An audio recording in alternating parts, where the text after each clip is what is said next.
right, everybody. Welcome, welcome. See you all here. All right. Yep, you guys got your snacks. So I'm gonna be watching a lot of video. A lot of vidya today. Hey, where's your 3D glasses? What do you think my eyeballs are? If not glasses to see this three-dimensional world. Pizza. I like it, Yadar, yeah. Snocks. Exactly. Where Dark Souls 2 VODs get posted to YouTube. Yeah, I was basically... I do this thing every once in a while where I'm lazy and I just don't upload stuff. But with Dark Souls 2 specifically, this was one where I was wanting to see what would happen if the highlights and Twitch were the only ways of accessing it, because then I could post all the VODs once I was done with it. And it didn't really do too much to the highlights anyway. Like, people that were gonna, watch them were gonna watch them. But I can upload them now that all that's done. Dark Souls 2 Remake, except it's the exact same game, but with untoggleable 3D effect enabled. Dude, your ideas are so cursed. Jesus. Yes, exactly. A lot of Vati Vidya. Yep, exactly. Hey, hello, everybody. Yami, Mordred, Vrakos, Starberry, Spider, Johnny, Argon, Mista. Oh, love me, Mista. Why, Mista? You're extremely quiet on my end. Then that's on you. Yeah. Yeah, that's probably something weird going on with your end. Just reload your browser. Highly recommend. Lower stream, exactly! Ah! Try yelling. Hello! Is that good? Still blows my mind that Dark Souls 2 and 1 run worse on my PC than 3. Nani? Okay. So, everybody, we have a game we're gonna load into just for a little bit.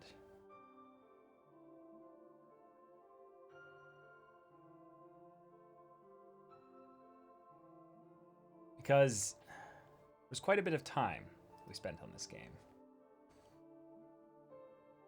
Look at our little cheese block there. Beautiful, beautiful, lovely cheese block.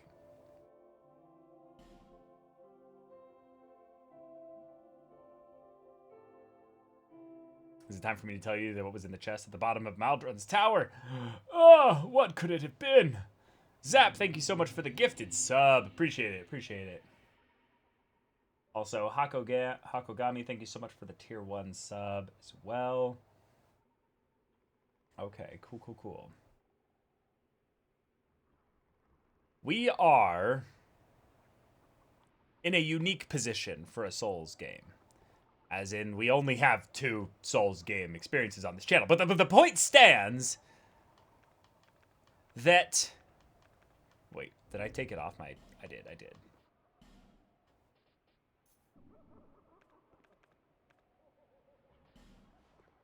In that we will be ending this game short of killing all the bosses.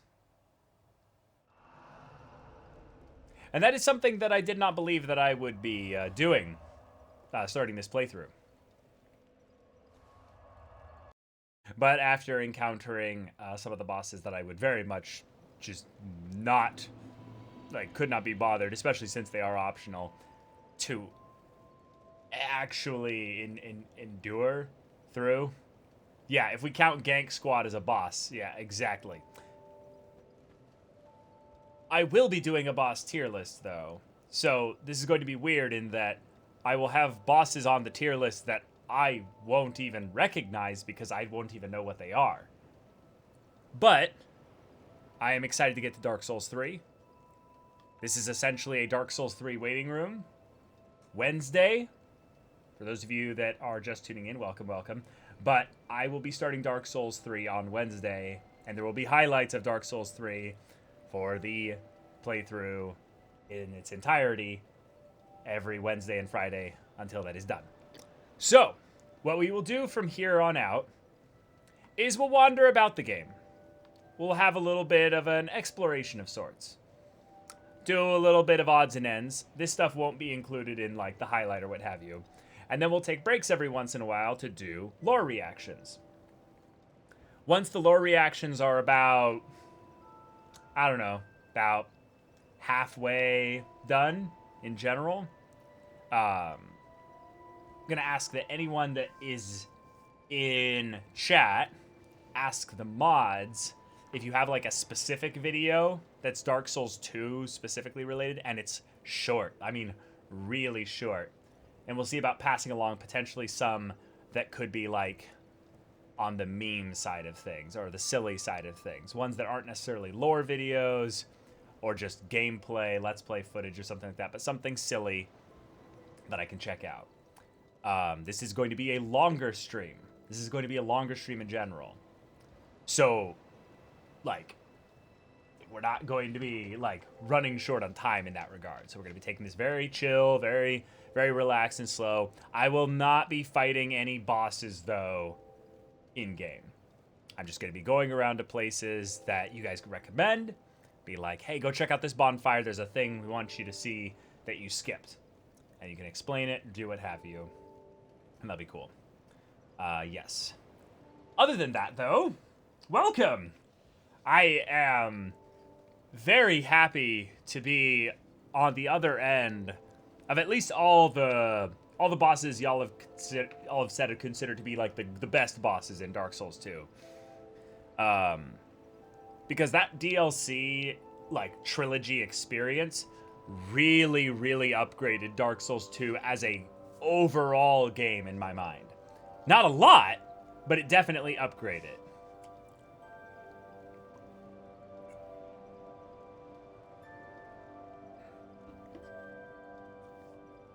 Yeah, I also will not be going back to the spider area. I have suffered enough. I honestly don't know what kind of insane energy allowed me to go through the spider area. That's just something I still don't fully understand. Like, I go back and watch the highlight, and I don't even understand what's going through my head at the moment there. I really think that there was enough of me hyping myself up for weeks before that, because I didn't know when the spider area was coming up, that I just knew, I'm like, it's coming eventually, it's coming eventually. I need to be ready, need to be ready, need to be ready. And it hurt. It hurt me. The spider area actually hurt me. So now I am never going back. But yeah, let's start things off with a bit of a bonfire travel. Actually, before that, is there anything just here in Majula that I've just missed out on after all this time?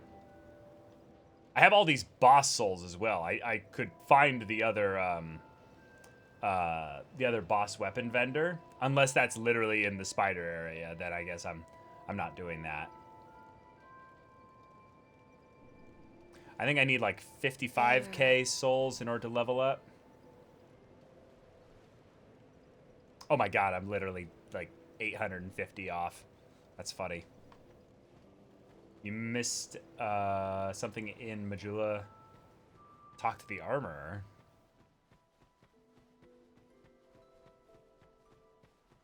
Guy in the mansion. Okay, I'll go into the mansion. So we talk to him. I'm rich. I'm rich. I don't need to go home anymore. Oh. Home. Home? Where is home? Where is home? I'm rich. Home. Oh, that's sad. Are you sure? Okay, go to the mansion.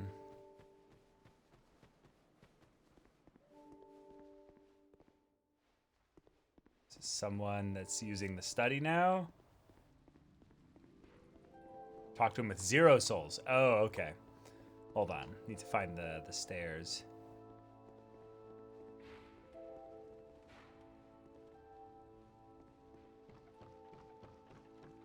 Oh, downstairs. Oh, okay.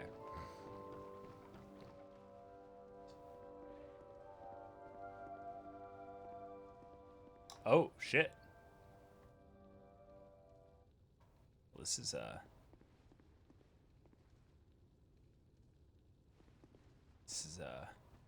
this is kind of different.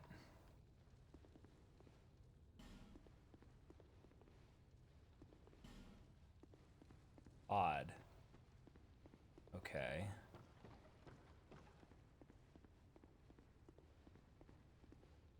Do I need to light this torch?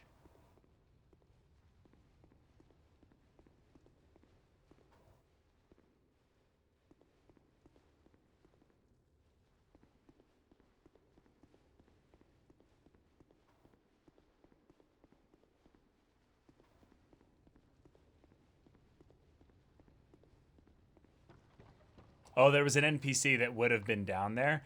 Oh, is it the guy that I met in the rock tunnel?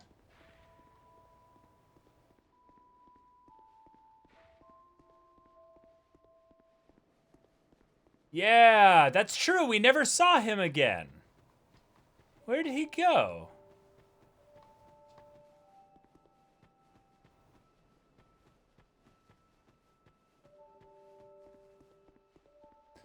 Maybe they came down here?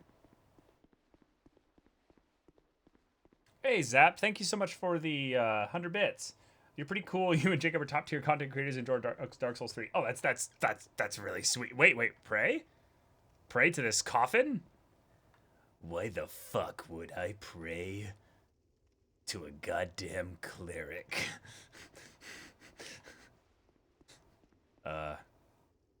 Sure. Lycia of Lindelt offers souls to grave. Why?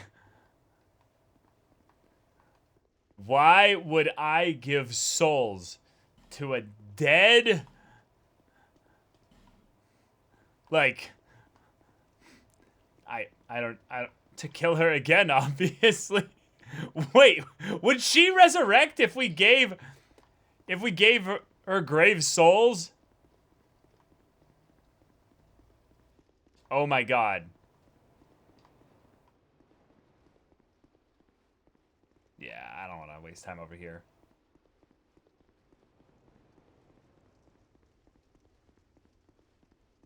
I assume it just moves the path? No. No, it doesn't move the path because the path is this part here. The path is this part here that I'm examining. See? I can move the path like this. So this is something completely different. It just shows you her ghost. Can we talk to her? Okay. Fine. Take my souls. As I spit on your grave. You're dead. You're dead. Oh, we can talk. You've had quite a journey, I can see. Oh. You must have a glorious number of souls by now. What a wonderful feeling that must be. Indeed. What? Even in death? What? I mean, that's cool that you get the ring. But the game is so confident that you're gonna kill her that it creates a mechanic upon which you can bring back her undead soul and still buy this shit, wrest it from the void, because our greed is what's important. Not her greed, but our greed.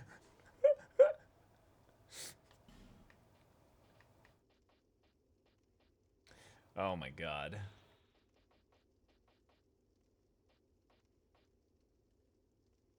Okay. It's for every NPC? Wait, really? Wait, so we could just go and kill every NPC right now, and then we could use souls to bring them back as ghosts?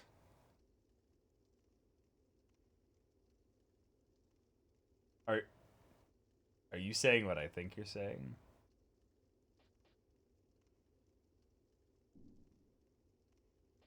No need for miracle. The gods frown upon such soul screw.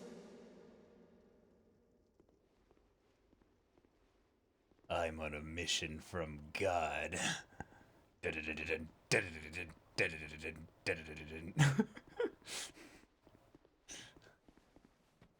First one's the one that cucked me with this stupid ladder scheme. Any last words? Come to see Owl Gilligan, have ya? Here you are, my friend. You can have these, eh? It's a little bonus, you know. Begging for your life. I see. Giving me a little something something. And an achievement. Oh, come on.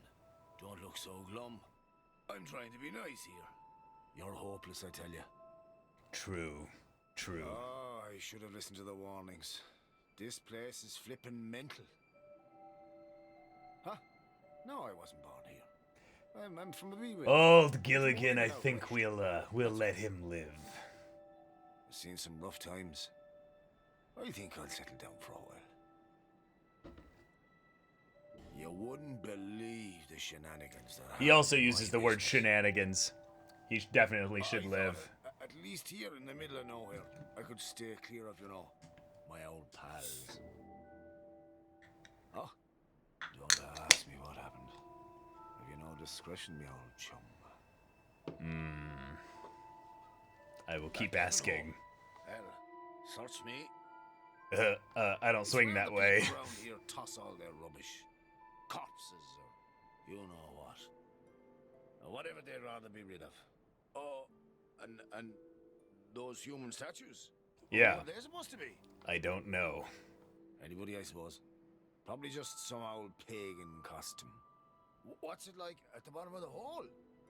I mean, why in the hell would I know? Oh, yeah. Somebody told me that the grave of... I don't know why I didn't talk to this guy. He's actually kind of amazing. Not built by the king, no. It date back to a time long before him. The tomb connects to that hole.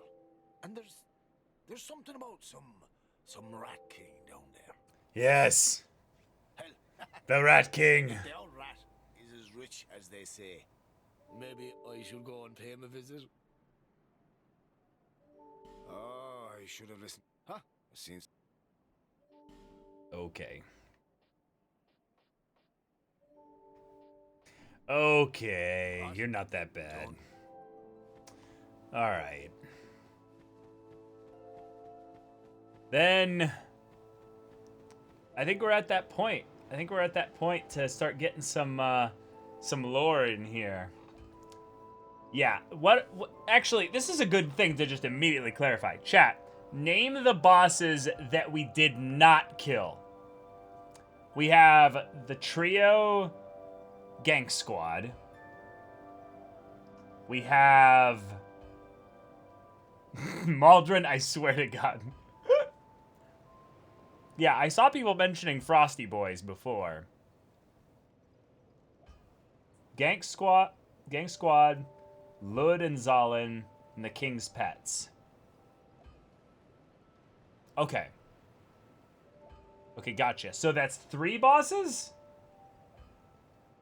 1 in the 3rd DLC, the Gank Squad, and then 1 in the base game.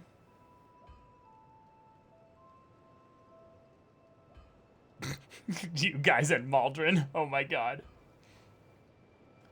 2 bosses, duo cats as a single boss. Oh, just 2? Wait. I thought there were 3. 1 is a team. Oh, okay. Yeah, I guess I'm well, I'm, you know, I don't know these things, so okay. All right, then. Let's get our first series of Vidya on their way.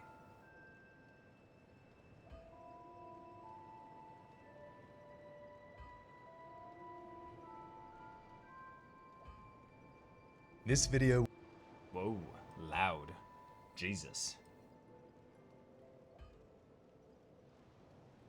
Bibbidi bobbidi boo. Please load the video for you. Oh. All right.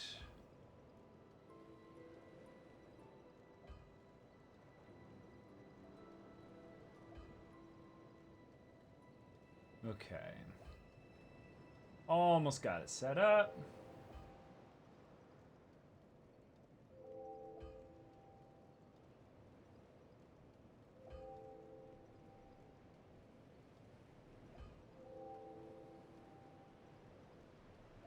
Cool.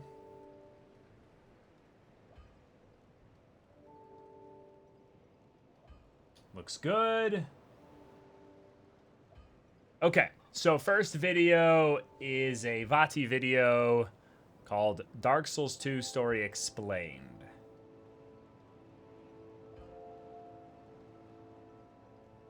And let me kill the game audio here.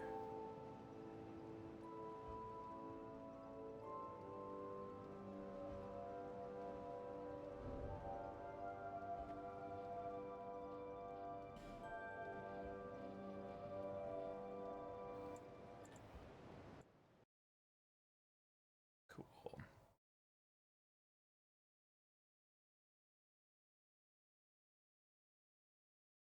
All right. Let's do this. Disclaimer about these videos, some were made before Scholar of the First Sin DLC were released, so some info might be outdated. Yeah, no worries, no worries. It will make more sense if you've watched part 1 of this series, where I explain the ending. Because now that we know what it means to sit upon the throne, we can explore the stories of those who would sit upon it.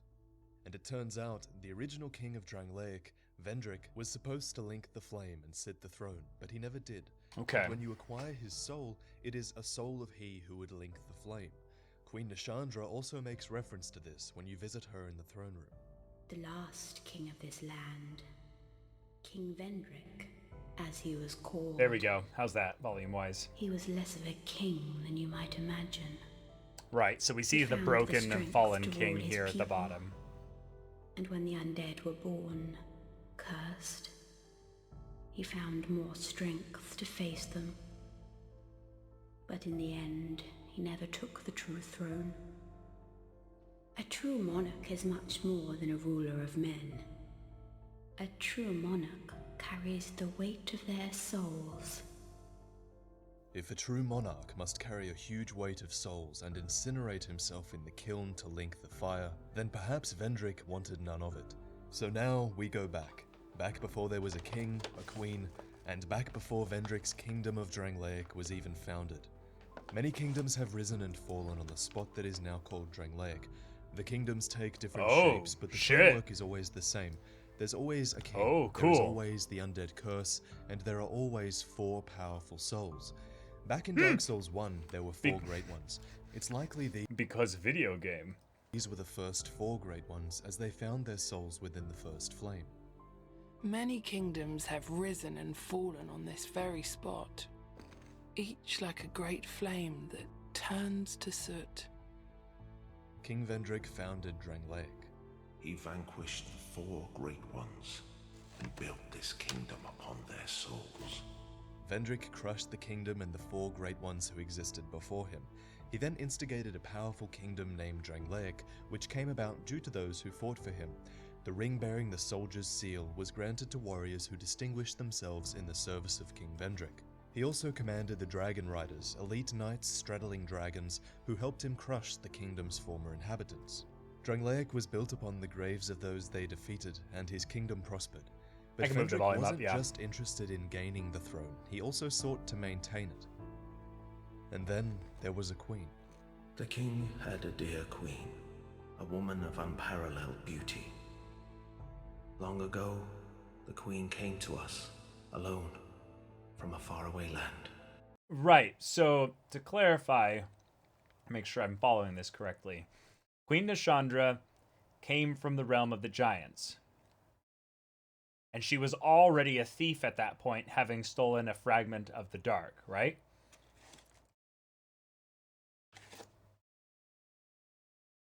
No. No, not necessarily.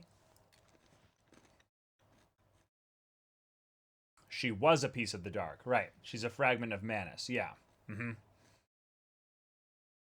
Okay. It's not clear where she came from. Okay, gotcha. She warned our lord of the looming threat across the seas, of the giants. The king crossed the ocean and defeated the giants with the queen at his side. Yeah, she warned them about the giants. That makes sense. Commandeered their power and created the golems. With the golems, the king created this castle to celebrate victory and to show his love, his gratitude to his queen. The queen brought peace to this land and to her king. A peace so deep, it was like the dark. Is this some sort of a dream? Where am I? What has happened to our castle? Long ago, the king crossed the seas, pillaged the land of giants, and brought back a prize. Right, so that's, I think, what I was conflating, was that the king brought back a prize, which wasn't the queen, you know, because she was the fragment of the dark. So he brought back something else. Okay. Curious. It was then that the golems materialized. Whatever Vendrick stole, it appears to have come with the ability to create automatons in the form of golems. Golems are inanimate beings that carry out a set purpose like opening a door or building a bridge. This purpose is powered by souls, so it seems as if the thing Vendrick stole from the giants allowed him to infuse things with souls. Key to many advancements was the king's elder brother Aldia. Aldia helped found Drangleic, and he was known for his experiments. The mysterious Lord Aldia secluded himself inside a manor to conduct various experiments. Those who visited the manor disappeared, replaced over time with malformed beasts that roamed its halls. Whoa, that's actually a pretty cool little like item reveal there, though. I don't think I ever really clued in, though, that Aldia was the king's brother specifically, though.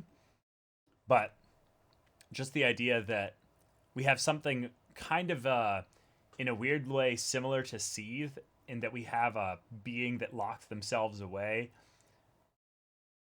but instead of being kind of disconnected from Gwyn like Seethe was in Dark Souls 1, this is someone who's very connected to Vendrick. It's kind of cool. His discarded experiments are seen throughout the entire land of Drangleic, and I believe that when the kingdom encountered trouble, Vendrick turned to his brother for an experiment that might just solve his problem. After conquering the giants, Drangleic knew peace for a time. This peace was destined to be short-lived, for the undead curse had begun to appear in Drangleic. Vendrick was trying to find ways to fight the curse. Many of his actions and the structures and creations within the land seem bent towards this end. Like the rulers of Lordran before him, Vendrick was frightened by the curse, and unlike the lords in Lordran, Vendrick was human and susceptible to the curse, just like his subjects were. The origins of the curse is becoming known to us. The common trend between the two games is that the curse appears when the flame is fading. But Vendrick doesn't know this. Like the lords in Lordran before him, Vendrick assumed that the curse was almost like an infection, and he condemns the undead, imprisoning and exiling them. The Huntsman's Copse is evidence of this mindset. Undead hunts took place here before Vendrick's time, and these were led by the Old Iron King. Undead were corralled and locked away, but this solved nothing. Also, the Skeleton Lords were once charged with the capture of all undead, but even they were overcome. Such a cool boss. Such a cool boss. When I rate the Skeleton Lords, they're going to get pretty high up there in terms of design, even though their mechanics are, you know, they're kind of a trivial boss. By the curse. And lastly, the Executioner's Chariot was created only to torment undead, running endlessly in a loop and running the undead down over and over. And regardless of all this not working, when King Vendrick became ruler of Drangleic, he took similar measures to the rulers before him.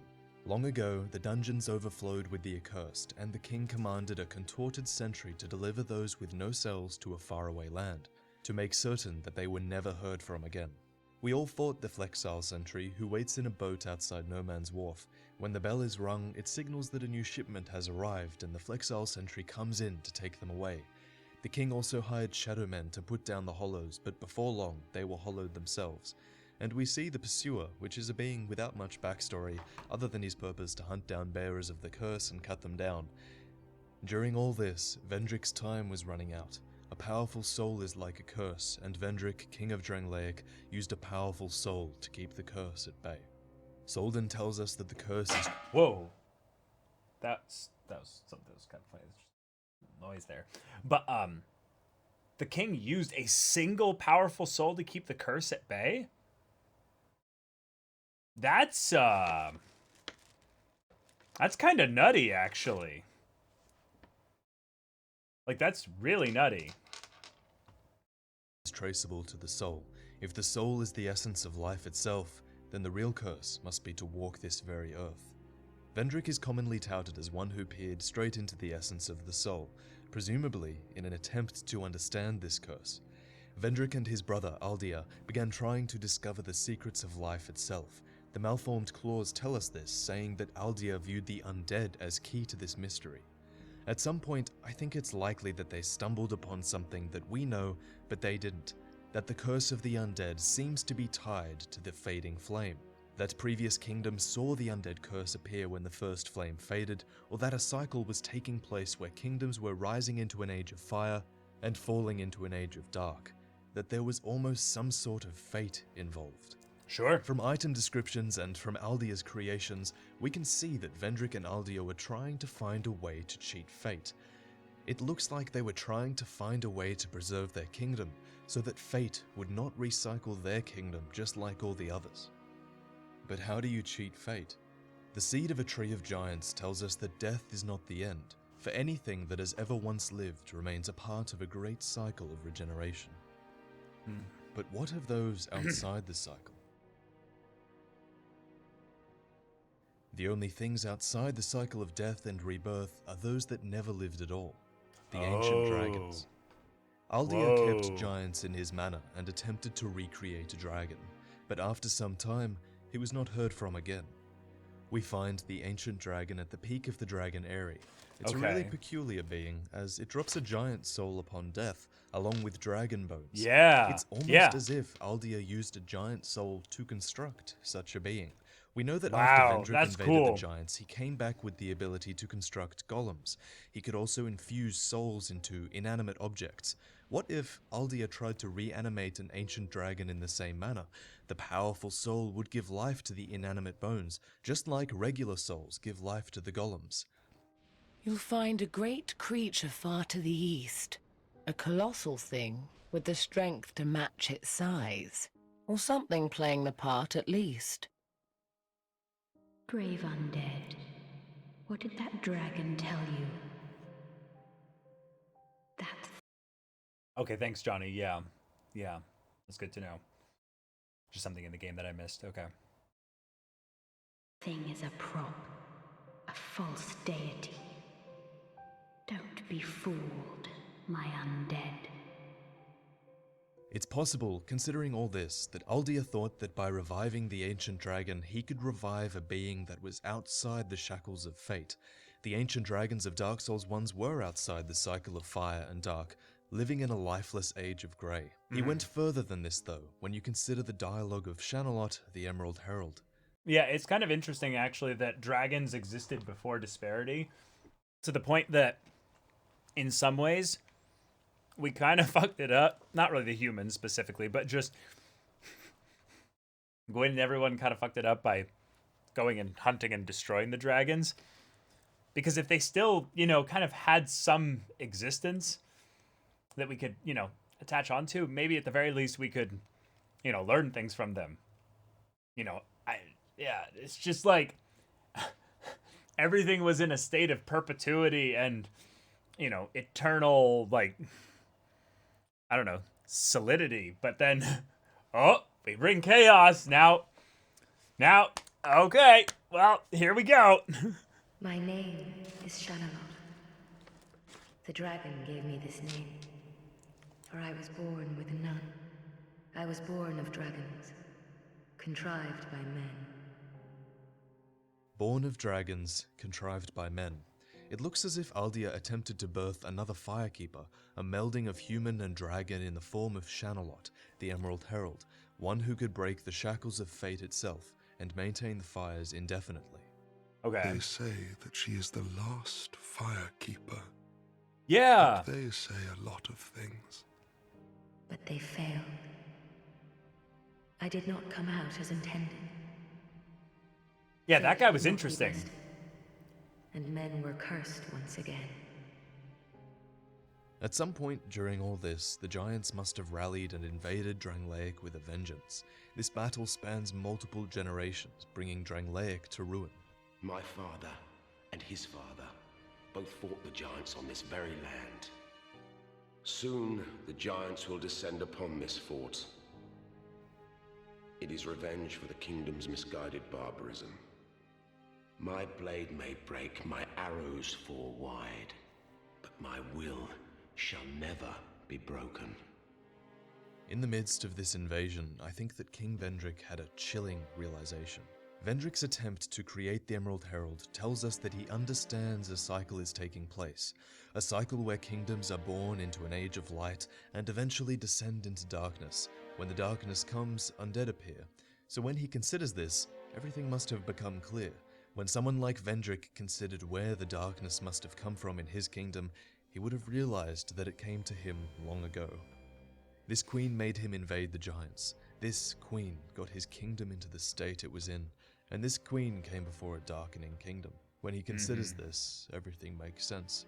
His wife, the queen, is a pretender and a manipulator. Slowly she has grown closer to the throne of want, and closer to the first flame. We have no need. I love to hear Vati actually pronounce that word correctly. I cannot tell you how many times in Final Fantasy XIV I'll hear voice actors just not know how to read more complicated English words, and it's just like, no, I get it. The word want, W-O-N-T.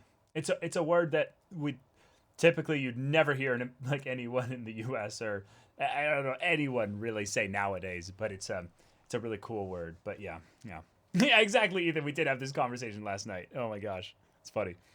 Need for two rulers. Nashandra's want is the first flame. No, guys. Want. W-O-N-T. Not W-A-N-T. W-O-N-T. Look it up. It's a cool word. As it's called by the Emerald Herald, the Great Soul. And as we mentioned before, this is either within the structure at the end of the game or embodied by it. And so now we come to understand the want of Nashandra. She wants access to the first flame and the Great Soul, which is an access only a king of Drangleic can give. If you proceed, Nashandra will come after you, knowing that you will take the throne and link the fire. She covets the first flame and the Great Soul. Put Nashandra to rest. And then... But Vendrick's want was to deny fate. We see this in his actions, in the creation of the ancient dragon, and in the birth of his Emerald Herald. We saw it as he hunted the undead, and we see it within the experiments of Aldia's Keep. And finally, we see it in his soul, the soul of he who would link the fire. King Vendrick refused to open the door to the throne, that's right! He refused to link the first flame with his own soul. This is the first flame that Nashandra wants so badly. The flame. The flame. Souls. More souls. Nashandra is characterized by her lust for power. Every fragment of her being is bent towards this end. Her origins are shrouded in mystery to the main characters of Drangleic, but we learn of her origins once we obtain her soul. I don't know if you've read it, but her soul states, Nashandra was born of the dark with an insatiable lust for strength. The bow of want, formed from her soul, tells us that when the Old One of the Abyss was destroyed, his soul split into minuscule fragments, and these were spread across the land. The Old One is Manus from Dark Souls 1. This is confirmed by the official guide. Manus was responsible for the spread of the Abyss in Dark Souls 1. It's just so cool. An ancient being characterized by his lust for his lost pendant. So, similarly, Nashandra is driven by her lust for power. The Bow of Want description tells us of how the smallest of these pieces of Manus, sensing its own fragility, yearned for what it lacked. Oh, the smallest of the pieces sensing its own fragility, yearned for what it lacked. Oh. Okay, yeah, that's cool. I mean, Manus was one of my favorite encounters, bosses, anything in Dark Souls 1. So if there's any way we could get, like, more, kind of encounters in future, like, Souls experiences and stuff like that, that would be awesome. Yeah, and I was wrong. They are using want as in, like, desire want. But, okay, here we go. Lacked. Precisely due to its size, the smallest piece of Manus was the first to restore its form. A form that looks remarkably like Princess Dusk, who Manus stole from Ulasil. Oh, that's shit! A topic for another day. Oh, we shit! Can't be sure how Vendrick realizes That's a theory this, video, but when Vati. he recognizes Nashandra's true nature, he must give up on cheating fate. He accepts that the curse will take over his flesh and his mind, but his final act is to deny his queen. King Vendrick prepares all the pieces of the puzzle and makes his move. Whatever the cost to him, his queen will not ascend the throne. And so, let's work backwards from the throne, and let's finally see how Vendrick set up the barriers to Nashandra's rule. The giant's kinship grants access to the throne beneath the castle. Why we need to be of giant blood to ascend the throne is a topic we'll hopefully understand soon, but note that the throne has a human-sized seat carved into a much larger throne. We find the Yeah, that was something I always found weird. Was that it's like they designed a big throne initially, and then someone else came in and was like, no. Little throne, human time, no giant rule. No. Giant's kinship within the memory of Jay, a giant who fell in the final battle with Drangleic, where the Giant Lord was present. The Giant Lord was eventually defeated by an unnamed hero, and we take their place inside the memory in order to obtain the Giant's kinship. The memories of the Giants can only be accessed once you have obtained the Ashen Mist Heart, which requires the blessing of the ancient dragon hidden deep within the dragon shrine. Such a thing cannot be taken by force. Mist is associated with time travel and space, and it's also associated with the ancient dragons. That's really cool. But this is the area you guys were telling me about that I hadn't gone to yet, right? The dragon memory. Okay, that looks pretty sweet, though. It gives me, like, Ash Lake plus Civilization, And Broken, yeah. It's a dried up Ash Lake from Dark Souls 1. Oh, perfect. Then I understand it entirely. Awesome.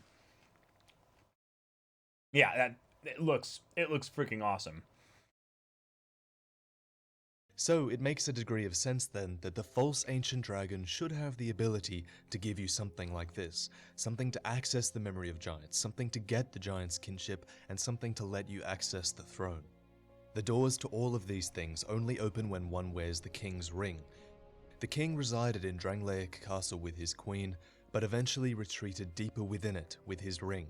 I imagine Vendrick traveling with his trusted protector Velstart deeper into Drangleic Castle. He assigns the Looking Glass Knight to overlook the entrance to Amarna. Fearing something wicked, the king fled the castle and never returned, but his warrior, forever true to his command, stands ready to expunge those who would challenge him. So the king traveled to his Shrine of Amarna, which exists below Drangleic Castle. Its purpose, I believe, is to repel Nashandra. Within it are the Milfinito, who sing to bring comfort to those bound by death and dark. When we sing, the little ones dance. Oh! The little ones grant comfort to those who bear death and dark. Oh shit, that's ones cool! Are the fireflies. While the Milfinitos sing, the fireflies gather around those bound by death and dark, rendering them passive, docile, and inert. Yeah, who else in the whole game could that be for? Like, there's really no one else. It's actually kind of interesting that the game itself is so consistent in the idea that it is ultimately you're retreating, not you retreating, but you basically seeming to chase answers, like looking for answers into this kind of everly increasing dungeon. And maybe if the game was designed better, you could feel that a little bit more in the actual plunging into the depths of these areas.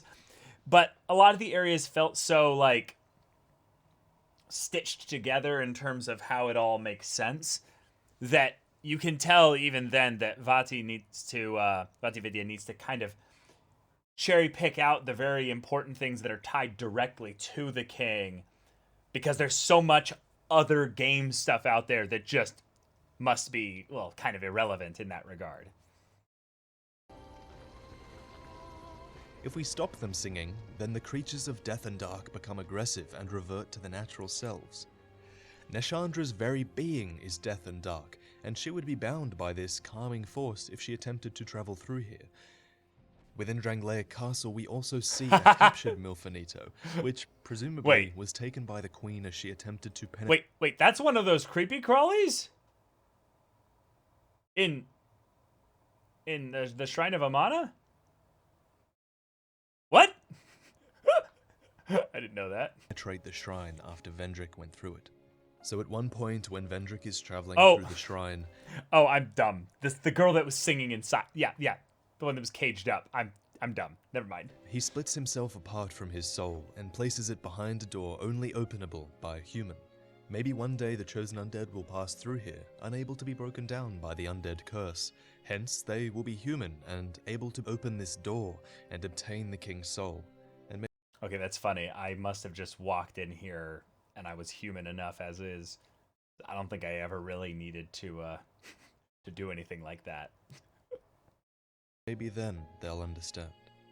From here, after splitting his soul, I imagine that Vendrick is carried by his trusted hand Velstart, who carries his husk of a body to rest in the undead crypt.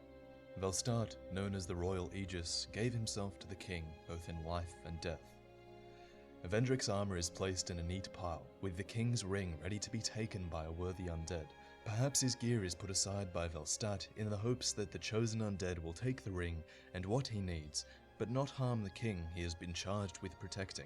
Yeah, that was definitely a very cool design choice here. The idea that when I saw this guy walking around and I saw the armor on the side, almost immediately knew it was Vendrick. It just made sense. The idea that this kind of bronze, gold-suited armor guy, Velstart, was basically just chilling there like, I am the Guardian. You do not pass. We defeat the Guardian, go through, and there's this just undead, giant kind of guy just walking around, dragging a sword, crown on his head, and then you go through, see all the armor there, and you're like, oh shit, this is it. I think that this is probably one of the most... one of my favorite, let's just say, I'm not going to make an objective statement kind of thing. This is one of my favorite bits of visual storytelling in the entire game. Like, absolutely love this. The king is a soulless husk, and there is nothing to be gained from killing him. One day, this undead may link the fire. Vendrick knows that he will one day be overthrown by an undead worthy to link the flame, for it is written in fate. But he makes sure that Nashandra will not be the one to open it, as the barriers to her presence are great. The king's ultra-great sword depicts the queen. Only the king knows whether the depiction of the queen is an affectionate exaltation or a resentful mockery. Oh, never got that weapon, a mockery of the queen, as Vendrick succeeded in delaying her access to the throne, and resentful because he must abandon his kingdom to keep it safe.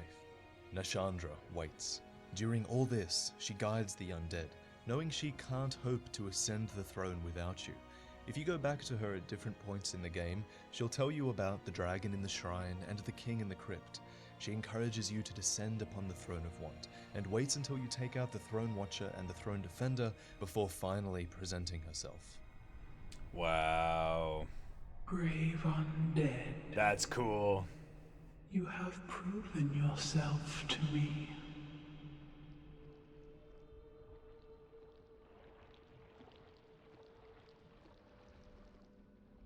Now, be one with the dog. Nashandra, born of Manus, has one final chance to take out the chosen undead and ascend the throne. But the undead is strong, strong enough to overthrow the Sinner, the Rotten, the Old Iron King, and the Duke's dear Freya. Strong enough to conquer the giant memories and uncover Vendrick and his crypt. So just like in Dark Souls 1, we're strong enough at the end because of the barriers in our way, many of which were put there by King Vendrick. And because of Vendrick, we easily conquer Nashandra as she tries to stop you from ascending the throne. Nashandra's an easy boss, confirmed by Vati. I love it. He like scripting this video. He's like, yes, Nashandra, final boss. You know, the base game, kinda. You know, easy. I just love it because I did die quite a few times, but not that many times. Like.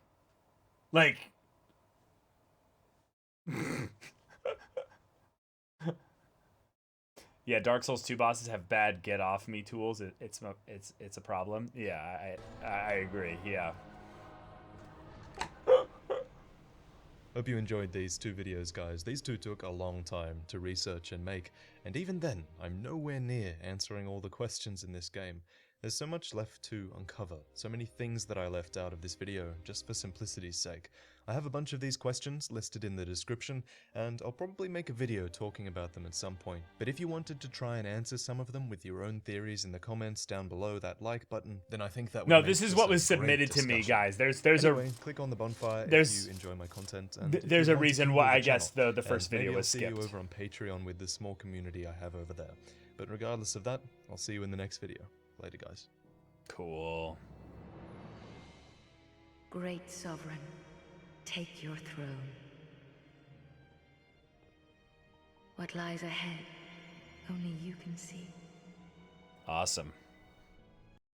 Okay. The world is under attack. We need. Is this the Snake Eyes trailer? Oh my god. Oh my god. Okay. So we'll set up the next video here and then we'll take a break. Okay. Next video is Dark Souls 2: The First Sin Explained. If I remember correctly, the first video got quite outdated in Scholar of the First Sin, but this one was still kind of solid. Okay, gotcha. Yeah. As flame rises, so does it fade. Such is the way of things. I love Vendrick's voice actor. Light and dark. It's awesome. Neither can fade while the other survives. This is the law of the Dark Souls universe, and all the characters within are bound by its principles. But it was not always this way. Once, long ago, the world was grey, without heat, cold, life, death, light or dark. But then the first flame appeared. After the advent of fire, the ancient lords found the three souls, but your progenitor found a fourth soul. Unique soul. The Dark Soul. Dark Soul. Yeah. Your ancestor claimed the Dark Soul and waited for fire to subside. And soon the flames did fade, and only dark remained. Thus began the Age of Men, the Age of Dark. This was the natural progression that was supposed to take place in the world. It was supposed to be the Age of Ancients, and then the Age of Fire, then the Dark Age of Man. However, Lord Gwyn trembled at the dark, clinging to his Age of Fire, and in dire fear of humans, and the Dark Lord who would one day be born amongst them. Lord Gwyn resisted the course of nature by sacrificing himself to link the fire and commanding his children to shepherd the humans. Gwyn has blurred your past to prevent the birth of the Dark Lord. What Gwyn did could be called the first sin, for he resisted the course of nature. He forced the darkness back, and from this moment forth the light and the dark have been in a constant ebb and flow, like the rising and the falling of the tide. In the ending of Dark... So we're basically going to learn Aldia's story and the reason why he shut himself up and cooped himself up Because he is the scholar of the first sin. Yeah. Dark Souls 1, we are a part of this flow. The world is in the grip of darkness, filled with broken, tired characters. We tear through the remains of their fragile world and are guided to the kiln of the first flame. Here, we have a choice. We can do the same thing Gwyn did and bolster the power of the flame with our own soul, or we can turn our back on the dying light and let darkness grip the world. Before Dark Souls 2, we thought that these endings were polar opposites, but we were wrong. The choice itself is irrelevant, and whether you linked the flame or whether you turned your back on it, your choice would have led to the events of Dark Souls 2. It would have led to the kingdom of Drangleic, where our character exists. Drangleic was once a proud kingdom of light, but it has fallen into darkness and decay like the countless kingdoms before it. No flame, however brilliant, does not one day splutter and fade. But then, from the ashes, the flame reignites, and a new kingdom is born, sporting a new face. It is all a curse. And it is your cursed flesh that will inherit the flame. In the ending of Dark Souls 2, we once again arrive at the kiln to either link the fire or let the world fade into darkness. Once the fire is linked, souls will flourish anew, and all of this will play out again. It is your choice to embrace or renounce this. The Emerald Herald pushes us to link the fire, for she wishes to be free of the curse. It reminds me of Anastasia from Dark Souls 1, a firekeeper who also wished for us to link the fire. Framt has told me of you, that you have agreed to link the fire. I thank you sincerely. Finally, the curse of the undead will be lifted, and I can die human. To link the fire is to become free of the curse of the undead, and if linking the fire frees us of the curse, then it does follow that the initial linking of the fire, the thing that started all of this, is related to the curse. Aldia says as much, after all. Once, the Lord of Light, right, and all that stand from humanity. Yeah. And then assumed a fleeting form. These are the roots of our world. What Aldia is saying is that when Gwyn linked the fire and banished dark, man became much less. He says that man assumed a fleeting form. Fleeting means temporary, so I take this to mean that Gwyn reduced mankind's existence in some way. Yeah. But what exactly? Well, Did he make... Well, I mean, there's a couple really obvious ones. One is that humanity should not be an immortal life. I mean, that's why the undead part is a curse. It is a curse to walk this world of Dark Souls. It makes perfect sense within the idea that this world is suffering. You know, it's based on the world of Berserk and stuff, but it's got its own mythos and stuff. So, you know, why are we still here? Just to suffer? Wouldn't it be wonderful if you could cast yourself and not be reborn from the flames, you know? So that's one way that makes a lot of sense. Them mortal? Did he place the undead curse upon them, causing them to return to their hollow state? Yep. And as far as I know, there's nothing in the game that explicitly explains what Gwyn's linking of the flame did to man. My current theory is that Gwyn actually linked the fire to humanity, which would explain a lot.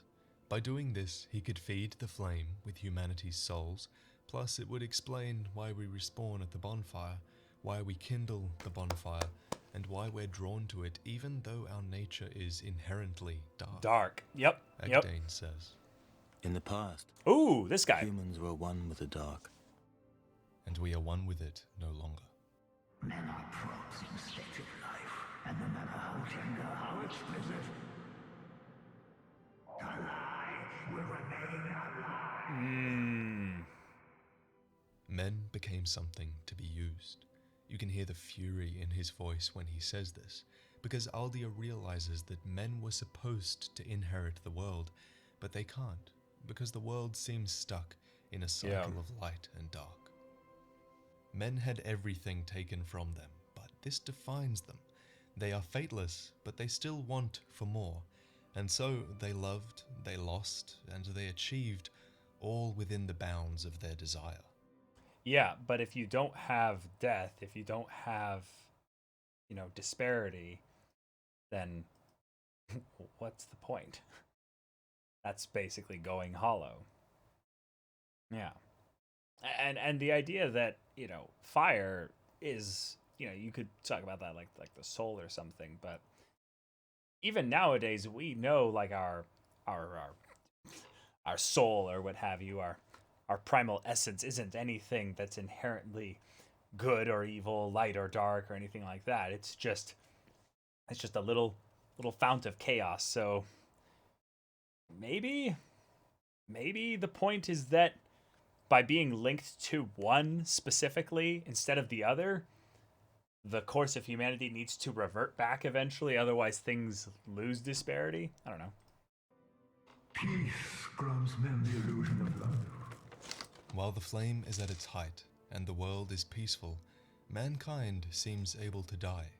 We know this because the curse of undeath is always listed as something that appears rather than something that has always existed. Usually, this happens sometime after the fire has been linked, perhaps as soon as it begins to fade. For example, Gwyn was undone long after he linked the fire, and similarly, Vendrick started to fear the curse after his reign had begun. He began to fear men who would not die, men who were cursed to return to their hollow state. Shackled by falsehoods, they yearn for love, unaware of its grand illusion. Until the curse touches their flesh. We are bound by this yoke. As true as the dark that turns within men. This is the fate that the Emerald Herald, Vendrick, and Anastasia want to avoid by linking the fire. They want to be free from the curse of the undead so that they can become human and die.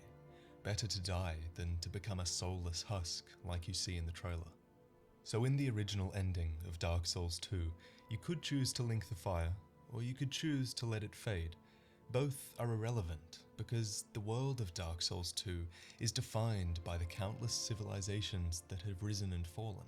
This one ending, where you ascend the throne, and the Emerald Herald tells you you can link the fire, or walk away from it, is the same as the two endings of Dark Souls 1.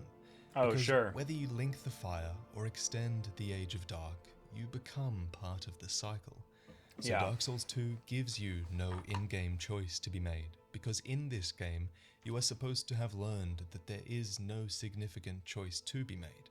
If you link the fire, the cycle renews, and if you choose not to, eventually an undead will rise who can unseat you and link the fire. Yep. That's who your character in Dark Souls 2 is, after all. Vendrick was the Lord of Light before you, but after spending countless years researching the curse, he realized that it was all futile. Yeah, that's one of the things I really liked about the way that they kind of took advantage of Dark Souls 2's timeline, if you will, being so far in the future from Dark Souls 1's timeline or what have you, that it's basically saying that it does not matter. The inevitability of just time will bring forth some chosen undead that will kickstart the cycle again. Which is kind of fun. It's kind of exciting. It basically says we can make as many of these games as we want, but it's pretty fun. His soul's description says that he is the one who should have linked the fire, but he became overwhelmed by despair and seems to have accepted the darkness instead. One day fire will fade, and dark will become a curse. Men will be free from death, left to wander eternally. Dark will again be ours, and in our true shape, we can bury the false legends of yore. Vendrick is inclined to believe that there are two choices, to link the fire or let it fade. He believes that by accepting the darkness, the world will eventually pass into an age of man built around their dark souls. Only, is this our only choice? And while it is true that we have never seen exactly what happens once the flame fades entirely, Aldia is a character who believes that it never will.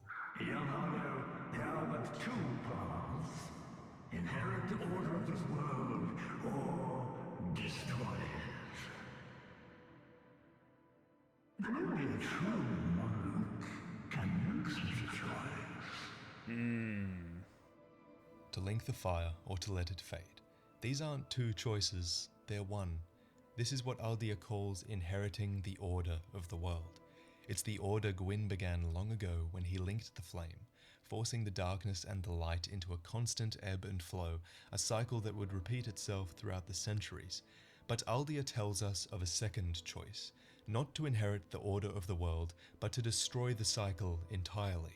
And this is exactly the ending Dark Souls 2 needed, for we are the one undead in history who is able to ignore the hollowing effects of the curse. And in my previous video on this topic, I told you about the effects of gathering the 3 crowns from the DLC. When you have the 3 crowns, it doesn't cure the undead curse, it stops you from hollowing. And once you have united the crowns of lords long past, you have the ability to ignore your fate.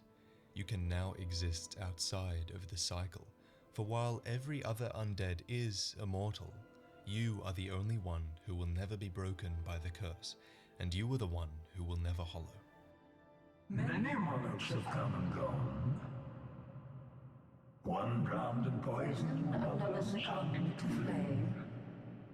Still another slumbers in the realm of earth.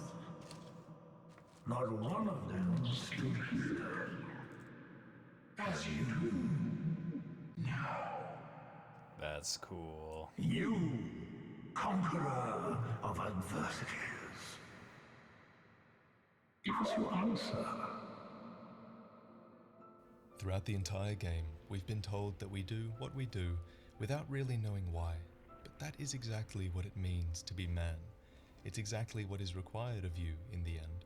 For there is no path, and we are the one undead who can forge forward, forging a new path and bringing us into a new age. Not an age of ancients which passed naturally, not an age of fire which Gwyn failed to implement, nor an age of dark which Nashandra perished by. We are the true monarch, who cannot perish, who cannot hollow, and we seek to break free of the cycle, to march forward bravely into an uncertain future.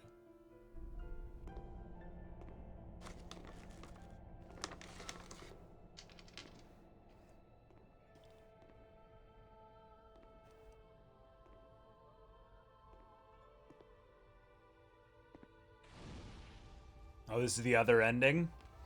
There is no path.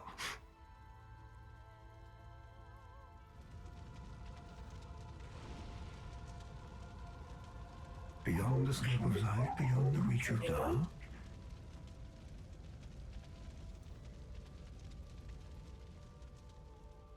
What could possibly await us?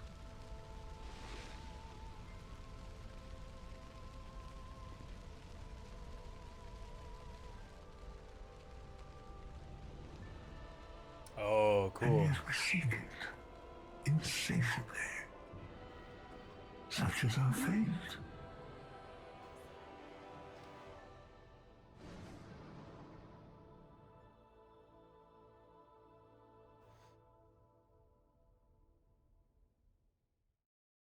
Welcome to Tranquillum House. The people who come here, they come. Oh, cool, cool. So this one's the Ivory King. Okay, sweet. Oh, hold on. What's going on here? Hold on. What the heck?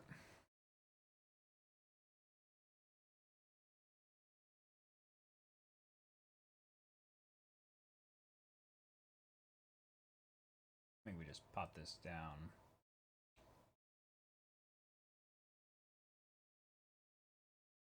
Oh, that's why, that's why. I was clicking the wrong one. This is the one I was looking for right here.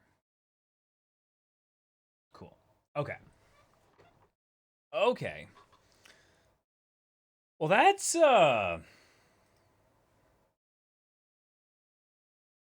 quite the series of videos there.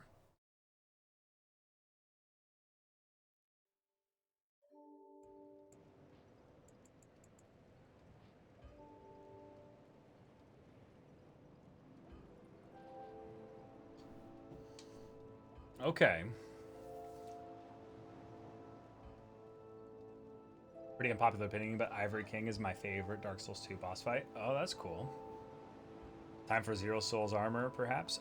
Sure. Let's go do that.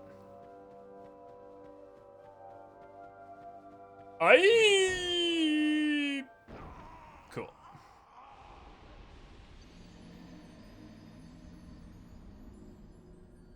Yeah, the first two are the most important for the overall story of Dark Souls 2. The next ones are about more specific things within the game. Okay.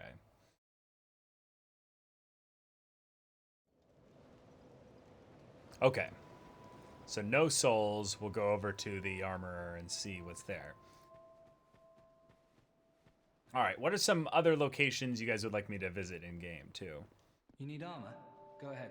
See what I'm offering. In a spot of bother, are we?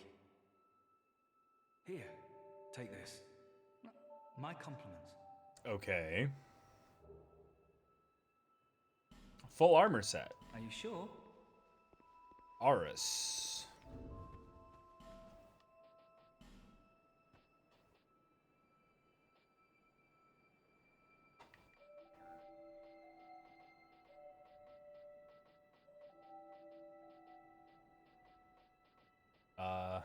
Oh wow, here we go. Oh, wait. We already had one of these, though. We already had one of these.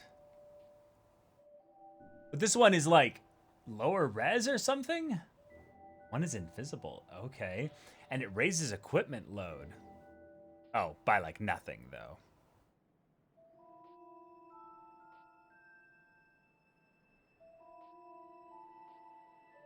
Okay. That's kind of awesome. Okay. And then here's the bit here. Okay. What the heck? This is kind of awesome. Hold on.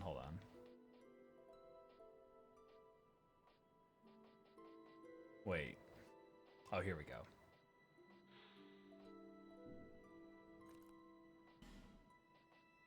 Actually, really good armor? What the hell? Reread the description. Leggings of kings of the desert land of Jugo, first worn by Auros, the land's heroic founder. According to legend, the armor of Auros is composed of a mysterious substance that cannot be seen by cowards.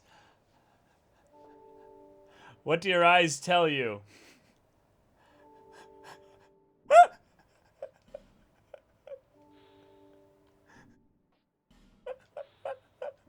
It's all the same. My God. This game is hilarious. That's the most backhanded burn I've ever gotten a video game.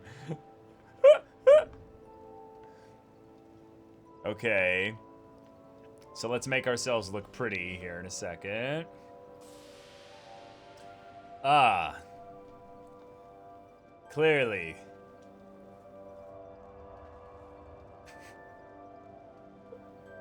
That's incredible. You should do that to your brother in the next D&D session. Oh my God, that's wonderful. Okay, now drop an ascetic and talk to him again. Okay.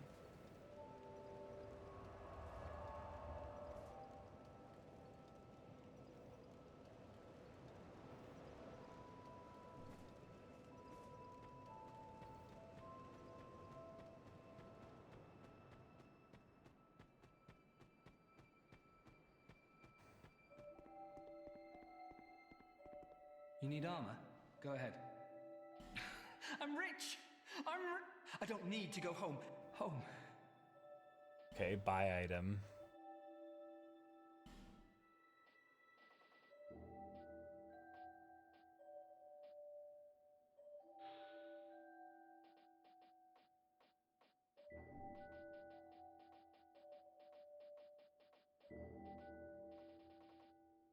Wait, what? Oh, the moon butterfly set? Oh, okay. Whoa! What? Moon butterfly wings. Pinions made from wings of the rare moon butterfly. Poisons those who approach. Its wear also extends jump distance? What? Little is known about the moon butterfly, which only appears on a full moon. Yeah. Right. Okay. Poison nearby foes increases length of jump. Poisons nearby foes. Poison nearby foes increases length of jump.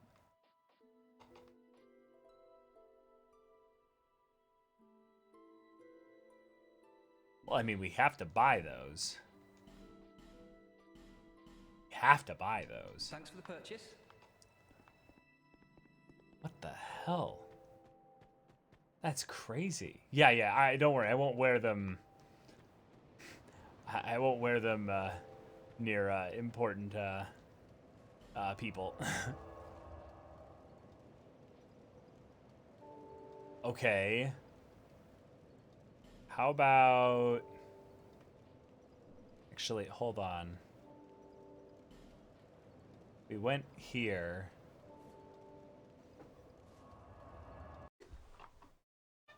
Toxic streamer armor. Yeah, exactly. So, no NPCs anywhere near here. But actually, I'm curious. If we put a bonfire ascetic here, would the dragon riders spawn down here again?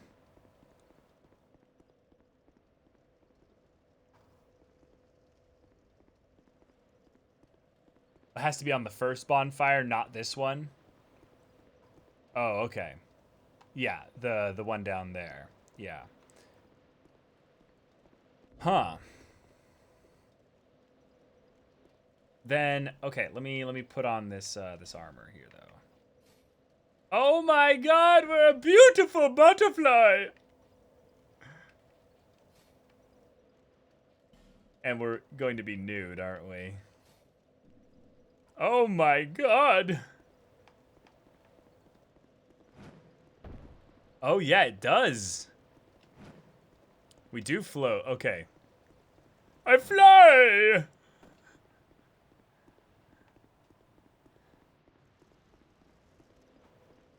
Look at me, I'm free!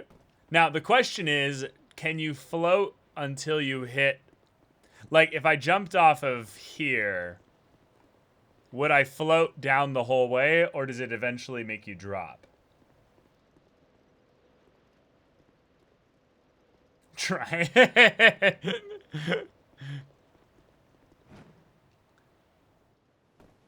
I mean, that's kind of amazing, though.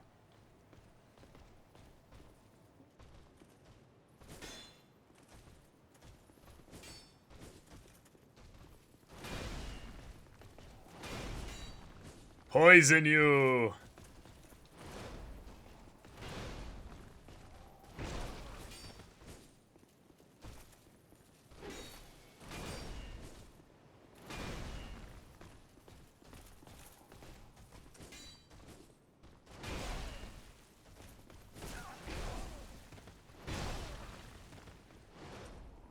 I mean, the poison doesn't really do that much.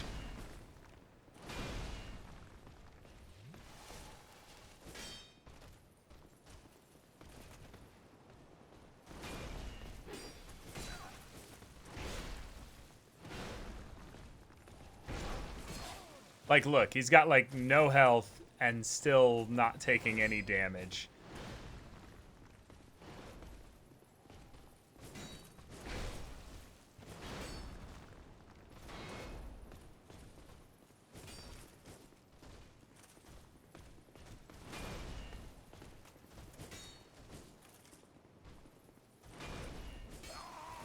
Okay, yeah, interesting.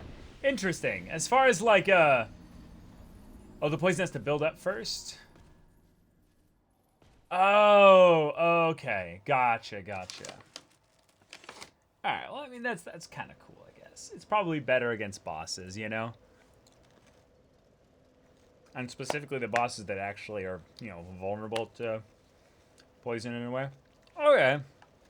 That's kind of cool.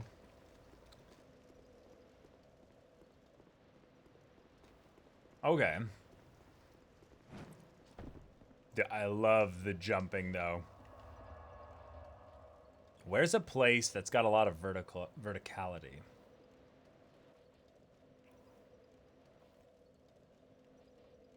Weirdly enough, I think the DLC, like here, has a lot of verticality.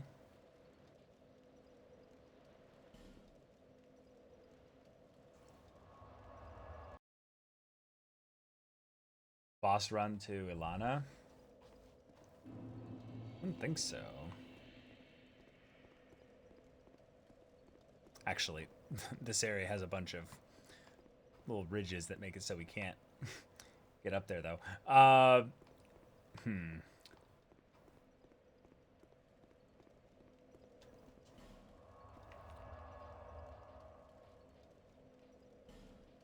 This one. The door shortcut in Las Bastille. Ooh, that could be it. Yeah.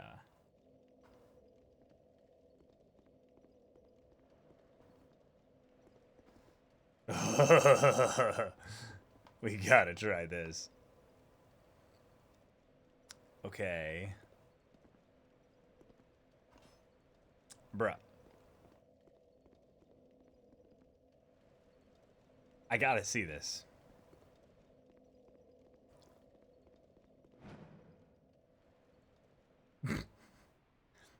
Okay, it extends it a decent amount, you know.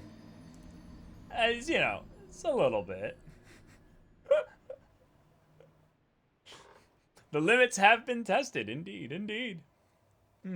Quite so.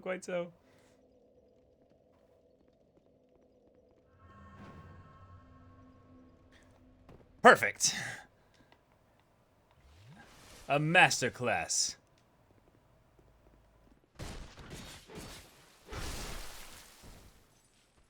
Flawless movement. Oh.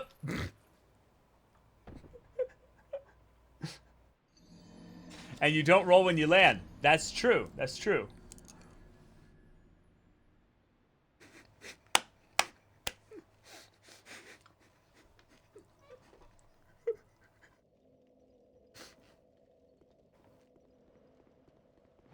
It's about belief.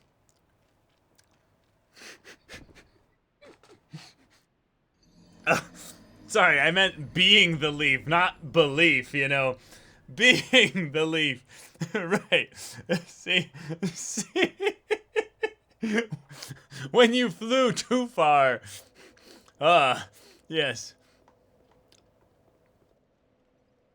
Okay, so it does not work unless you jump. That's good to know. So you have to actually jump in order to trigger the,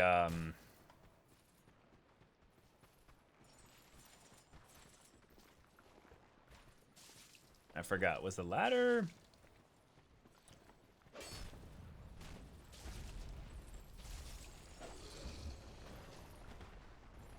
Oh. Blah. Blah. Because what I want to test out is if you jump, can you change direction while you're floating? You know?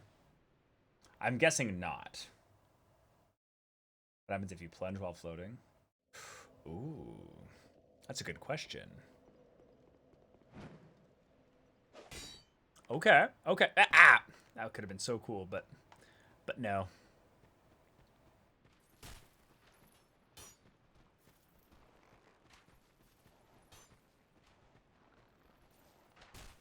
Okay.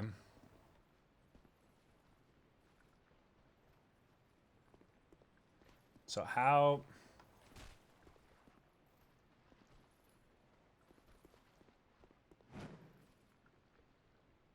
Okay. Huh. Yeah, it's too advanced, yeah.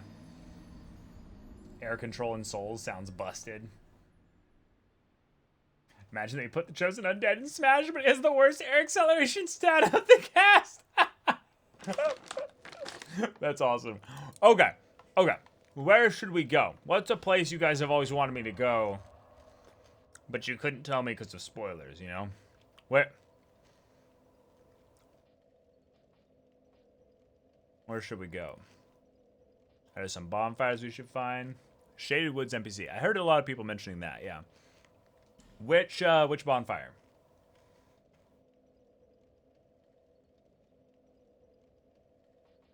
First, okay.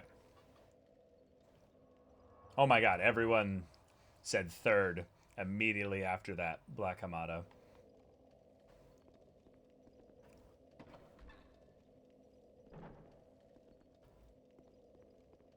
Hello there! I am a Final Fantasy villain. Here to strike fear in the hearts of all. Hold on, my humanity is gone. This will not do.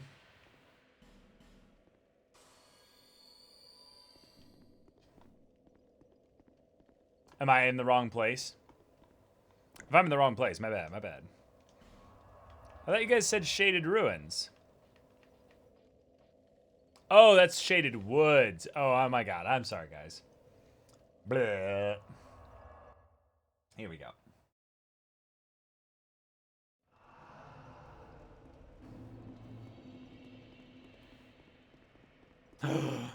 Wait.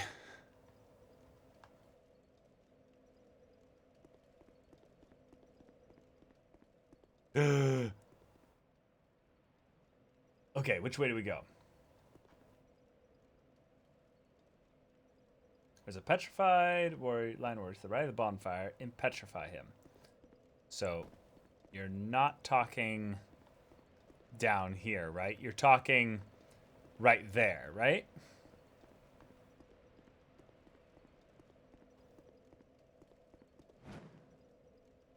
Ha ha!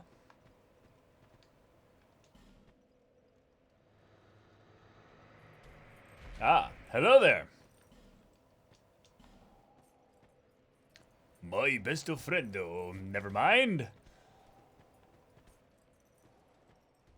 Are we sure I was supposed to do this guy?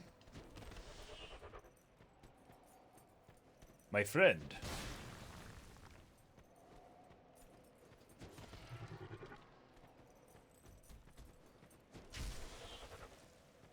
Kill him? Okay. Oh, key, hence all the messages. Okay. Now where shall we go? To the big hole? To the hole! The holy hole. Right, holy hole of holes. Brain, dumb. Hold on, guys.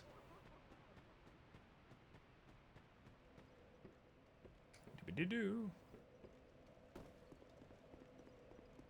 The butterfly armor will be taken off before we talk to an NPC. Don't worry.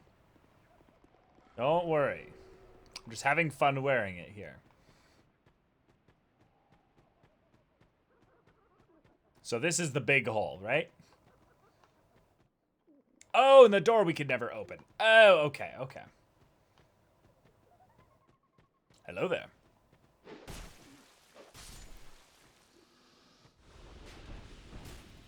You are terrified of my form, are you not? Hut hut hut hut hut. Hut hut hut hut.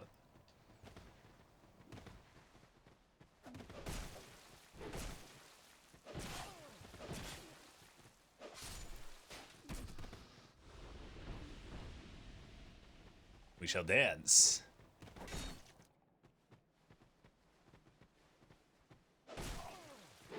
Okay. Enough messing around. We shall greet this NPC in nakedness and beauty.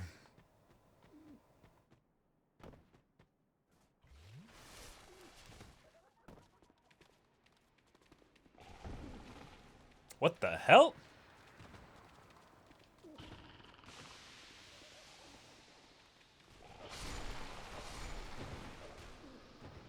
Die. Okay.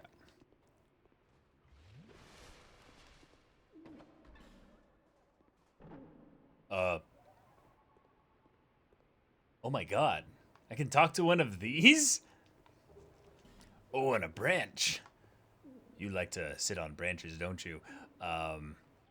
don't know how to refer to you, but, hello there.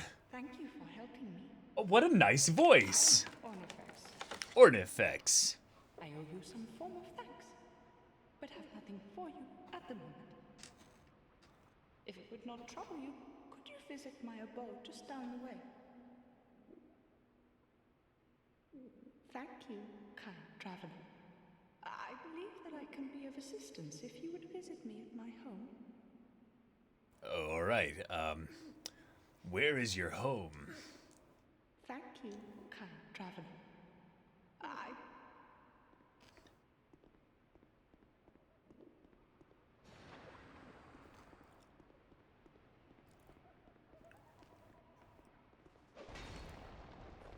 Are we being lied to?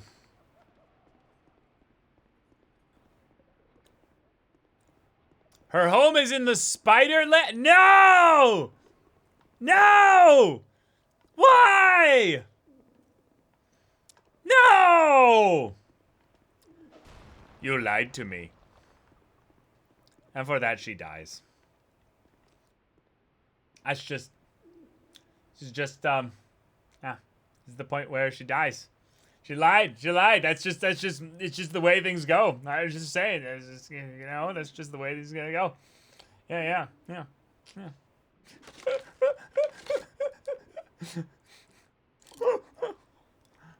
Second weapons boss shot. Don't hurt Burb. I'm really considering. Oh, wait. That is a fine ass.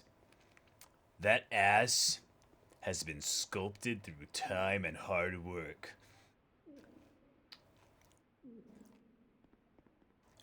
I respect the work put into said ass, and thus I will allow you to live.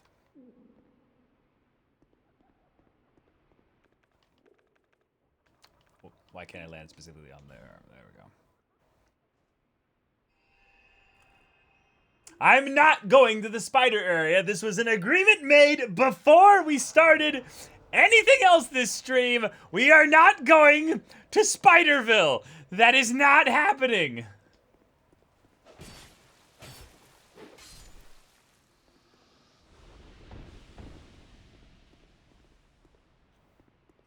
Okay. Nani? Hello? Okay. I guess I did unfreeze you or whatever. Maldron versus giant tree giant seed this stream.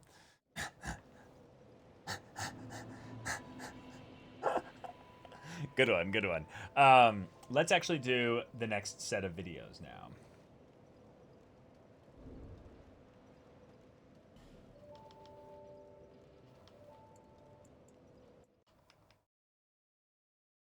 Okay.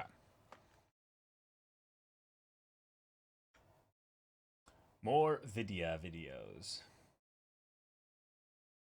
Videos for the Ivory King. Let's go. I still think on that creature from the abyss that preyed upon me. Dusk. My faculties were far from lucid, but I quite clearly sensed certain emotions.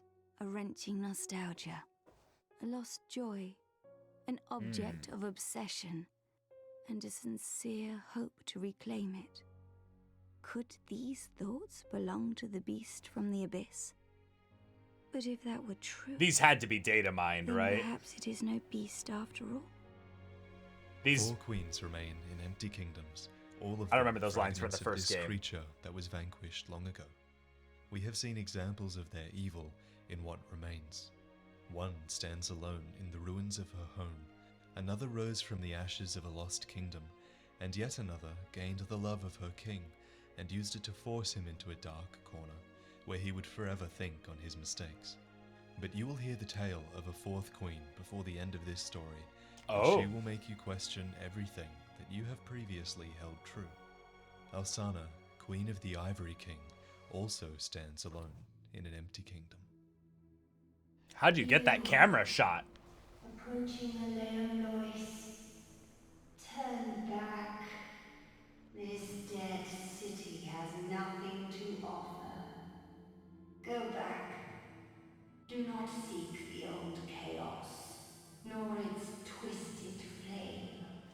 Oh, that's cool, Why do we Mimikyu, build yeah. walls? There are two reasons. The first is more common. It's to protect something precious. But the second is much more rare and much more terrifying. It's to keep something from getting out. The walls of Aleum Lois are those second kind of walls. The city is a Pandora's box, built to contain one of the most ancient evils the world ever knew, the Chaos. The Chaos did not always exist. It was born of fear and desperation long ago in the Age of Lords. Theirs was the earliest civilization. That arena still gives me PTSD. Just, even though I've never seen this angle before, just seeing this arena again, just, like, literally makes my neck uncomfortable. And Lyndall, thank you so much for the Twitch Prime for 7 months. Built upon the first flame ever to be. 4 powerful beings derived their strength from this flame, for it gave them souls. 1 soul of dark, 1 of light, a soul of death, and a soul of life. Inevitably, this first flame began to dwindle, and so too did the Lords. The Witch of Izalith, with great power over flame, thought to focus the power of her life soul to create a new flame, a second flame that could replace the first, so that their age would not end. So the witch and her daughters initiated this ritual, but something went wrong.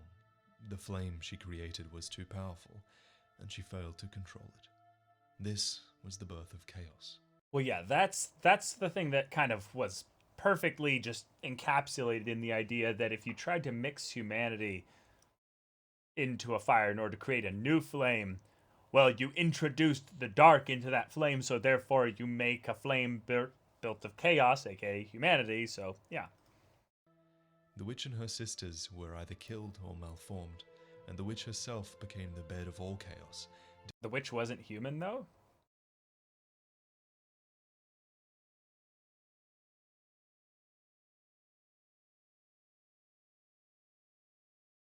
Deep below Izalith, a city lost to the twisted flame, countless demons spewed forth from the inextinguishable chaos, infesting Izalith until the land was overrun.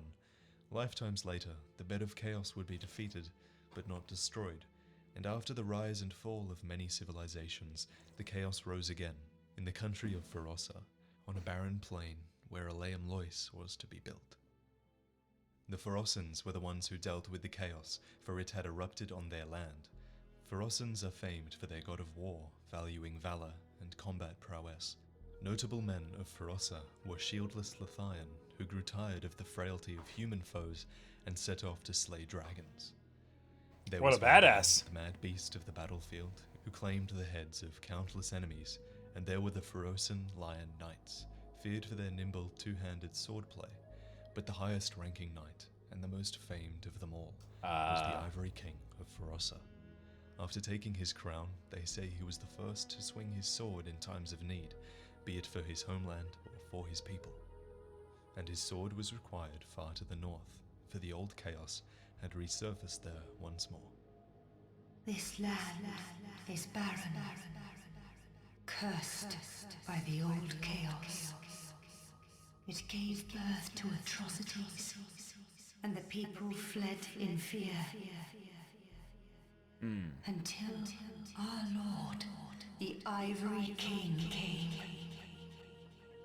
With his sword, his soul, and his Lois Knights, the Ivory King fought back the chaos. When it was contained, they built Aleum Lois, a vast rampart city. Golems patrolled the walls, given life by the Ivory King, and they were charged with the containment of the creatures of the chaos within. A cult of priestesses was formed, who devoted themselves to a ritual that appeased the ancient flame. The king himself erected his throne at the very entrance to chaos, for he wished to serve as the first line of defense. How did they...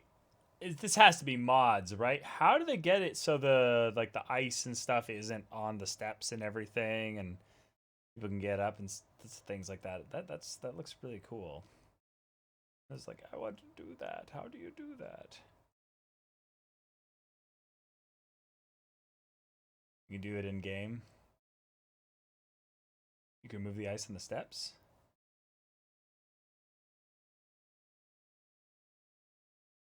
Oh, okay. That's cool. Any creature That's of chaos cool. that threatened his city All right. would have to pass him first, and the king would not falter. It was here, in Eleum Lois, that the Ivory King took a queen, Alsana. It appears she was a woman of great power, for she possessed the same talent as the priestesses did, and she quelled the chaos flame below.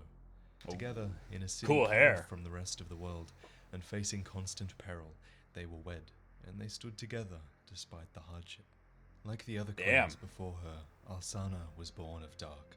She wed her king out of selfishness, for she saw that the king of Ferossa was strong, and intended to find safety by his side.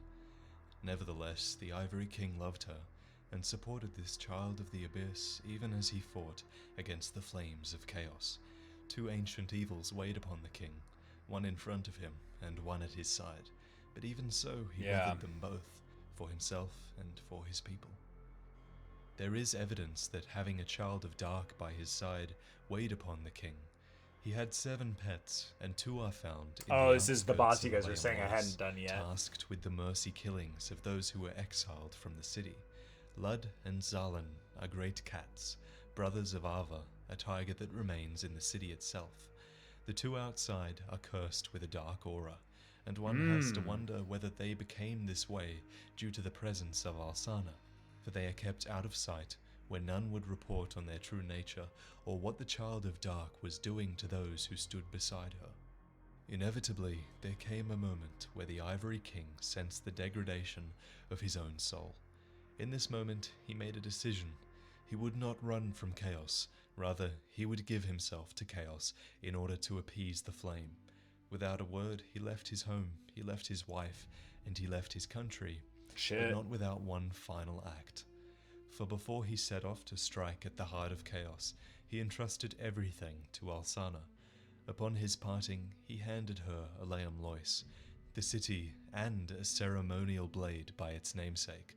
The twin blades of Eleum Lois, one light and one dark, That's were cool. entwined, as the Ivory King and his dark queen once were. He knew Alsana was a child of dark all along, but he said nothing. He believed her to be more than the sum of her parts, and so she this was. is cool. The king's belief in the queen allowed her to rise above her dark nature. It was his final gift to her. But then he left, never to return. Inevitably, the king was drained of vigor and plunged into the chaos's heart.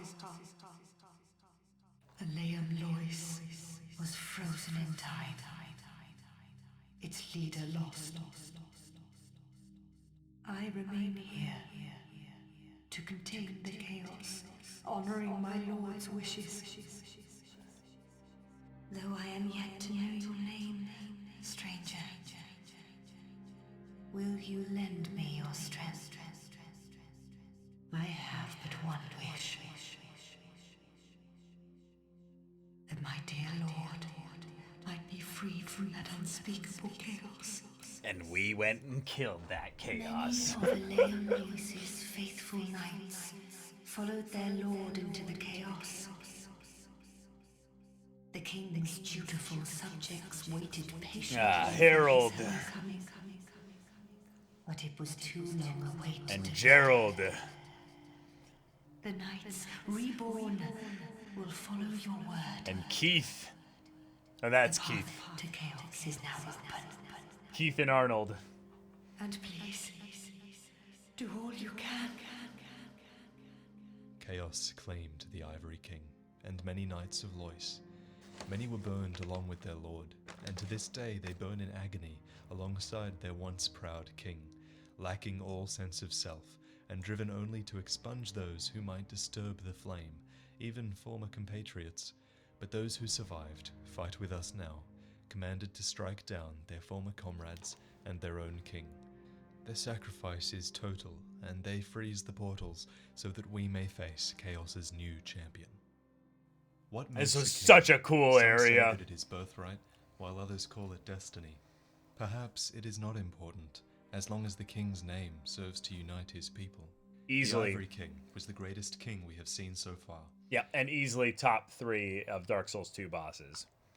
In terms of like arena, presentation, mechanics, and everything. This is just really freaking badass. His sacrifice saved the world from chaos, and he was not changed by the Child of Dark at his side. In fact, she alone remains, despite her fearful nature, and watches over chaos out of respect for her lord. Such was his influence over her. For Alsana, we free the Ivory King's soul from the grip of chaos. You've granted my one wish. My dear lord has departed. Now, I have no regrets. I was born amidst the dark. Long ago, in the depths of the abyss, my father perished. The dark shattered into tiny pieces, one of which was me. How frightened I was. A frail thing, born from but a splinter of dark. I felt that I might simply disappear. Whoa. I am, in fact, the incarnation of my father's fears. Yeah. I saw. I loved this idea of there being these fragments of Manus that have gone out, and basically showing in some ways that even though Manus became this dark, twisted form of humanity, that in some ways, because of humanity now being this thing that's, I don't even know how to describe it, but just this dark, constant force, the idea that it could never truly be just completely destroyed, but also the choice that you made in Dark Souls 1 to go back in time into that, time before the void consumed all that, and just, before the abyss consumed that whole area, and then kill him, just has this rippling effect in later Dark Souls games. It's pretty awesome. That the king of this land was strong. I sought him only to sustain myself, to smother my fears. Now, I realize that he may have known all along. I was born of fear, and my lord provided comfort. And so, here I remain, heiress to my lord's wishes, watching over chaos. Until the end of time. Shit. My father, once human, succumbed to dark. And later set in motion its raging advance. The dark wanders, guided by its thirst for souls. But perhaps man is no different.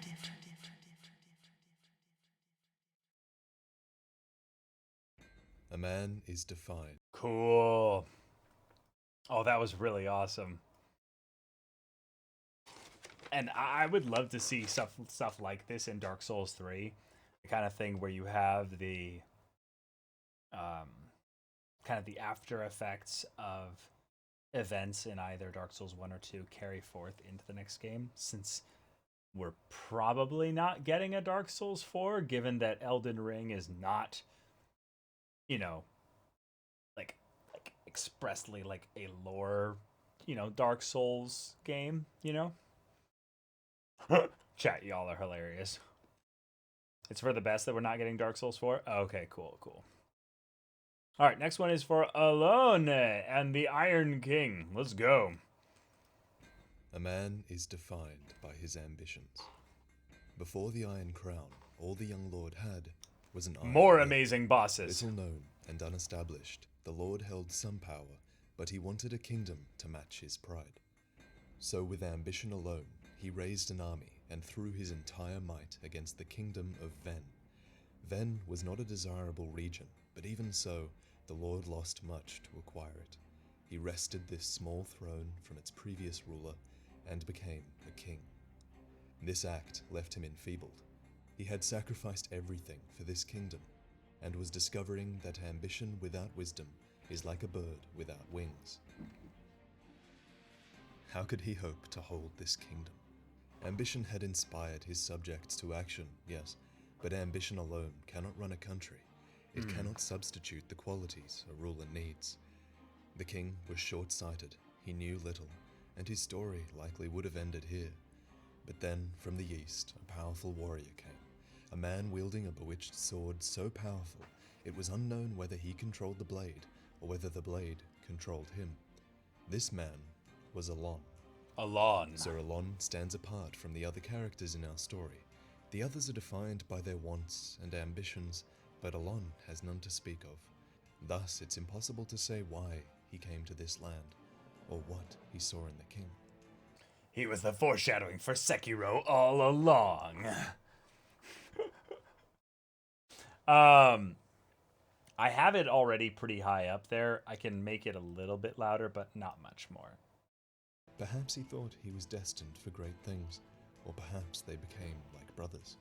Whatever his desires, Alon decided to serve the short-sighted king. His wisdom was a light in the darkness, and the king was reborn as a powerful ruler. With wisdom and pride, Alon and the king did a great many things. Their rule was defined by their strength, and the kingdom was shaped by their union. The king's army was revolutionized under Alon, with the men mastering great bows and slender blades wielded in an eastern fashion. The king, as many kings before him, found himself enraptured with fire and all it represented. He appointed a master of pyromancy, a man named Egil, who would go on to grant fire a will of its own. Egil... Is this that mad, crazy son of a bitch NPC that was like an actual just cock to fight? Like, is this that NPC who he's talking about? Because I don't remember the name Egil. Unless I've been pronouncing it incorrectly the whole time. Oh, that's how it's spelled? Yeah, now I see why I just didn't recognize it. I definitely did not. No, it's not? Huh. Well, I'll just keep listening. Adored his bull-headed king, and was awarded a great ornamental minotaur helm.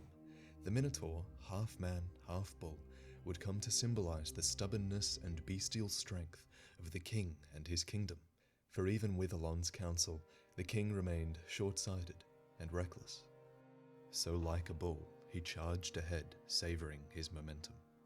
To sustain his country, the king sacrificed the land.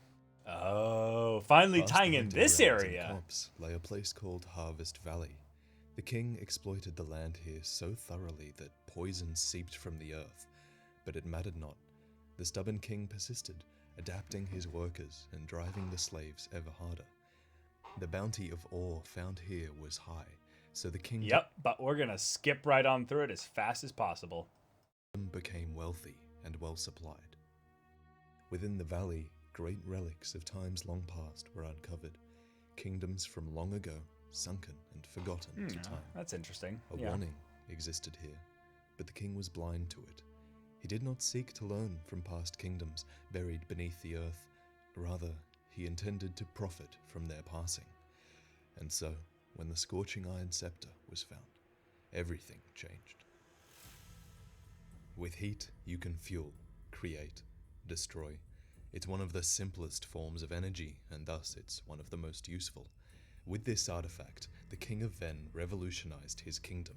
Smelting iron became trivial. There were no bounds to what he could create. Iron melted, shifted, and was brought under his control, as if he held sway over the forces of life and creation. The kingdom's warriors were equipped in iron armament. Hulking great suits of armor were brought to life. The king curated a palace made entirely of iron. We're gonna pretend that those are, just living suits of armor and not actual Ninja Turtles. Come on, Vati. Those are Raph, Donatello, Michelangelo, and Leo. Like, those are Ninja Turtles. Come on, man. And some legends even say that he tried to create a dragon out of iron, driven by the same fated lunacy as the kings before him. Oh shit. Presiding over his great age, the Iron King knew unparalleled power. None could stand in his way, and any who would try would be crushed under his might. Be that as it may, The Iron King still faced challenges. All the iron in the world could not cure the undead curse, but not for lack of trying on the king's part. He sought to shackle and imprison all undead in iron, converting the copse to a hunting ground and prison where undead, not animals, were the prey.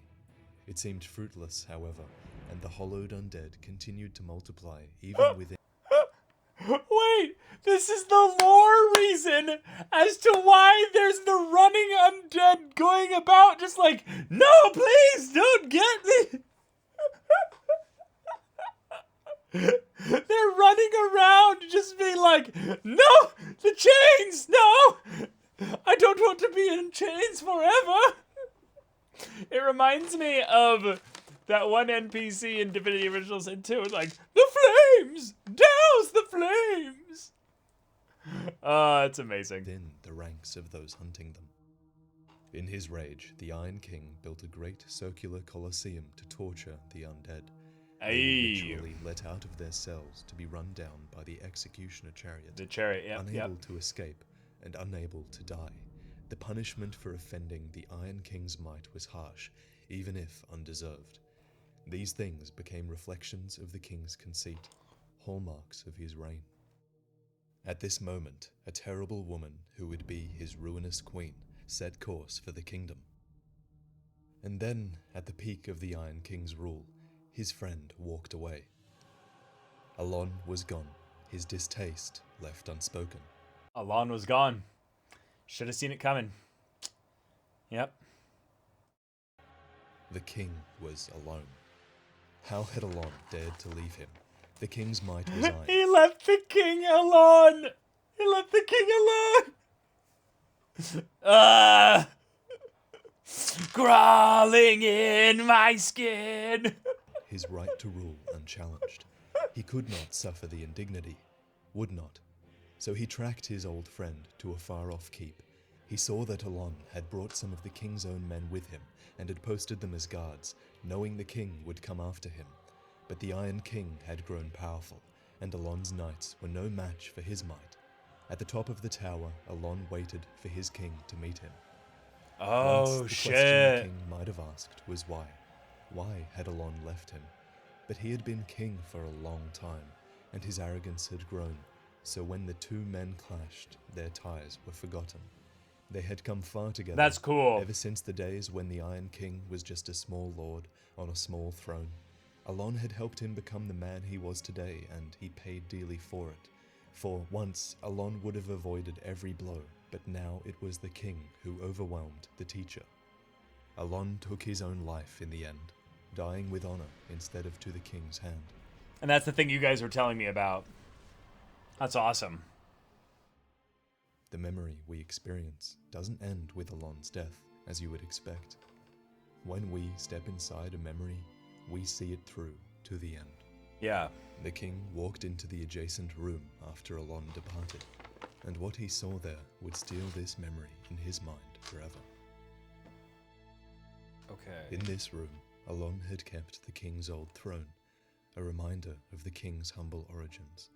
A keepsake from the time he had travelled to the king's land, offering his servitude and friendship to the man who would become the Iron King. The memory ends here.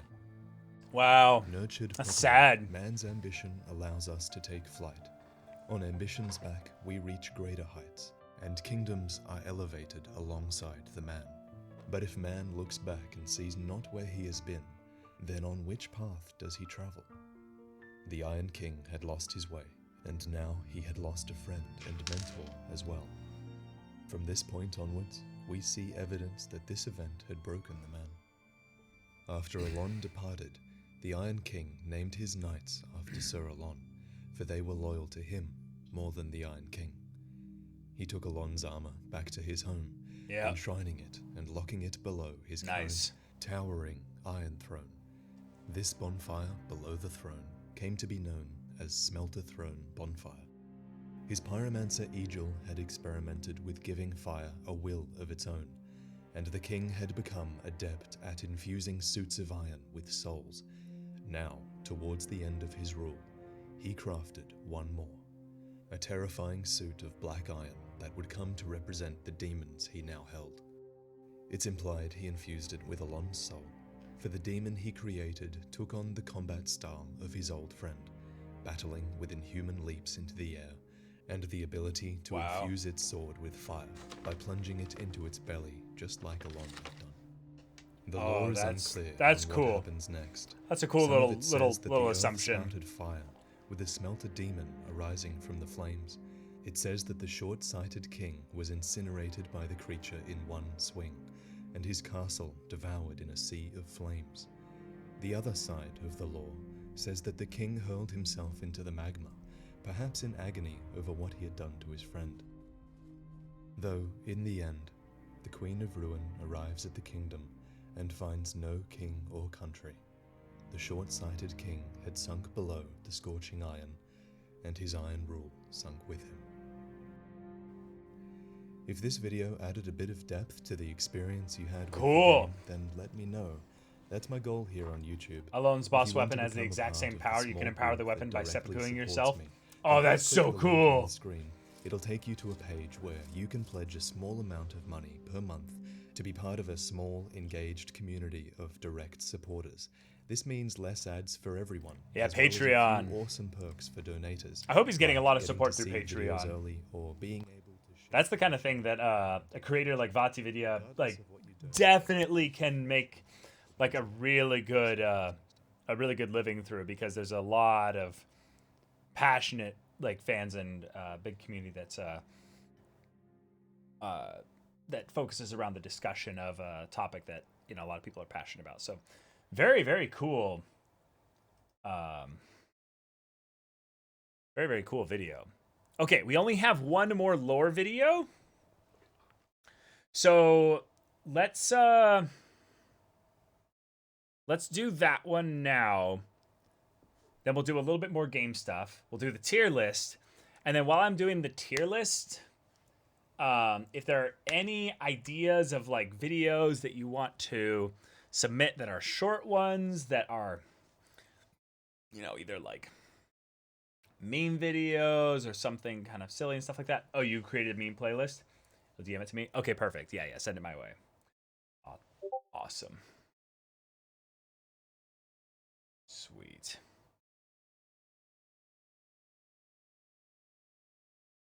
All I see is Saitama, and I am happy. I am very happy seeing Saitama on the playlist. That gets me excited. Okay. So this next video is Lucatiel of Mirrah. Okay, let's get through this ad here. Yeah, Happy Souls is on this list as well. Right about here. Okay, here we go. Lucatiel of Mirrah. If a person's identity depends on qualities that can crumble, he or she is in danger of despair, for without a sense of self, we are nothing, and the world is unmoved by our existence. Oh my god! Yeah, I completely forgot about Lucatiel. Where did she go? Like, that was early Bastille stuff. You failed her quest line?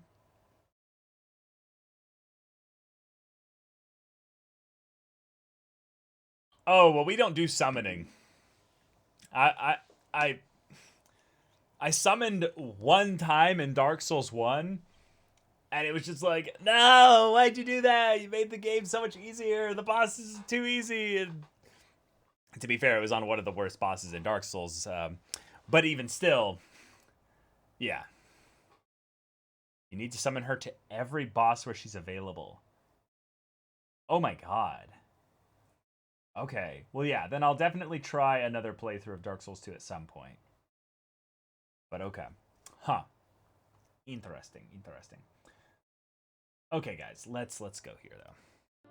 If everything should fade. Yeah, she had such a great voice, left too. of me? I loved her voice. We live in fear of this loss of self, our existential crisis. I'm called Lucatiel. I come from Mirrah, a land of knights. My sword is always ready. There is only one way up in Mirrah. Join the Order and prove yourself in battle. My family had little fortune and no name. I had to carve out a piece of the world for myself. With two things: my sword and my loyalty to my lord. I was raised to wield a sword from birth. Life was hard, but I never gave it a second thought. I had swift success on the battlefield and quickly attained respectable stature. And then I came here to... Who are you? We came to Drangleic seeking answers. Our flesh, yeah, and they had like all the memory stuff with is her. branded with the dark sign of the undead. While marked, an undead's memory of their humanity will fade, until only a hollow husk remains. Undeath robs us of our past, and in doing so, it robs us of our fate. Lucatiel was marked, and she bears it with shame, for it forced her out of her homeland. Across many kingdoms, the appearance of this curse and those who bear it has been met with fear and hatred. The King of Iron bound the undead in chains and tortured them endlessly. The current King of Light did much the same, sending them to an inescapable Bastille. It is not so strange to think that the land of Mirrah would have reacted in much the same manner, damning Lucatiel if it was ever discovered what she had become. Have you heard of the undead? These poor souls affected by the curse. An undead gradually loses his humanity until his wits degrade completely. Finally, he turns hollow and preys upon others. And a hollow can never be human again. One can skirt this wicked fate only with the help of the souls found here. Assuming, of course, that the legends are true, I can only hope that they are. The mask hides Lucatiel's shame. It is said that Drangleic holds the souls that can cure the curse. Many adventurers rose to the call, some driven by greed, others by desperation. For Lucatiel, Drangleic holds salvation. I found my thoughts growing hazy. My memories are fading, oldest first. The curse is doing its work upon me. I am frightened. Shit. Terribly so. If everything should fade, what will be left of me?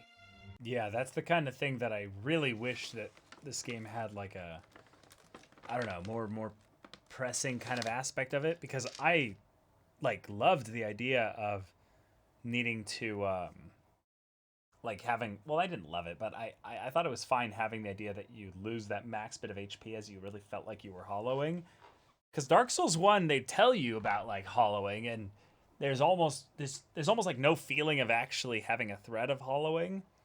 But in Dark Souls 2, there's this idea that it's gradual, like it's going to happen inevitably. But because it's a video game, you're the main character, you're not going to ever actually hollow. Like, you can't actually have that. But you felt like it a little bit more, I think, in this game. So, it's interesting. Existential despair. The curse took her knighthood, the thing she devoted her life to. Lucatiel's self was based on her prowess as a knight and her loyalty to her lord. Forced to leave for Drangleic, what does she have left? That's funny, T. David. She will lose herself, given time. She will lose that which made her what she is. Oh, my thoughts are very scattered. What is this curse? The question rings in my mind, but I haven't the focus to answer it. Loss frightens me no end. Loss of memory, loss of self. If I were told that by killing you I would be freed of this curse... Do it immediately, yeah. Then I would draw my sword without hesitation I don't want to die. I want to exist. I would sacrifice anything at all for this. It shames me, but it is the truth. Sometimes I feel obsessed. I didn't see it that angle with before. This insignificant thing called self. Even so, I am compelled to preserve it. Am I wrong to feel so? Surely you do the same in my shoes. Maybe we're all cursed. From the moment we're born. All of us face this same despair. Cursed or not, there is no meaning in the world, beyond what meaning we give it. Despite this, we seek meaning. For a life free of purpose simply means that we are able to imprint our own. We are all a product of our past, and this shapes our future. But an undead is doomed to lose his past, and thus fated to be robbed of his future. Lucatiel has one hope, to find her past and recover who she was. I had an older brother. We learned to fence together. He became the most decorated swordsman in all of Mirrah. I never even compared to him. In fact, I never beat him. Not once. Oh, that's cool. But then, one day, he was gone. Lost without a trace. Now I'm certain. Shit. That he was taken by the curse. What? If only someone would hear my tale. What was that? My brother must have come here, too. Soon I may forget even about him. An undead gradually loses his humanity until his wits degrade completely. Finally, he turns hollow and preys upon others. You... What's become of you? Wait. We were invaded by this NPC, right? I'm pretty sure we were.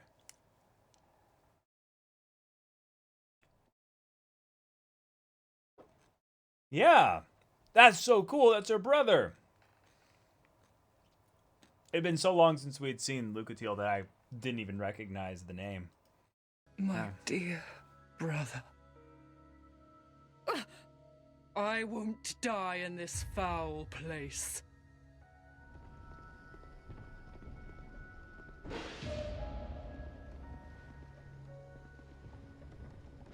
You. Nice. Who are you? Oh. No, forgive me. I know you.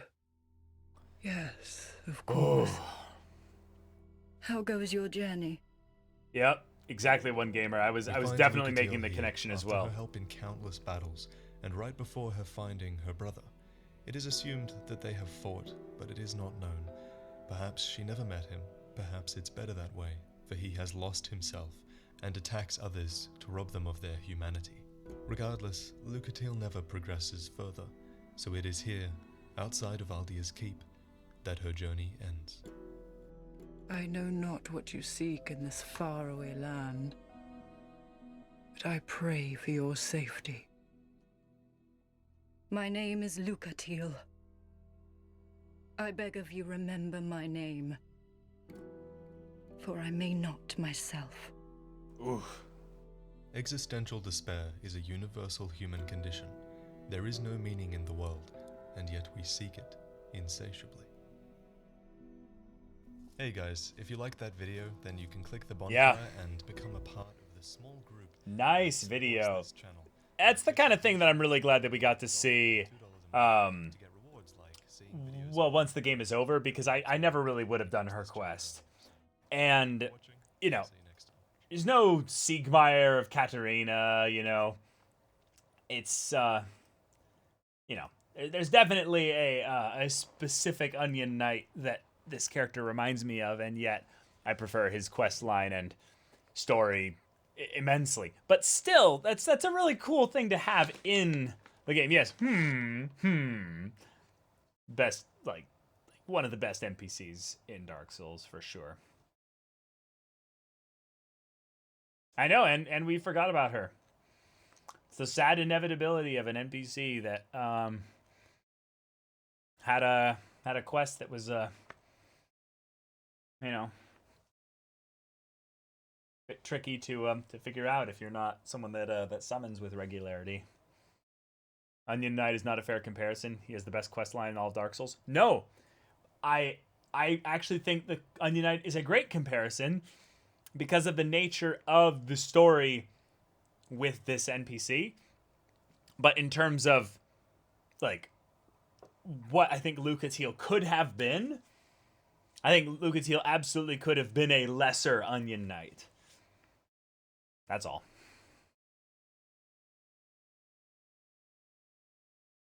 So if we're doing gameplay, want to know what smooth and silky stones are actually for?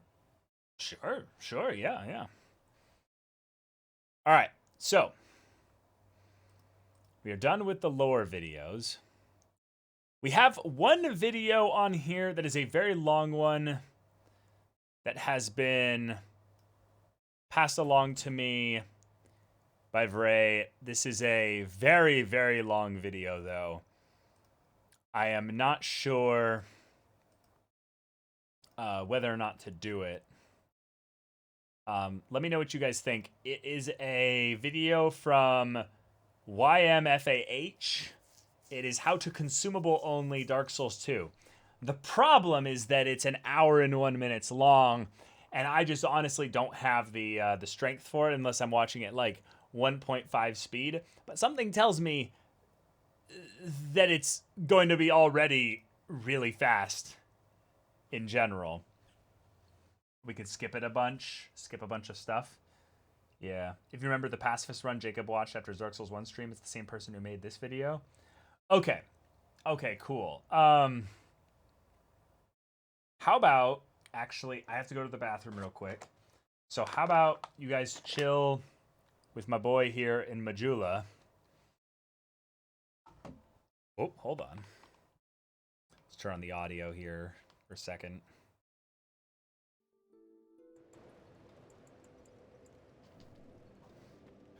We'll just overlook the sea.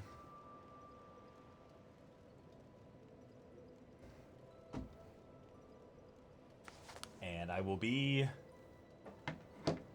right back.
All right. Hello, everybody. Hello, hello, hello. Okay. All right. Hope y'all are being chill here. Enjoying the manliness of Kua di Barra on full display.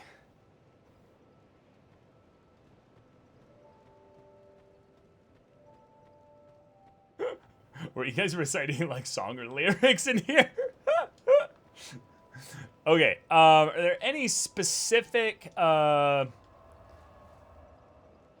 places maybe we could check out? Maybe we could kill a couple NPCs, see what happens.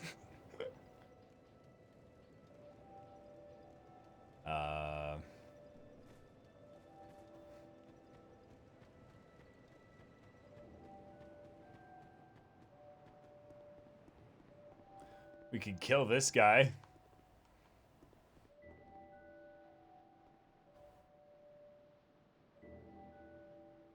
Duo Pursuer. What's Duo Pursuer, Vrakos?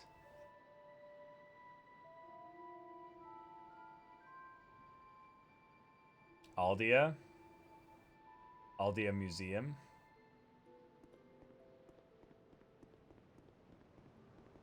Killed the guy with the blue sword. Where is he, though?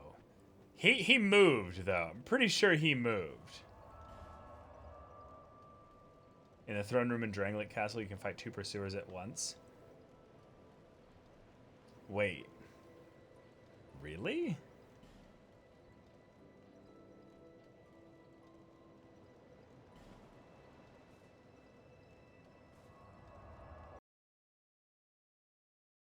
Okay.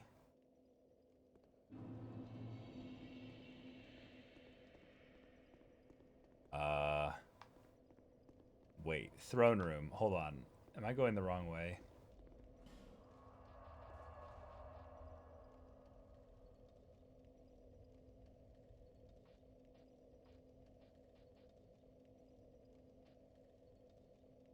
It's above that bonfire.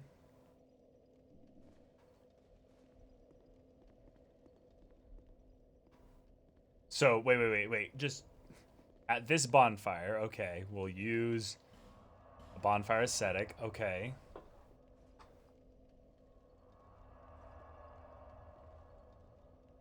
All right. Cool.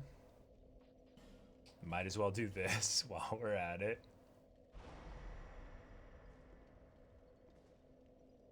Okay.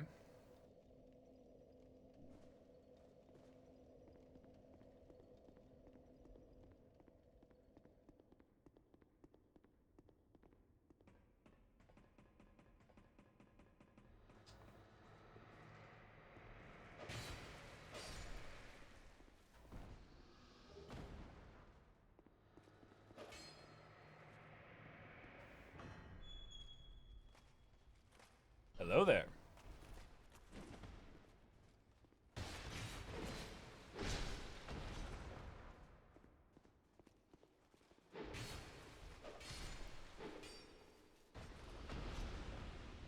Okay, throne room should be literally right here. Okay, let me actually put on good armor, though.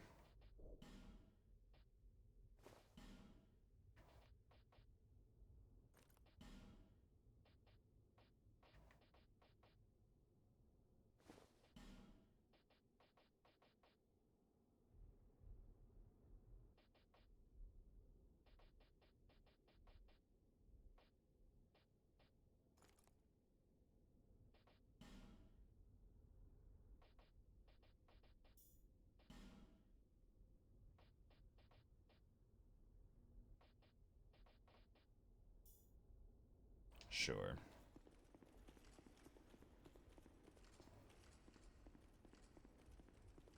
So I need to talk to the ghost up here, I'm guessing. Welcome, visitor. Hello there. Others are treated with honor. Tell Yeah. me if you... Yeah, I've already done all that. Oh. He has new weapons and shit here. Oh shit. That's pretty cool. Oh, that's something.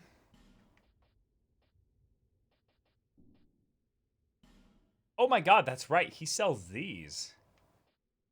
That's really good. Those are there already, not New Game Plus. Oh, okay. Gotcha. The king commandeered their power and created the golems. With the golem to celebrate. Yeah, we've heard all this. Be safe on your travels. Okay, so we just go right in and fight them. Okay, cool.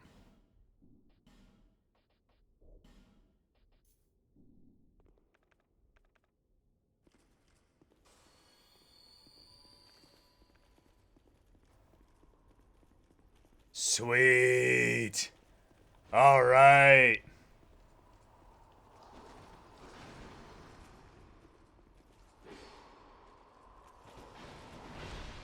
Okay.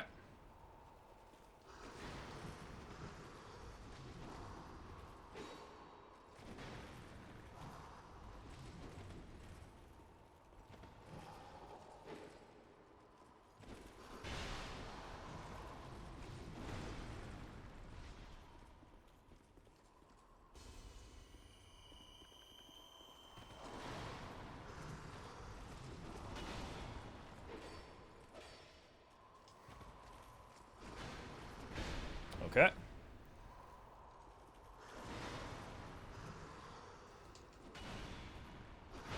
Oh shit.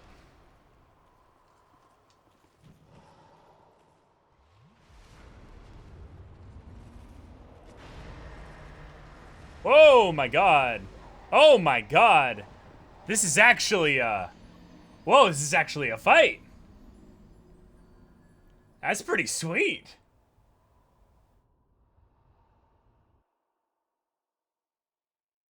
New Game Pursuer went across dimensions and met New Game Plus versions of himself and teamed up. Hell yeah.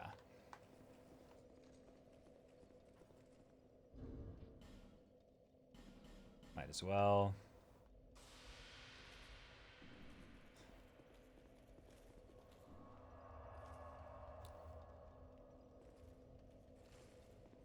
Okay.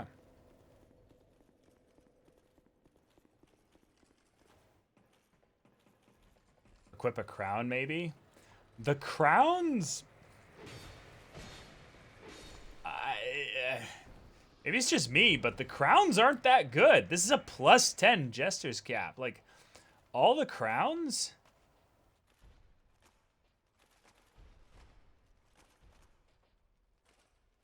like, they're not that good. Ivory Crown gives HP regen? Okay, yeah, just tell me what the crown's special abilities do, because I don't know what they are.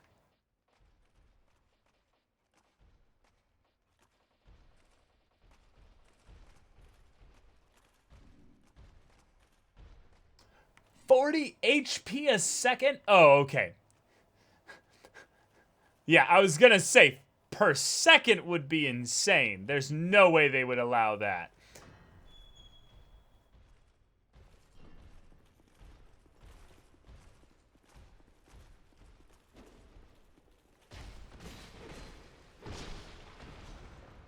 Yeah, that's not... no way that's a thing.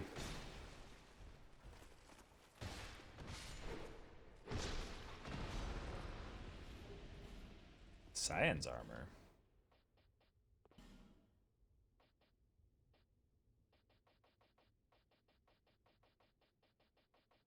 Oh, I have 2 of those already. Okay. Actually, I never checked out this one, though. Oh, that's pretty cool.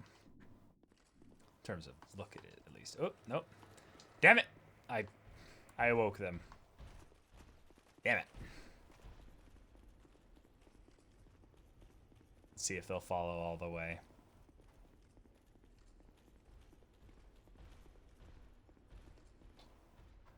Wilt thou follow the whole way? Yep, it's following the whole way.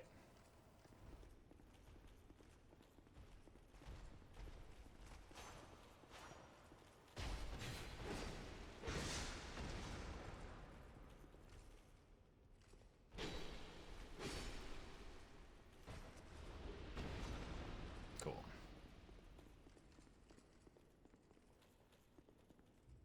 Maybe going back to pyromancy is a good idea. Oh, okay.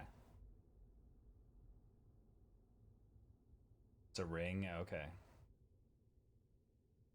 Crown of Second King gives you +1 endurance, strength, dexterity, just vigor, vitality by 1. That's nothing much. The only worthwhile crown is honestly the Iron Crown because it occasionally restores some spell uses. Yeah, it's nothing much really then. If there's any item I'd want on my hotbar here or something like this, it would be some kind of ranged thing, maybe? Maybe? I could boost myself a little bit. How many boosts can you have at once?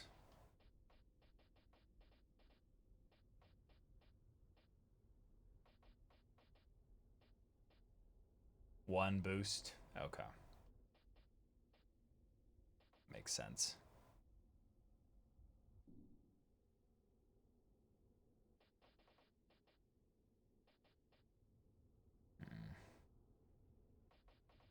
Then I think what could be cool is to put poison throwing knives here as just something to have.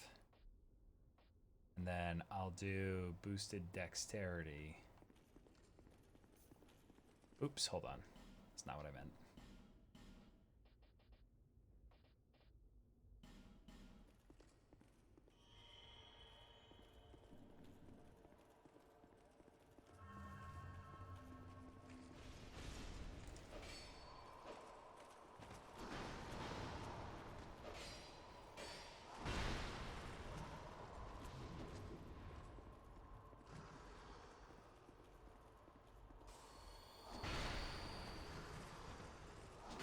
Oh shit.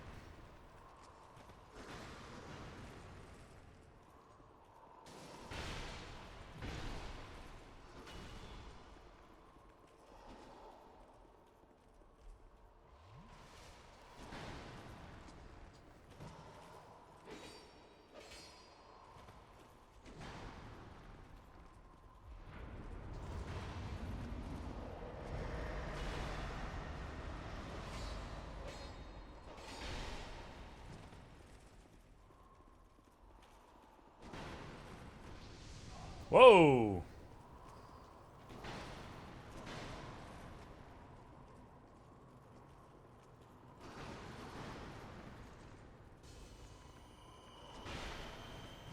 Oh no! I died. Wow, they are much harder on New Game Plus. Wow.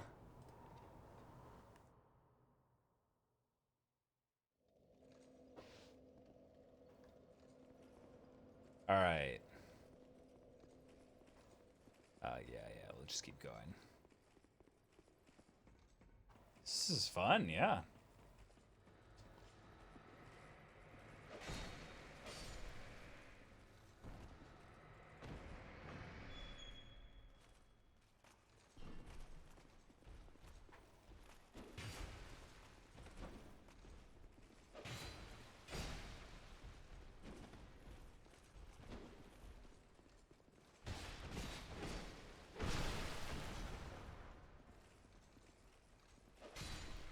Okay.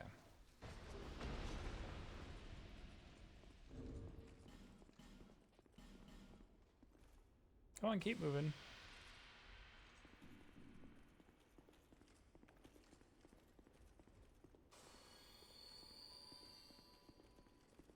Okay. All right.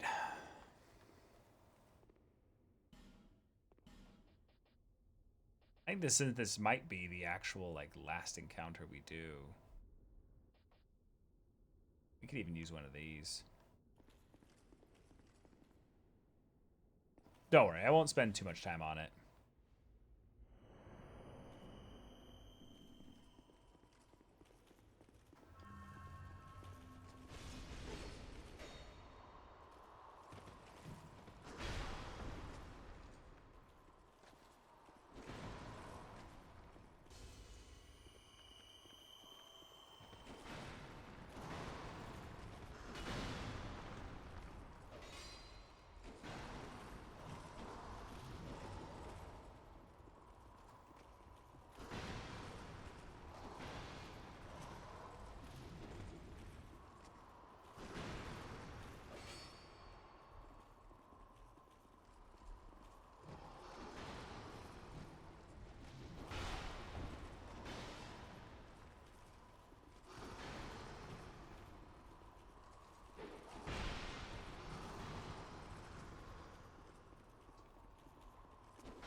Oh, they leave if you...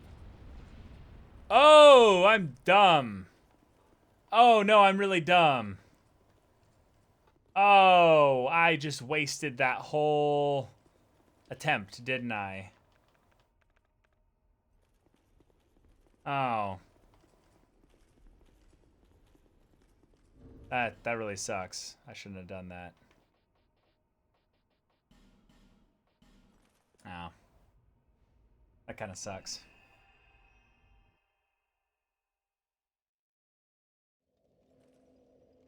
Wasted a bright bug though. Jesus. That's a lot.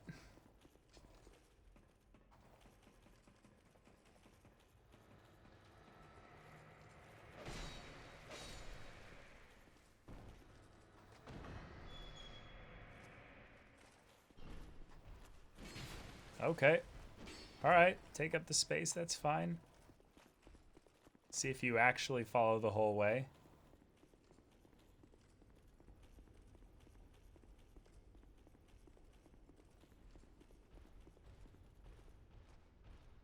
Still coming? Of course.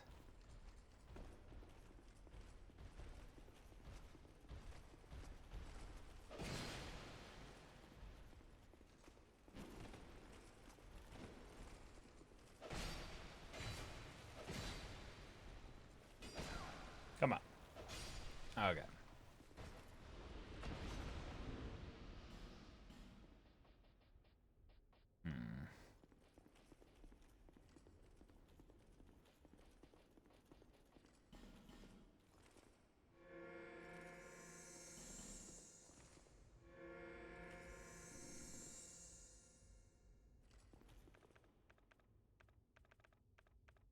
Sure.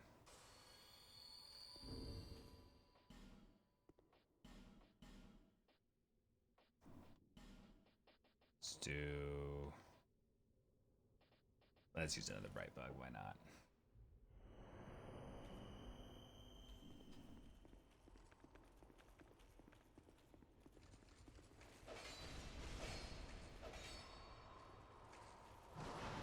Huh?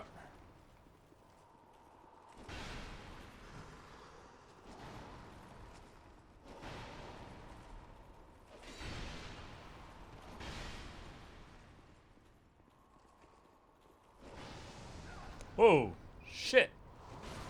What?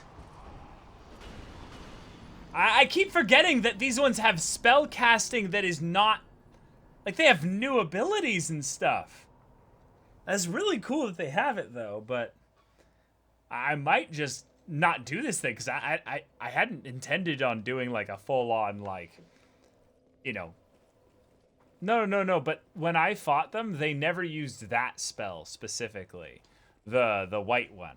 That one's not in my, like, muscle memory for their movesets, basically.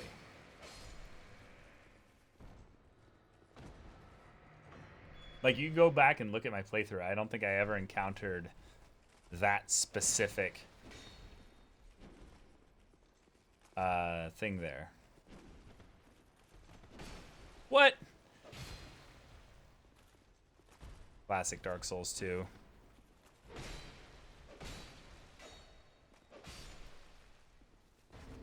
Oh, shit, shit, shit, shit. Don't wake them up.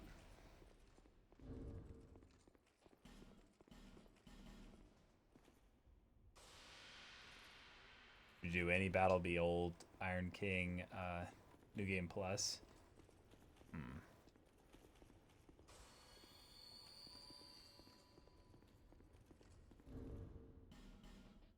Okay, how about...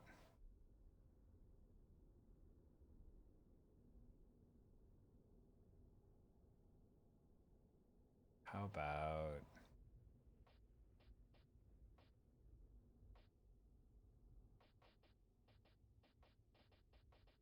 How about this? Let's try this.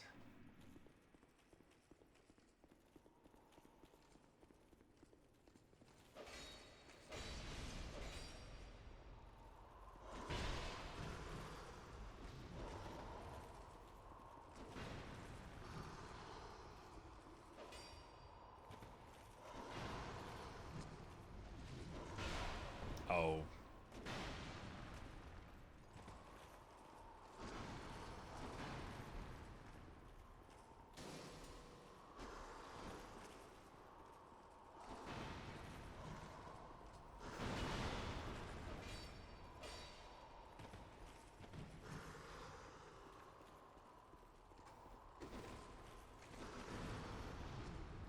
Yeah, see, that's a new move.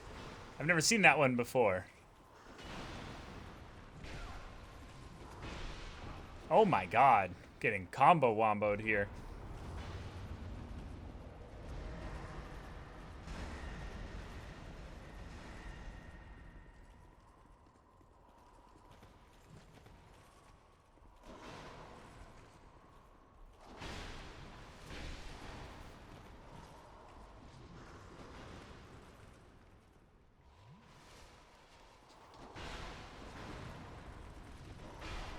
Jeez.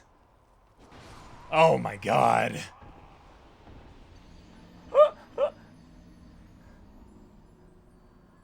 Wow.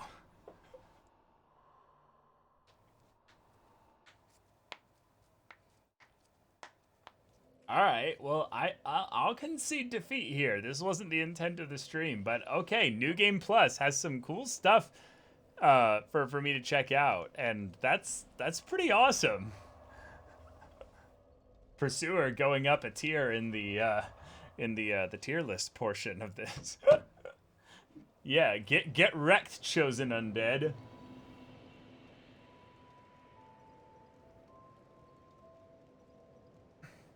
One of the pursuers also drops the +2 ring of blades. Oh, don't tease me like that. Don't tease me like that.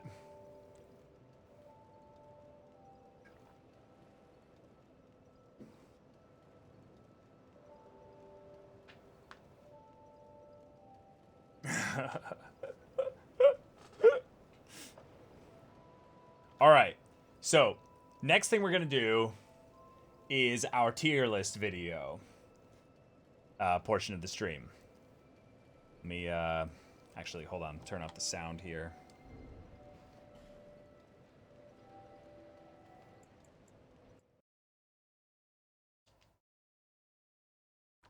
Okay. So we're going to do tier list for the bosses and do a little bit of a discussion on that as well. Okay.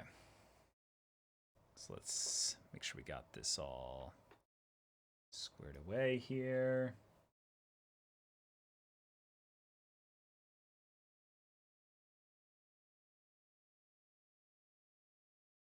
That.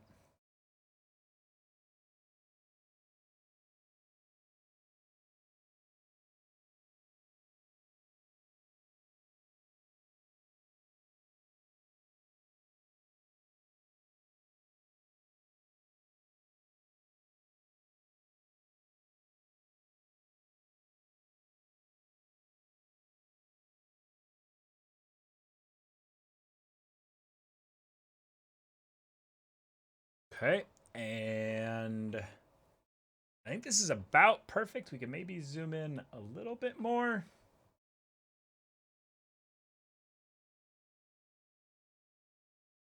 This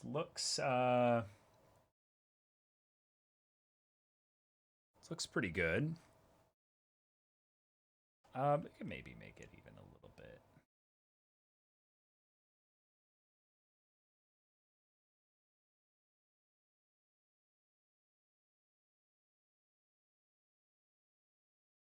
There we go. Nice. Okay, now we got these nice big images too. So we can like do all this and everything there. Okay. Cool. I love how they put trash. We'll just put actually. I actually like having a trash tier. That does kind of make a lot of sense. But we need something else. Like something that's like do we need like a Humegalo, yeah, maybe that's it. We just need a regular D tier. We just need a regular D tier. That's what it is. So put this here, add a row below. Okay. There we go. Now let's make this one be just gray. No. This one will be blue. No, let's have this be light blue. We'll have this one be orange. This one, well, no, orange would be A. That's actually good. Let's have this one be purple. There we go. That looks a bit better. Trash is going to be just gray. Just garbage.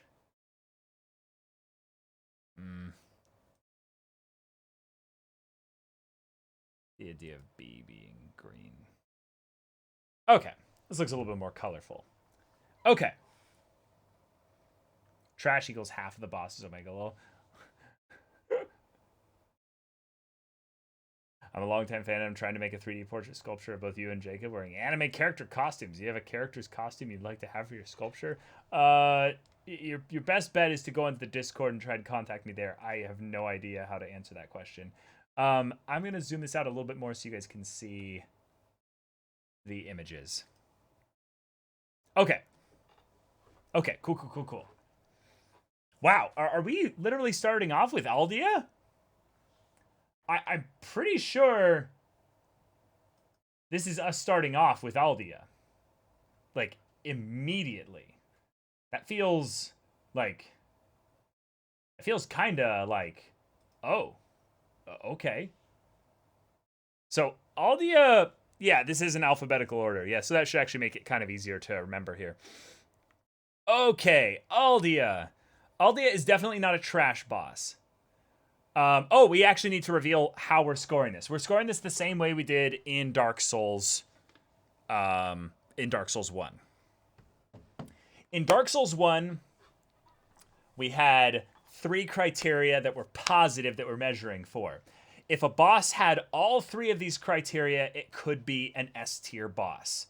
If it had 2 of the 3 criteria, it was an A tier. If it had 1 of the 3 criteria, it was a B tier. And if it had none of those criteria, it was a C tier. And if it had negatives on any of those, it was a D tier. But for Dark Souls 2, we have the new category that is the trash tier, that is this was so just nothing of a boss, like a big nothing burger, that if it gets like negatives in more than one of the categories, which, then it's going into the trash tier here. So these are the categories by which we will be scoring these. First one is the most important one, is how much do I want to refight this boss? Do I want to refight this boss at all? If I do, that's a positive criteria there. Next one is the aesthetic design of the boss. Hold on. Why is there a nasty line in the middle of chat there? That's really irking me.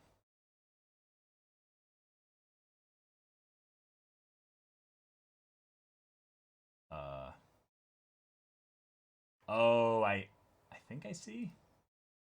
I don't know if you guys can see that line. Yeah. I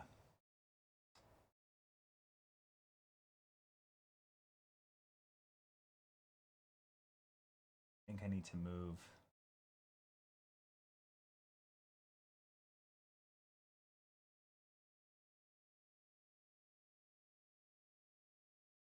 Need to move to here. Nope, that's not it.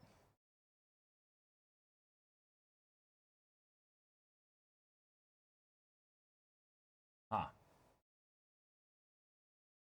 Yeah, that is the tier list window. Now I'm like, why is it there though? It should be underneath. It should be underneath the chat box, which is really strange. Okay.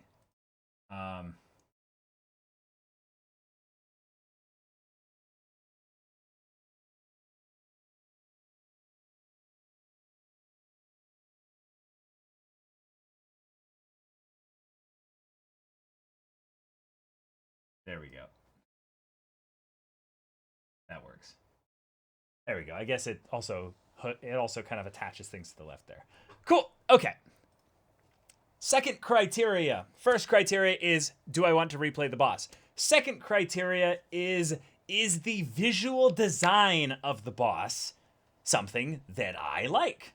If I like the visual design of the boss, and this includes the setting, the arena, that whole kind of stuff, then yes, that's another criteria. And then the third bit of criteria is the actual boss fight itself. Did I like the mechanics? Did I like the actual like flow of the boss fight itself? That's probably the criteria that's going to be the most negative, I would say, on almost all these bosses, because so many of them were so easy. That's going to be the thing that probably like half these bosses are just not going to succeed in. So they won't be, they cannot be an S tier. And some of them will be so easy that that's going to be a negative. But yeah, I will prioritize positives over negatives, so that means that if a boss has a negative in one, but it has a positive in another, that means it is actually getting still a B tier in general, because we have to scale things according essentially to the game itself. So that means a B tier Dark Souls 2 boss does not necessarily equate to a B tier Dark Souls 1 boss fight, if that makes sense. Okay, is everyone following? Everyone able to track here? Okay. So, I'm going to need your help in this though, because a lot of the things with these bosses are kind of forgettable, meaning that most of them are not going into S or A. Like an overwhelming majority of them will not even touch S tier or A tier. But Aldia design-wise is fair.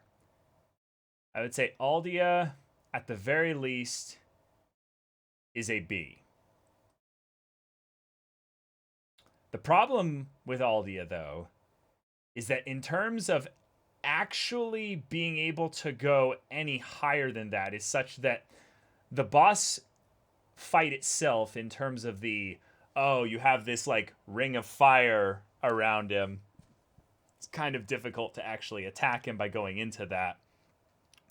I would say it's interesting, but he basically just repeats, cycles a style of actual, like, oh, you can jump in, and you can't. You jump in, and you can't. I think that Aldia actually has a negative in the actual boss fight flow. Actually, this is a good thing we can do as a bit of a clarification here. If there's a negative, can we have it count against the positive, so it needs to net? 1 positive puts it into B, netting 2 positive puts it into A, and then 3 positive puts it into S. So therefore, if it has a positive in one category but a negative in another category, that would put it at netting 0, basically putting into C. Because I actually think I want to put Aldea in C tier. I think Aldea is kind of a C tier boss. Yeah. Okay, so I'm gonna do that for this one here, and we're gonna throw Aldea in C. I don't have any interest in refighting Aldea. I think Aldea is probably one of the most interesting characters lore-wise in the entire game, and yeah, he's kind of like a secret boss, you know, like a kind of hidden boss at the end, which is cool. But yeah, the actual flow of the fight in combination with the positives of the design of the boss, I feel like balance it out to a C. So, okay. All right, now we have probably one of the probably one of the weirdest bosses in the game. It's not even really a real boss. Ancient Dragon. The Ancient Dragon has a lot of problems. Ancient Dragon cannot be an S or an A tier. It does have the positive in that it's a fucking dragon. I am almost always going to give a dragon a positive in the actual design of it. The fight, though, of run away, run back in, run away, run back in, run away, run back in, gets pretty monotonous. I do not want to fight him again. And the flow of the fight, is that a negative? Yeah, I think it is. And it has negative on replayability, I would say. I'm going to throw the dragon into a D tier. Yeah. It has a net -1 on this whole thing here. So, okay. Cool.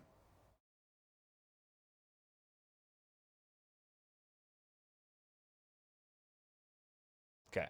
Next boss. What was this boss? What was this boss? Oh, this is the gargoyles. The gargoyles. Well, the gargoyles.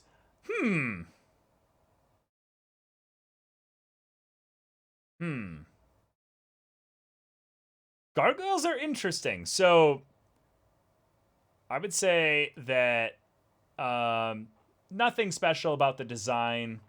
It's just decent. The flow of the fight was actually kind of nice. Flow of the fight was actually kind of nice. I don't really have any interest in replaying the boss in that it's just kind of a slow slog. So I don't know. I feel like the Bell Gargoyles could be a C. I feel like the Bell Gargoyles are above Aldea and they're a C. Okay. All right. The Covetous Demon. Trash. I don't need to explain this, but yeah. Actual just trash immediately. Yeah. Yeah, it's a waste of time. How is he trash but dragon is D? You guys, I totally get it. I totally get it. But this is still a dragon.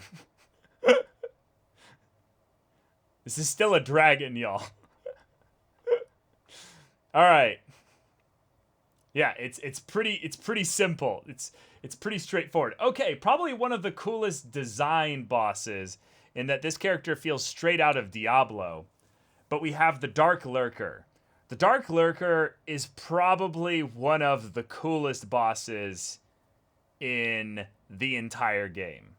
So, immediate positive B. And I would say that I liked the flow of the fight. And I have no negatives on replay. But I'm not excited to replay him. I'm just like, yeah, it seems pretty cool. So I think we'll put the Dark Lurker in A tier. Yeah, that feels solid. One of the first ones to get an actual high result here. Okay. Probably one of the surprisingly weirdest bosses, but also like something I kind of liked quite a bit. What was this boss called?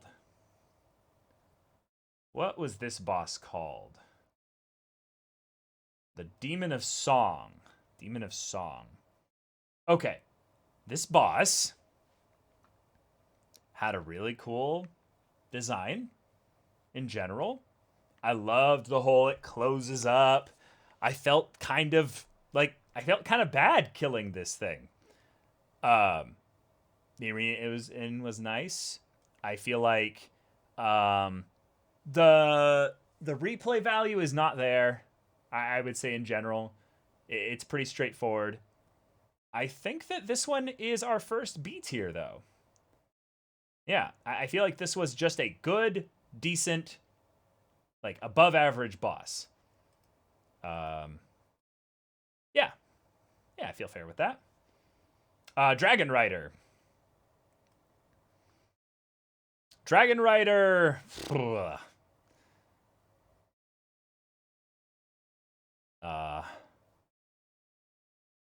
I feel like Dragon Rider is just a good old D boss. I definitely did not have like any desire to replay him. I had probably a negative in the combat flow. It was very boring. And then the design was just So D. Yep.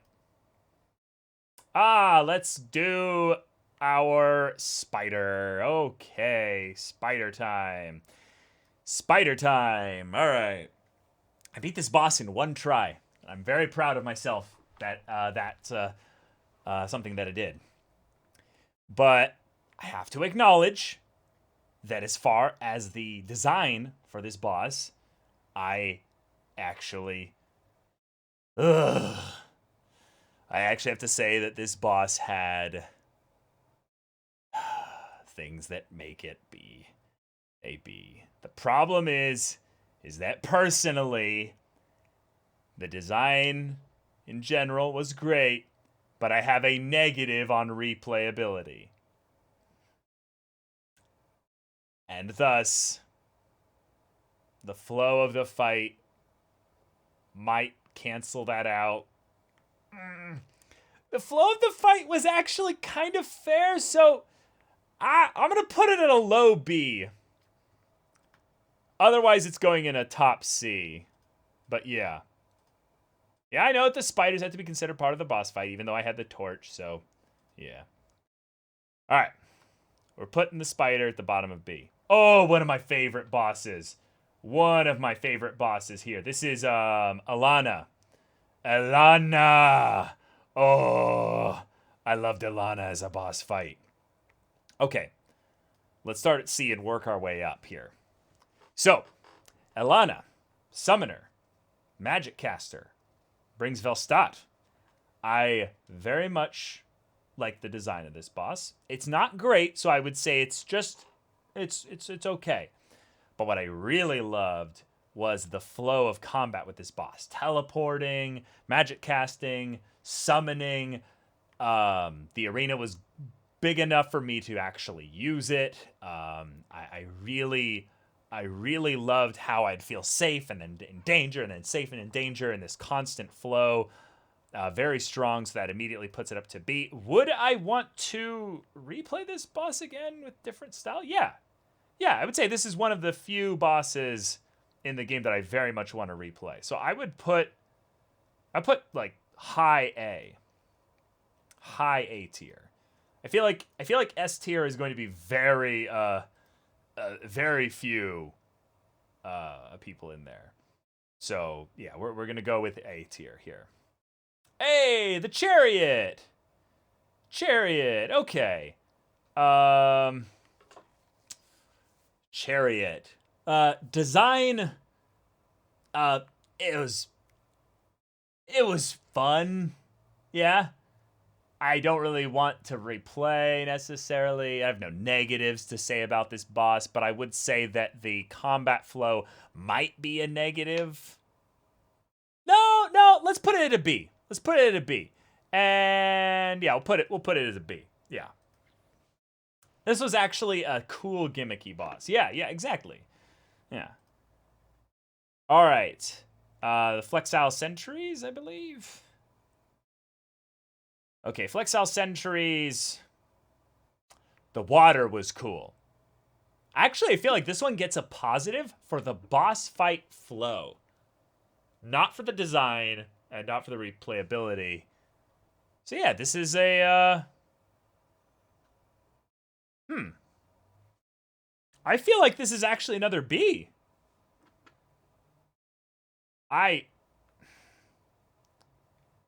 Design? No negatives. It's just the replayability, eh? And yeah, this is a B boss, but put it kind of the bottom of B. Yeah, I think Flexile is not that bad. Okay, this is the big giant, right? This is big giant. Giant Lord. Okay, Giant Lord. I feel like, honestly, I have nothing positive to say or negative. This is literally a forgettable boss. Like, I just think Giant Lord is a C with, some things that could go towards maybe D, but I think this is just a C tier boss. It's just kind of forgettable, but there's nothing negative really about it. Maybe the design is a little bit hackneyed, so yeah, but I don't think it deserves to go down here. No. All right. Ooh, a cool boss. Oh, one of my favorite designs for a boss. I have to say, almost immediately, weirdly enough, Looking Glass Knight is probably one of the few that I want to replay that's not necessarily a hard boss. This is an A tier boss that could theoretically be an S tier boss. Okay, so let's actually think about this here. I want to replay this boss in different ways.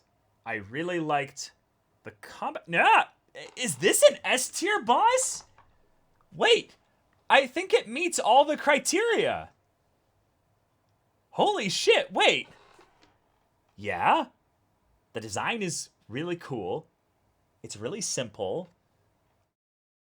The boss fight flow is good. If you weren't online, he could have summoned real invaders. Really? Really? Okay, that's kind of awesome. I mean, I didn't experience that, but... Alright, you know what? You know what?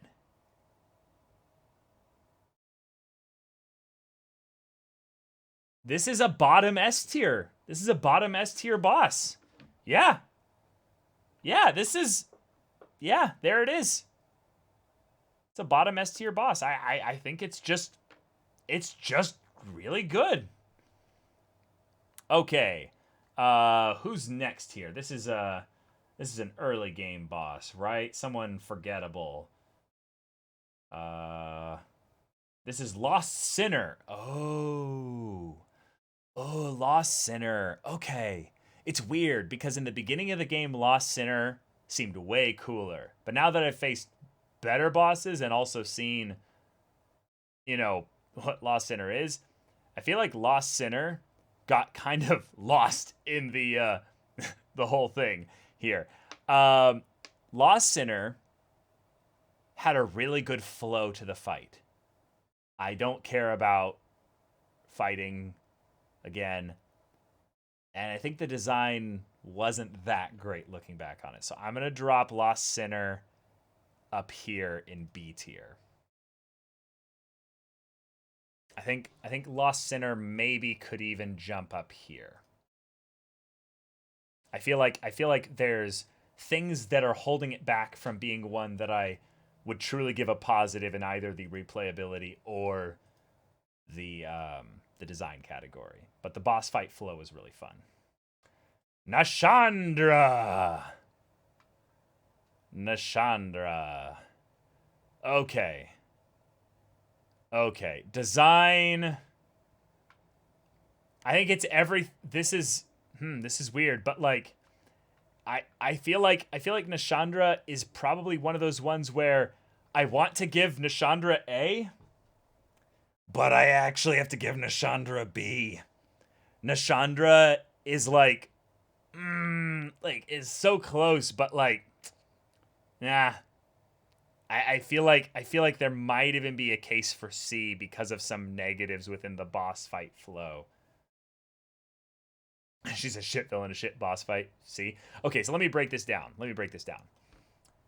I actually think the design is one of the better ones in the base game of Dark Souls. I actually want to give that as a positive. I have nothing to say about replayability. Nothing. But I would actually give the boss flow potentially a negative. Like, potentially a negative. There's aspects of the environmental stuff and the fact that her melee stuff is so boring and then her laser is the easiest thing to dodge. Yeah, I'm going to give her a C. I'm going to give her a C, like, right here. Yeah. And go there. Hey, a recycled boss. Hey.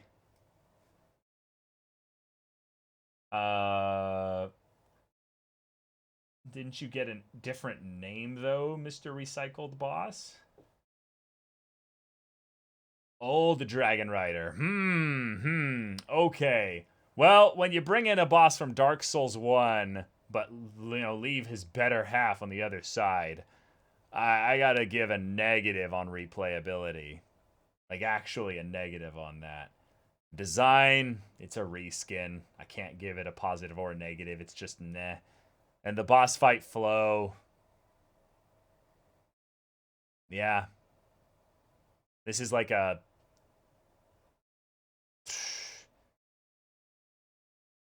This is like a D tier boss. Yeah. It's just dumb. Put him with the other Dragon Slayer. Yeah, and I actually think to be... Not Dragon Slayer, but Dragon... Oh, yeah, it is Dragon Slayer, that's right. But I think the Dragon Rider is actually almost a better boss. Like, actually almost a better boss. But just barely. Okay. Next one we got here. Oh, this is the... This is the big demon guy that was chilling in the lava. This is the old Iron King, the Balrog. Yeah. Iron King was very much just the epitome of an average boss. Like, I could maybe give it a positive in the design, but the fact that it never, like, burst out of the lava onto the ground and, like, did shit on there, but just kind of like, oh, my legs are in the puddle. Brrr.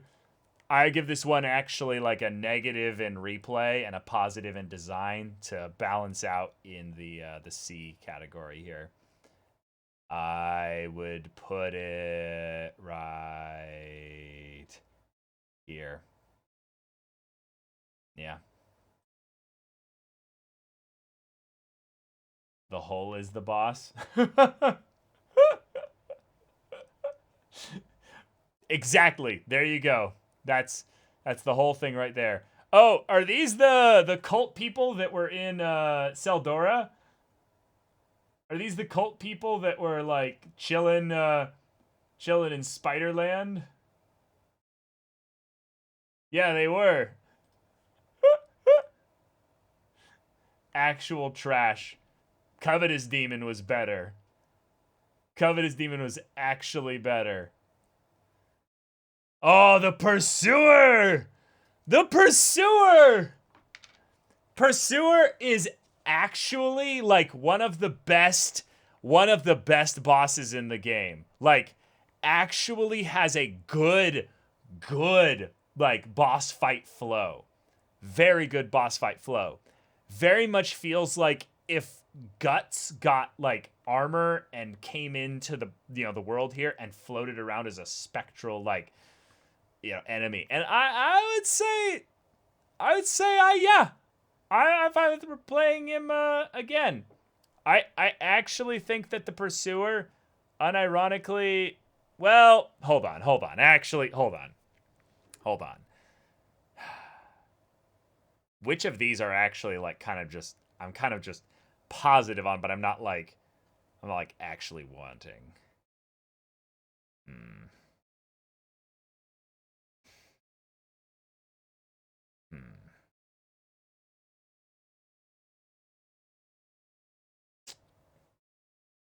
Ah, man, I actually think I could give the Pursuer an S tier. But I see a case for being either here or up here.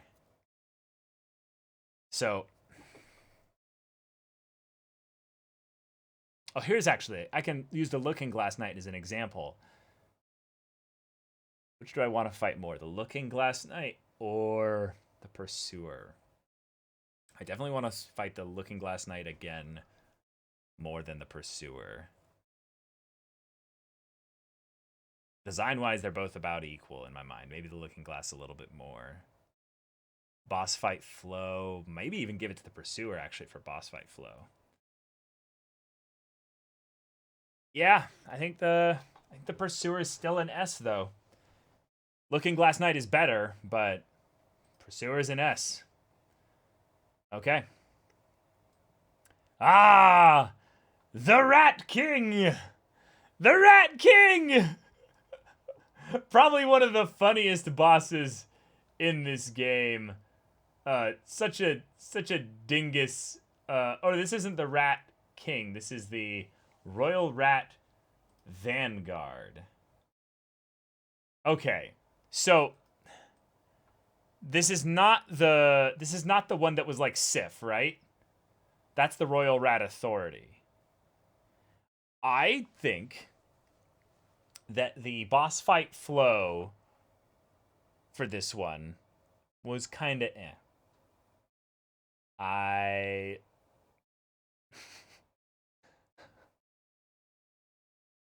Huh.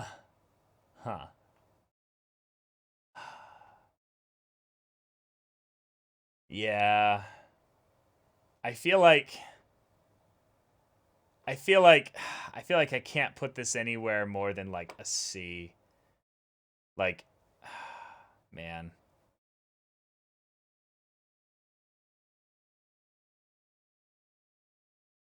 Yeah.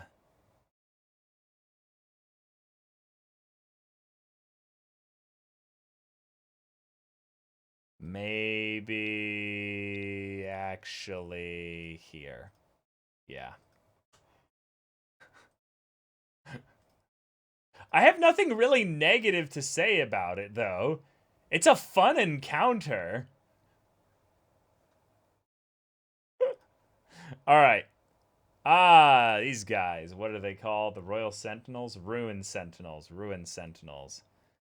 Okay. I don't like the combat flow of these bosses. I do not have any interest in replaying them. The design is meh. I actually think that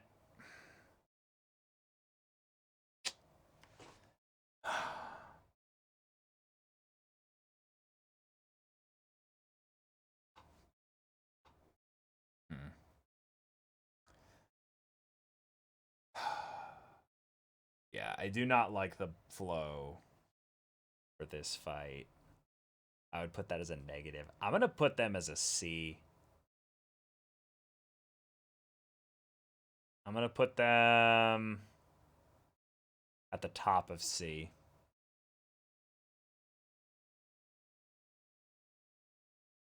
Okay. All right, yeah, that looks good. Okay, we got Scorpion. What was her name? Najka.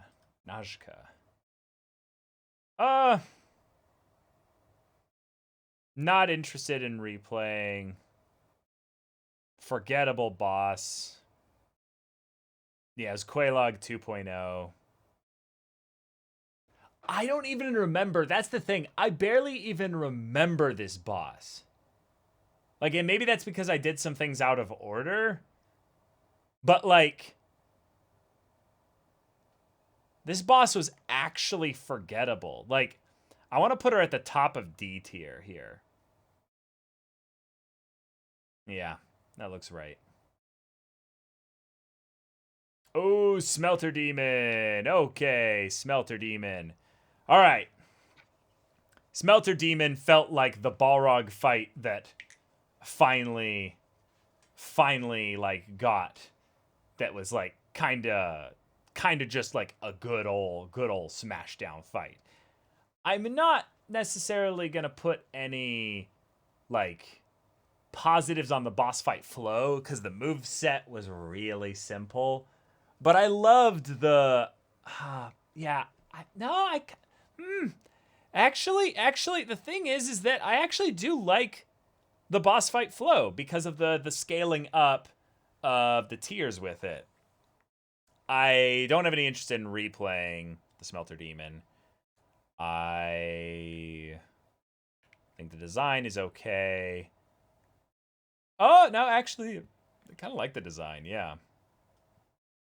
I'm going to put Smelter Demon actually at the bottom of A. Yeah. Last Giant. Last Giant, honestly, goes like... Oh, God. Last Giant goes like here. Maybe...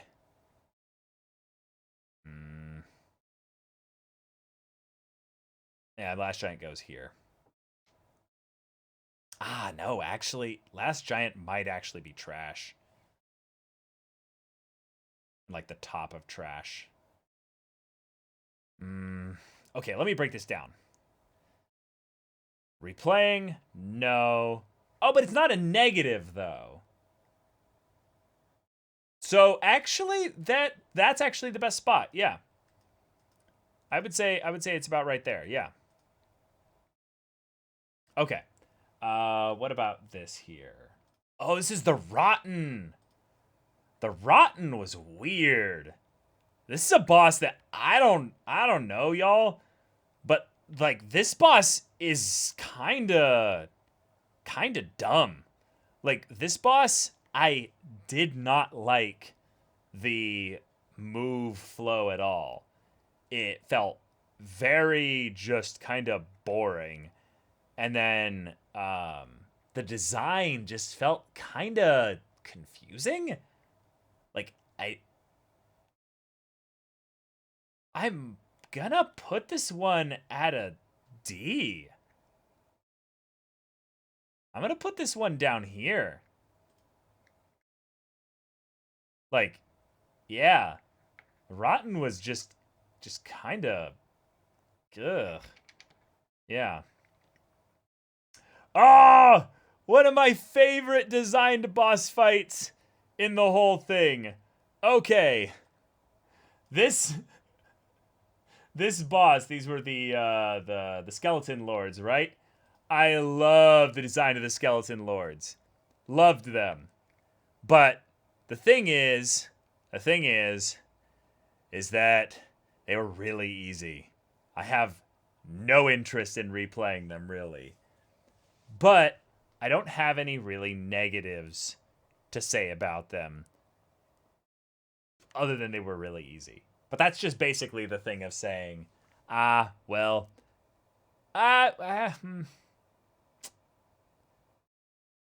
I put them anywhere near these ones here?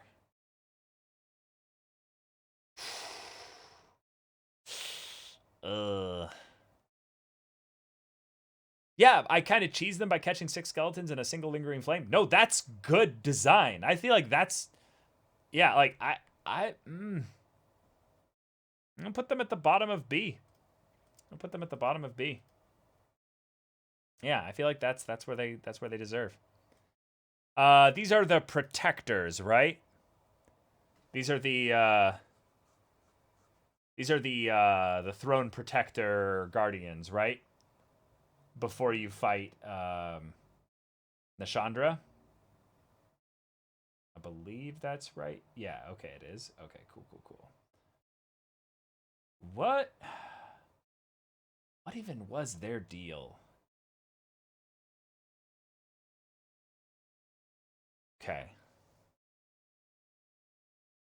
I feel like the combat flow is good.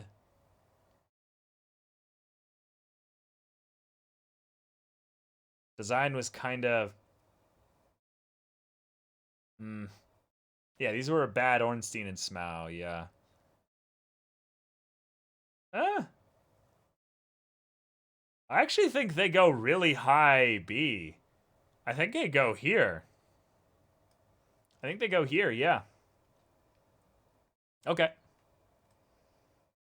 Now we get double Dragon Riders. Dumbstein and Slouch. Yeah. This was kind of just the epitome of a C tier boss. You know? Just nothing. Put them like here. Yeah.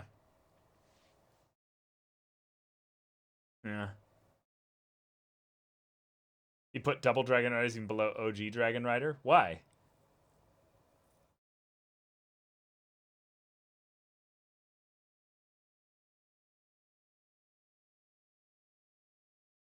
They have all of his defects and are even worse because it's even less creative.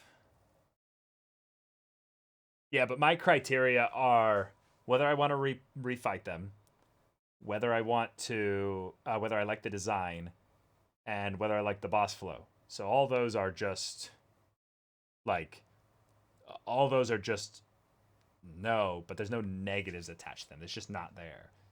Whereas I have actual negative with the boss flow of the original Dragon Rider because it's 1. Actually having 2 should have been, in my opinion, the very first thing they did with the OG Dragon Rider. Just don't do it again. So, yeah. Oop, hold on. There we go. Okay. Velstadt! Oh, Velstadt. You're a cool boss, Velstadt. Velstadt, I think, is almost, like, immediately an A. There's no real, like real question about it. It's just the question of where in A does Velstadt go. Velstadt, I have to say, was such a cool boss threat that having him as the summon with Ilana is a really cool setup there. I think Velstadt goes right here, right next to Ilana. Yeah. I like the boss flow. I'm not as interested in refighting Velstadt And, well, actually, no, I am interested in fighting Velstadt, but the design is just kind of like, oh, he's cool. He's cool. Yeah. So yeah, close to S tier, actually. But I would say definitely in this pack here. Okay. I'm just going to throw these down here. Just... This encounter, the gank squad, literally made me want to, like, quit the game. Just seems so dumb. Like, no. No. Oh, this is Ava. Ava's interesting. I would say that as a fan of the saber-tooth tiger in general, I think that the boss fight flow was actually one of my favorites. Just in general, I would say I actually have, weirdly enough, a negative on replaying this boss specifically, because it's the idea of, oh, it has that first time, like, kind of thing of, ooh, it's invisible, what's going on? But now that I know what to do, I feel like I'm just going to walk up and kill this boss easily. So I actually want to put it at a B, even though I like both the flow and the design of this boss. So it's a gimmick boss alongside Chariot, but I definitely don't put it above Chariot. So I feel like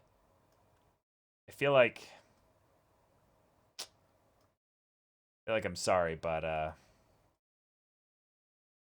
feel like Ava is not my style of boss, but it is definitely it was a great first time experience.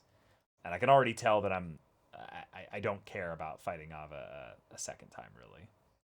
Because it's probably going to be really easy. Oh my god, my boy.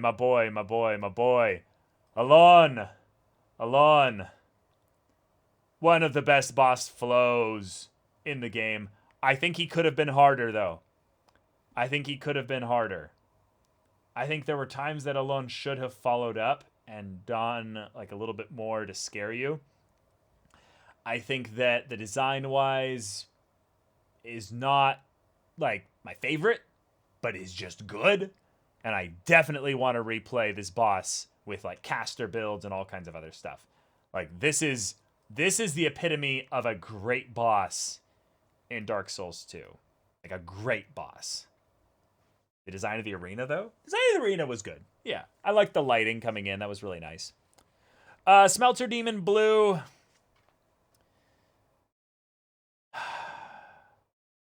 Yeah.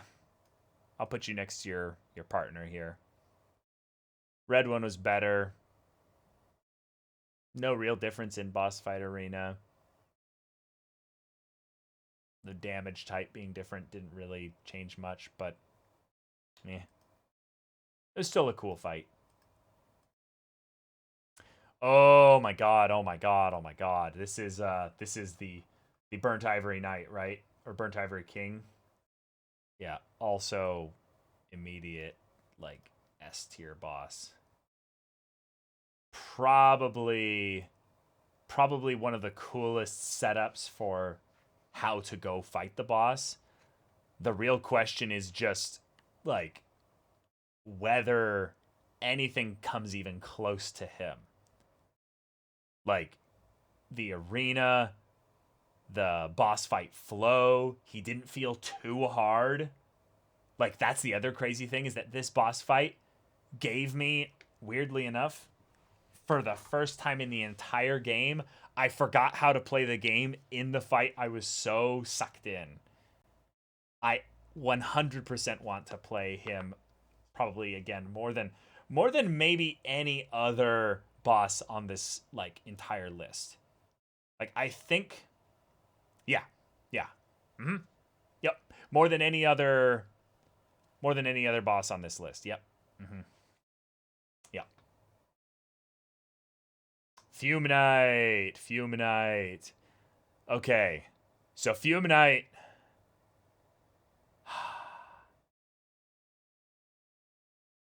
This is what I'm thinking here. Either goes here, here, here, or here. Now, let me just drop him here for while I think for a second. Fuminite, I absolutely want to replay. Fuminite design-wise, it's not that actually that no, once he's got the sword and he's going into the second phase, yeah, aesthetically. I just don't like the arena that he's in. I really don't like the gimmick of, oh, he heals on the sides of the walls and stuff. Sorry, I that's probably the only thing holding him back, but I still think he technically goes into S. I could see myself putting him in. I could see myself putting him in here. Yeah, okay. So actually, let's be real here. He covers all three categories. Do I want to replay him more than any of these other four bosses?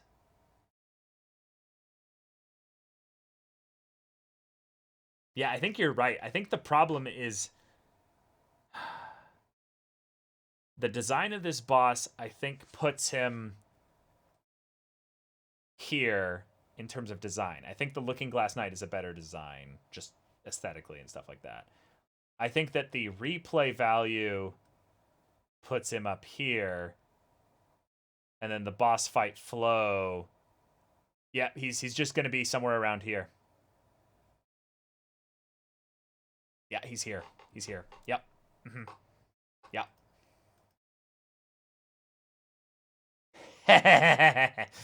What was this?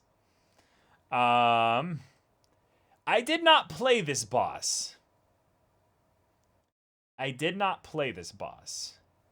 But if it's two Avas, then I think my issue is just that it can't be even a C. It's trash. Worst boss in the series solely because of the preceding area. Ava is much better. Trash. Okay, I will trust y'all in chat. But I did not play this boss, so just let that be known.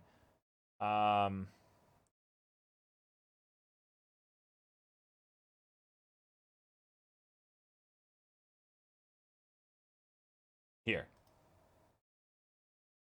I mean, everything in trash is trash, right? Wait, what are we doing here? Why are we disrespecting the Covetous Demon like that? Covetous Demon has a bite and swallow attack, so. Oh, okay. Probably one of the gimmicky boss. I was waiting to just rag on this boss once it came up here. This is, in my opinion, personally, the dumbest gimmick prep boss I have ever faced in Dark Souls.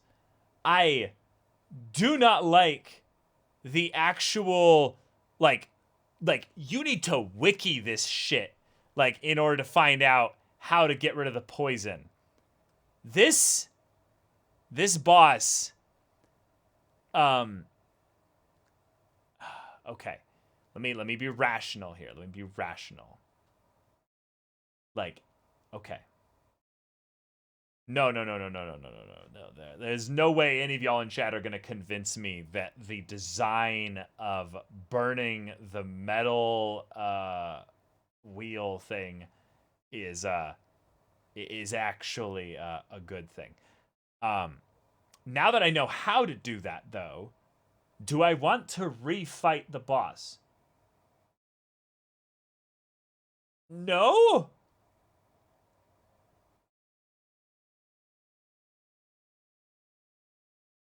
But the flow of the boss with the throwing of the head and the bomb, and then it jumps onto the head to be like, "Oh, give me back my head." It's not trash. I cannot put it in trash. I cannot honestly put it in trash.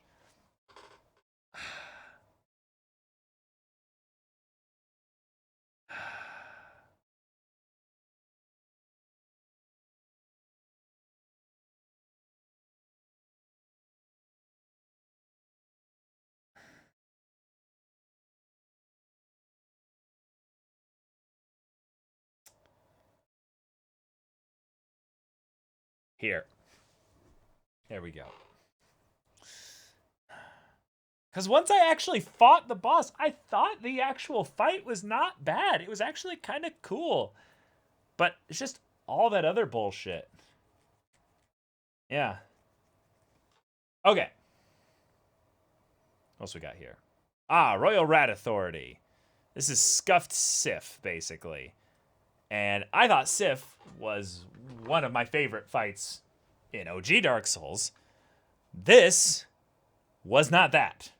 This was something that I would almost put into negative tiers because of how insulted I was. There was some also wonky hitbox stuff going on. I would say that I am not interested in repeating this boss. I do not like the design. Yeah, this is a D tier. This is a D tier boss. I will put this boss.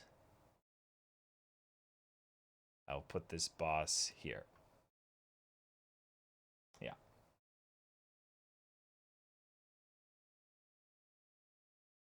This picture is incorrect. The actual boss fight is killing the 4 toxic rats at the beginning. Exactly! It's barely not a trash tier boss. It's barely not a trash tier boss. But anyway, let's continue here. Nani? Oh, Sin! Sin was a good boss. Sin! This is our actual toxic boss here. And pretty good, decent boss. I would say that Sin has just maybe a couple things holding it back from going the distance. Just a couple things. I would say, oh, here's what it is. The amount of times it would fly up, and I just kind of had to wait for it. This boss was dragged down, I would say, by how kind of arbitrarily long the boss fight kind of made it go. But I would say that to put it...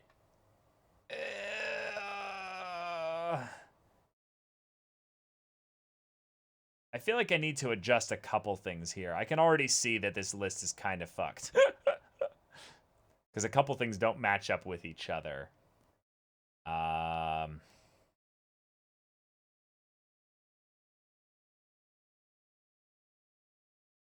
want to put it here?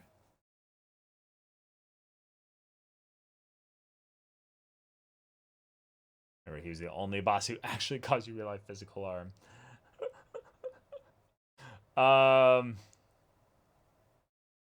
No, this boss goes up here.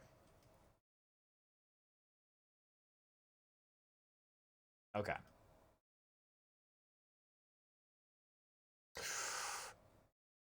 Ooh.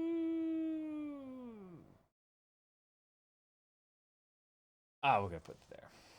Okay. All right. And Vendrick. Is this really all the bosses? I think I did this really quickly then. I want to adjust a couple things here.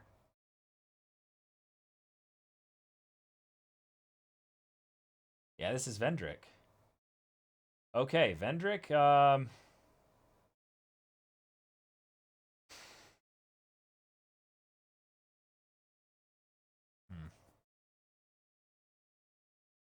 Okay. Vendrick, I feel like, is the epitome of, like, the B tier boss. He hit hard enough for me to like the boss flow, even though it was very slow and very predictable. The design was good enough. I don't have any interest in replaying him. Yeah, I feel like he goes... I feel like he goes right here. Maybe... Yeah, there we go. Where would you rank Maldron? Maldron goes negative replayability, negative boss flow, insanely high positive design. Maldron all the way up to S tier. No. Maldron be top of A tier with Boca in between Alon and the burnt Ivory King. Boca actually goated, and then Celine would be probably the actual S tier one there.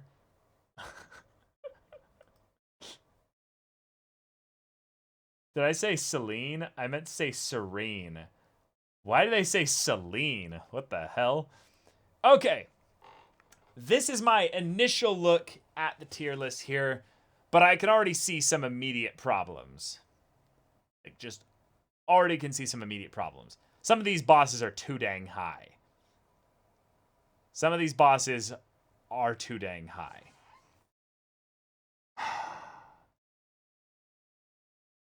Okay. Trash tier also needs to just be joined with some friends here. All right. Ba-doom. Ba-doom. Ba-doom. That's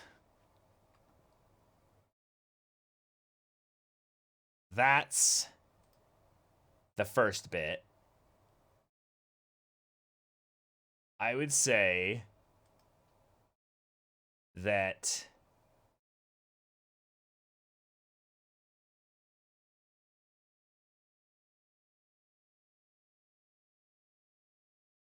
I'm just going to scale this down just a little bit here.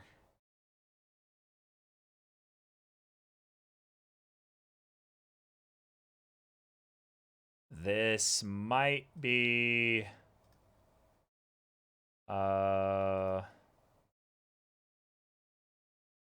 B tier. B tier. Why did I leave the spider this high? Why is the spider this high? What was my logic for the spiders, chat? I forgot my spider logic. I'm having trouble accepting. Why did I do this? You like the flow. Oh, I did like the flow. It stays in B.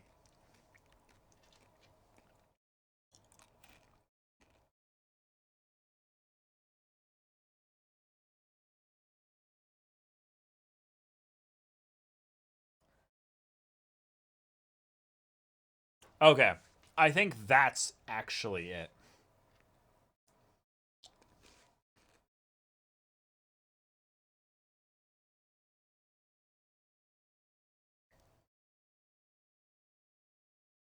No, what I'm saying is I liked the actual fight against the spider itself. But I had two negatives. No, I had two positives about the spider. I liked the design. I liked the fight. And I had negative on the replayability, so it netted one positive. That was my logic for the spider, yeah.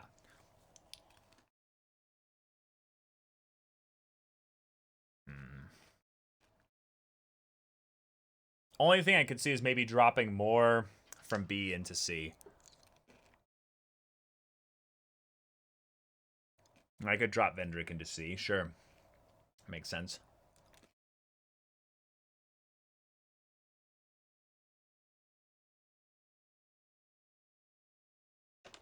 Would I drop anything from A into B? I don't think so.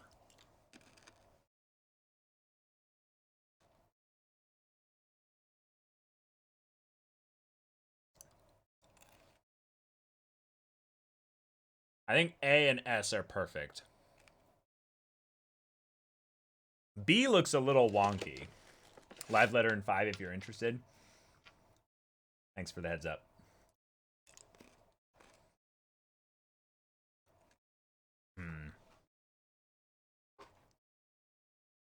Who are in S tier? Burnt Ivory Knight at the very top. Sir Alon with the number 2. Fume Knight number 3. Looking Glass Knight number 4. And the Pursuer number 5. A drop of quality from A to B seems kind of big, to be honest. What? Meaning like a bunch of things in B should not be here?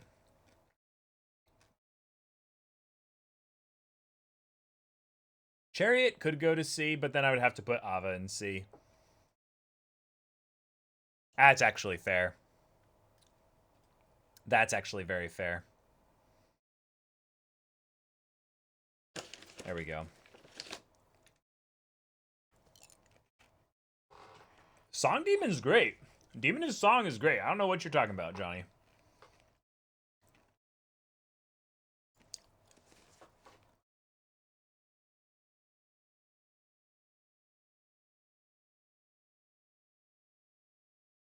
I think this is actually... Yeah.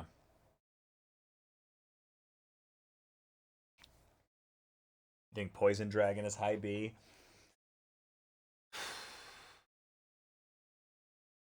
Yeah, I think you're right. Yep. Nice. 15 bosses in the positives. And then 26 bosses in the negatives.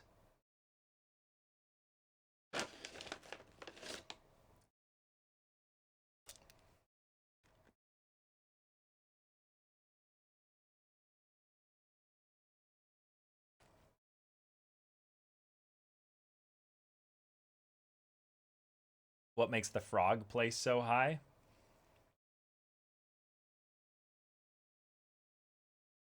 Just probably one of the coolest bosses in terms of like the visuals of like a boss that like, you know, kind of hides and stuff like that. And then it was a decent fight in general. I thought it was just a cool enough design. Yeah.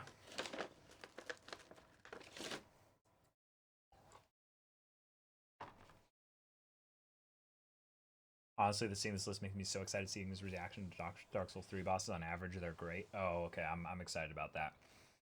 Okay. I think we've wasted enough time on this one here. I'm going to save this.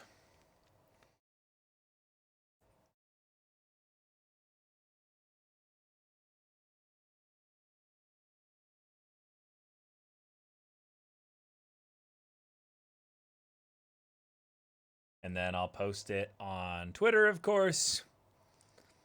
And then let me know, guys, what you would do with your tier lists.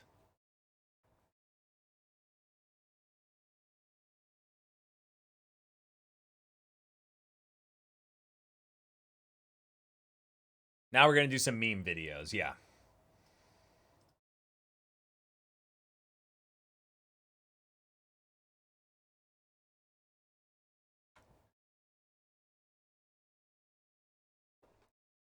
Happy Souls? That is in this playlist, yeah, so there we go. Liked your tier list, but I'd 100% put the Rat Room in trash tier. But what about it being basically like, we are the rats, rats, rats, we are the rats, rats, rats. Rat.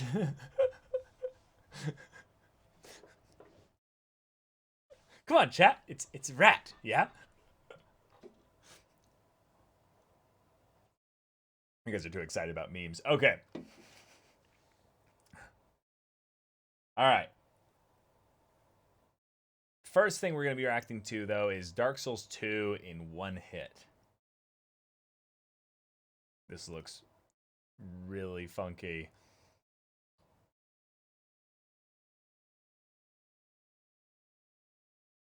Oh my god, this is gonna...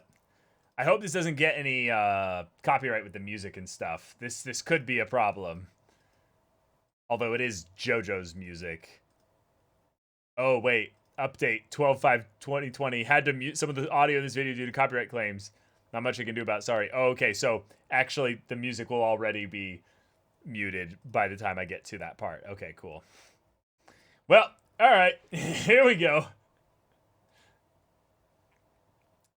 And let's adjust this.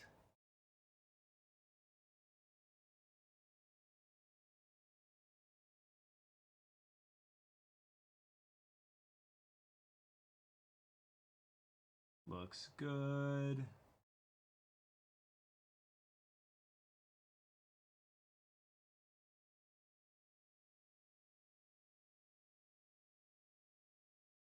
Okay. Here we go. Let's make sure the audio is great. Okay, guys. Dark Souls 2 in one hit. Let's go. Oh, wait. Hold on.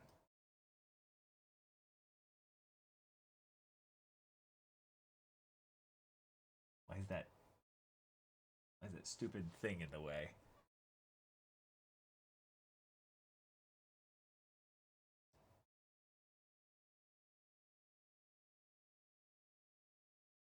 Yeah, I know. The white line is bad. Yeah. Oh, it's the game. It's the game. Oh, okay. That's why.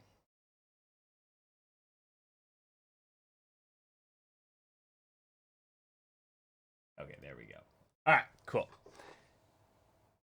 Let's do this.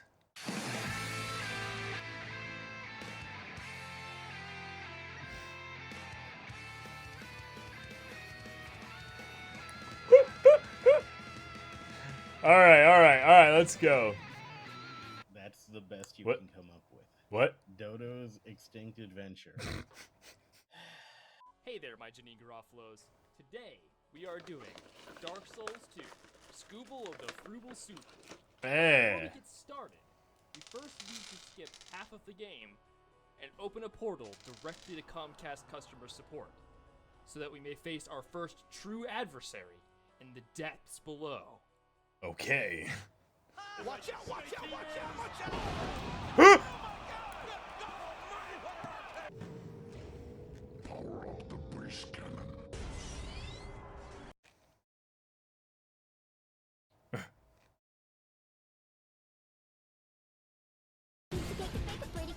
God.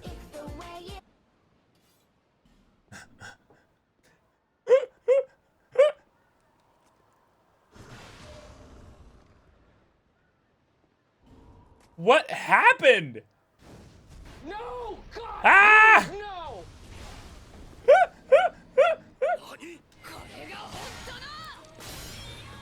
1 HP!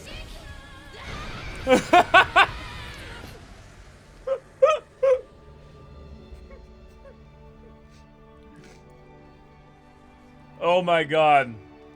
That was incredible.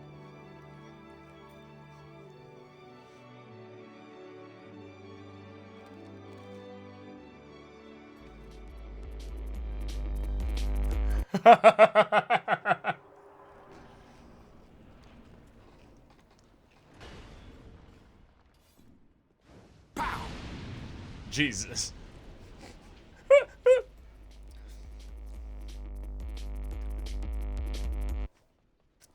Nope.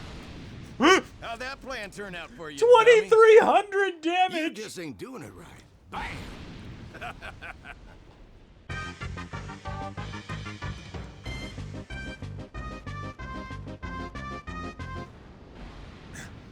I'm glad someone thought of it. Yeah. For my next trick, I'll make their life bar disappear. Whoa, what the what? What was that? Was that climax? 3,500 damage. He uses souls as power. Oh my god. Oh my god. That is nutty. And now it is time to talk about one of the most obscure mechanics in the series. Engraved Gauntlet critical hits.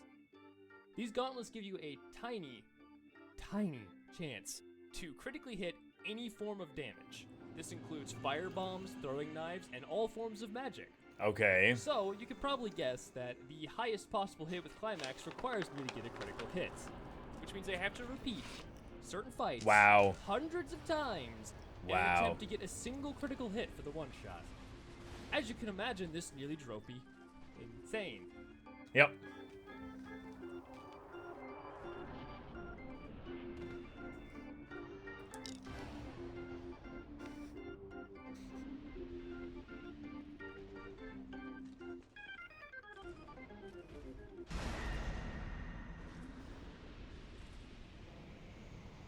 Hey kid, you want to see something cool?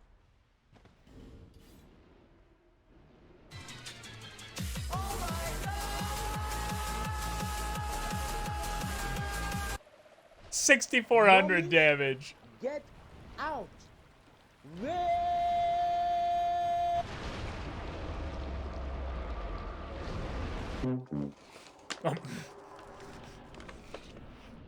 Hey, Dragon, wake the f up!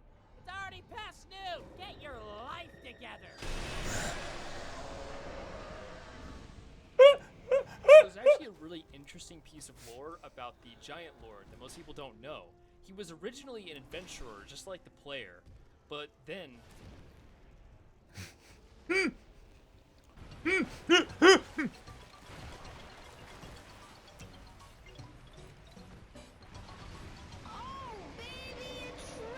What? That easy? Why are we still here?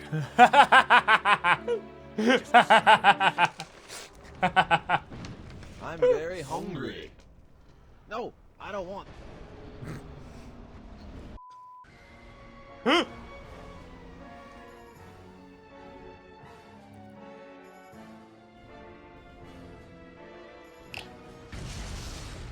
Beautiful. Kira Queen. Fight the Dusto.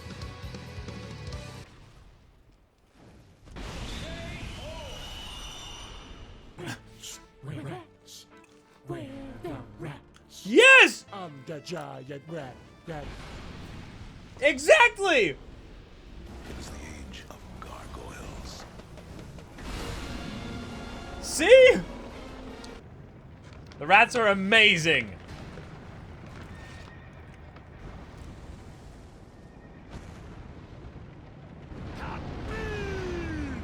It's over, Anakin!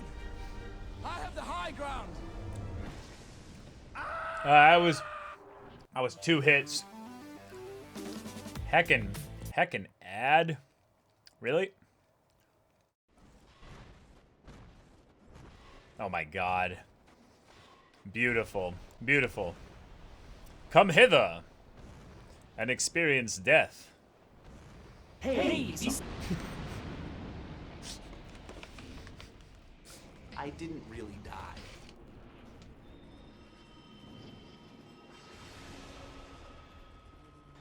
What is even happening? What? Thank you. I'm like, please use something easy.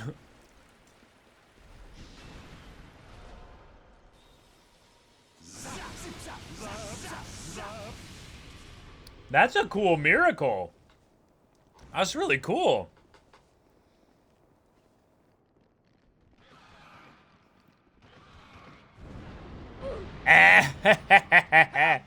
Help!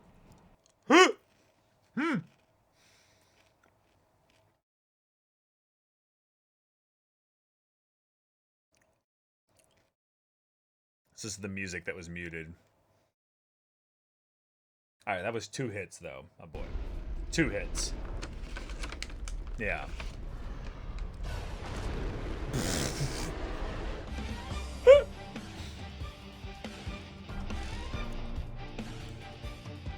Alright. What do you got?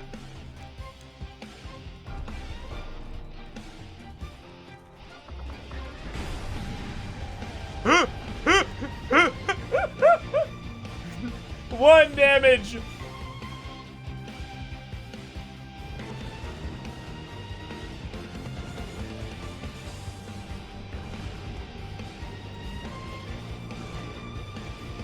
Get over here!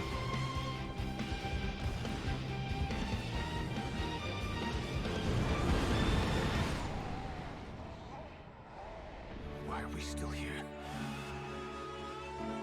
Just to suffer. Every night, I can feel my leg and my arm. Alright, so what bosses do we have left? Oh my god.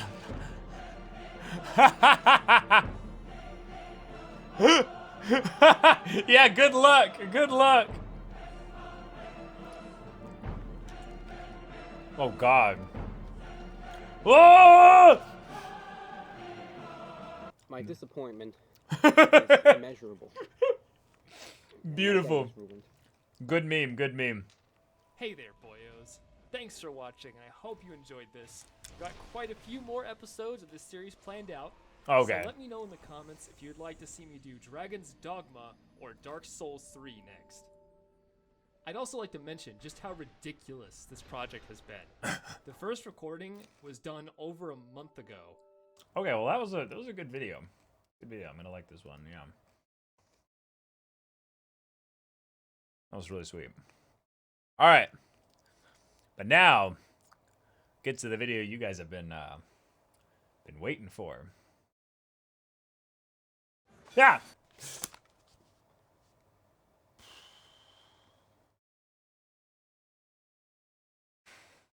Are you kidding me?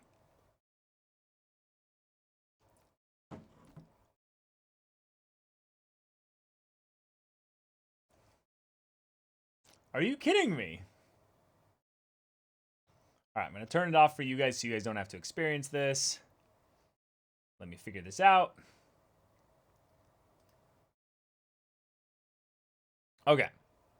No, it's the, Wait, was it literally on the 4-hour mark?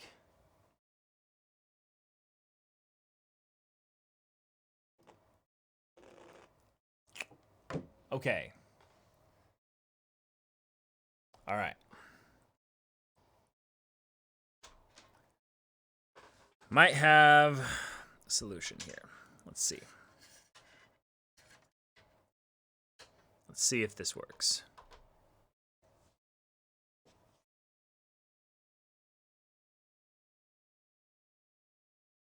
Okay, it might just be a faulty device then, because I just switched something out and suddenly it's working just fine. So, okay.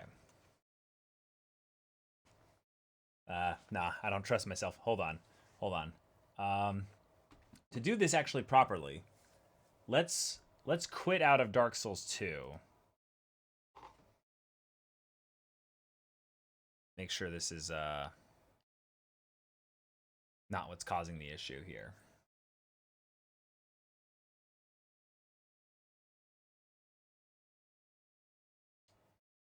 Okay.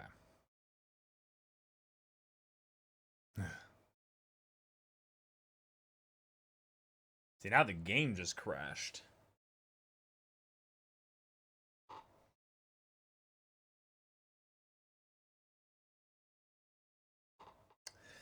Okay. Well, it's fine. Game's closed. So, Happy Souls. This might be, given that the audio thing popped up again, we might be calling the stream after this. Okay, let's see. Yeah, okay, it sounds fine. All right, let's turn up the volume. Okay. Let's do this. This is the most important video. It's a 15-minute video. Oh, it's an animation. Okay, this is cool. Let's do this.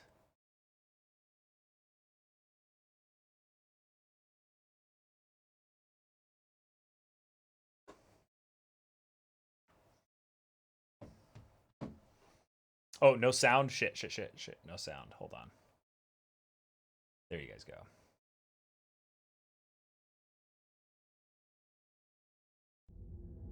Okay, here we go.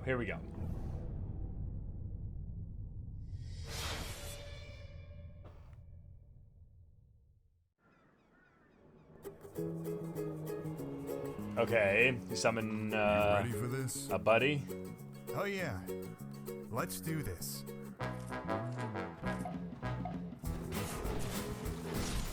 Dark Souls has trained us well. Ah. I know, right? Indeed, my brother. Looks like they made this game easier so casual players can play. Yeah. Oh. Shit. You were saying? The doom. Holy shit. Yes. Is this too easy for you? Beautiful. You know, I actually think the game seems pretty challenging.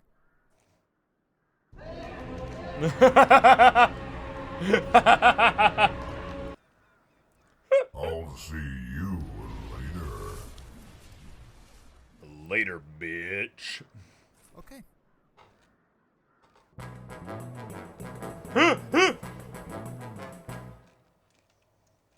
Hello, I'm Pate. I'm your friend, maybe, maybe not. This dude's giving off a really bad vibe. So I think Fucking we should kill him. Pate! Wait. He gave us a soapstone. Solaire gave us a soapstone. So this guy's like the new Solaire. No. No, he's not. Yeah, you're probably right.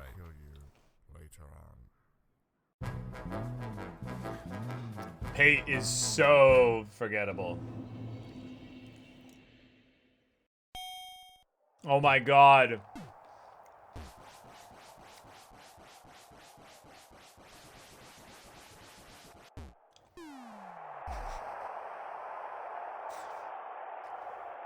Woo! Yeah!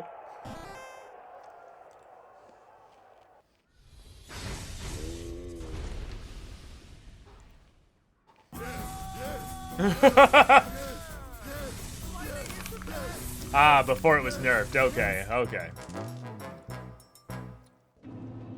No Man's Wharf. Everyone loved this area, right? And torches, right? Coming back the other way. Yeah, yeah. Beautiful, beautiful. Majula. Wait, you did all that before going to Majula? What? Oh my god. Try thruster. Woman in short for the try time but horse butt.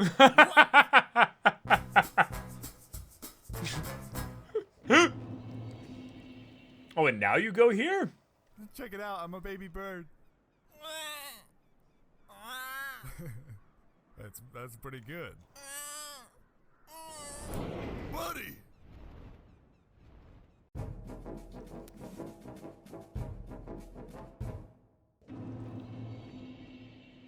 That's not how we got to the Lost Bastille. We explode!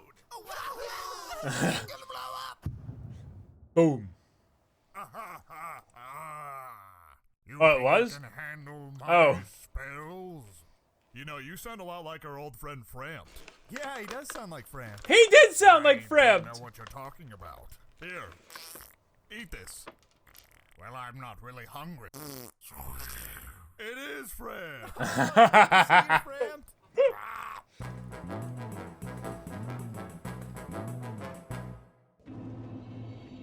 Oh, here we go. Here we go. You wish to God the bell. Yeah, that sounds really lame, so I think we're gonna pass. You're gonna regret that! Blood fart? And rotten sausage? Alright, it's 2-on-2. It's a fair fight. What's this? Alright, it's 2-on-1. It's gonna be an uphill battle. Oh my god. I'm sorry. Very good.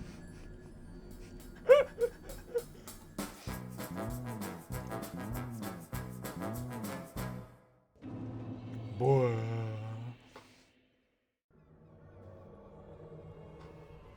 Hey, do you know how to beat this boss? Yeah, I've beaten him before. Oh. Just follow my lead. Sounds good. Okay. Yeah, it's me. Yeah, yeah. Be free, my master! Ah, yes, and zoom. Yep. Of course. Alright. Yep. Everyone hide. Oh, train sound.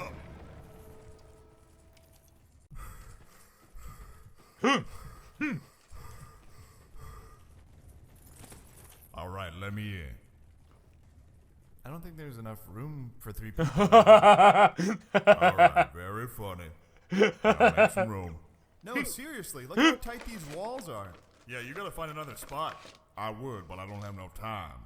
And you're dead. You probably have enough time. I've beaten him, and I'm telling you that I don't. Really, we'd let you in, but there's just no room. I disagree. Now let me in. You gotta find another spot. No time. Just find another spot. No time. Just find another spot. I do not have enough time. Yep. There's a lot of talking, though. I just wanted the soul. Alright, what's next? Oh, I hate this area. Hate this area. Hey, this place looks pretty cool. I wonder if there's gonna be a... Buddy? Buddy? You fall down? Oh my god, yes. What the heck? It turned into a box? That's amazing!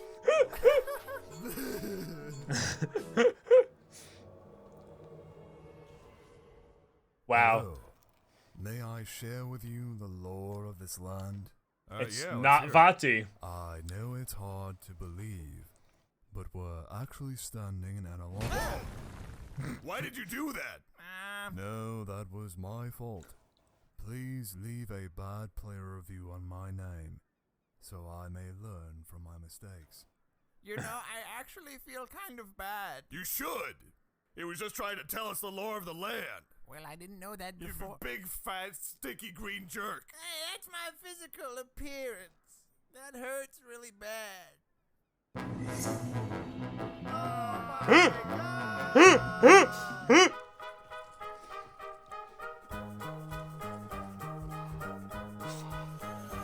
Wait, wait, what?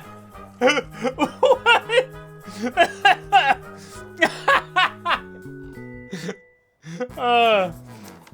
Beautiful. Ooh, a tough area. A tough area. Okay. Please cheese him.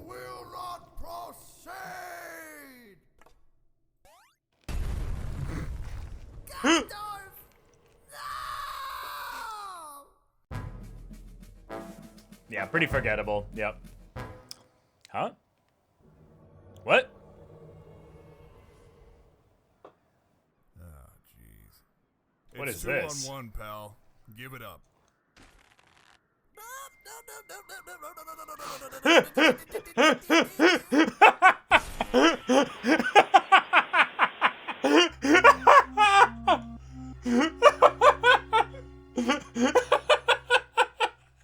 I think we're lost.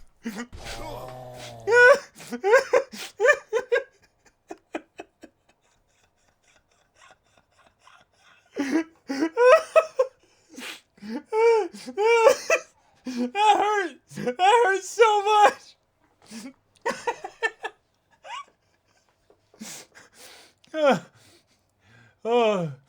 Yeah. Y'all in chat know exactly how I felt about PvP in this game.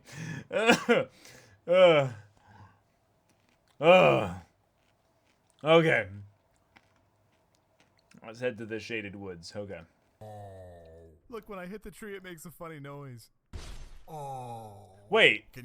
Wait, was that a thing? If you hit the trees, they make noises? I never knew that! That's so cool!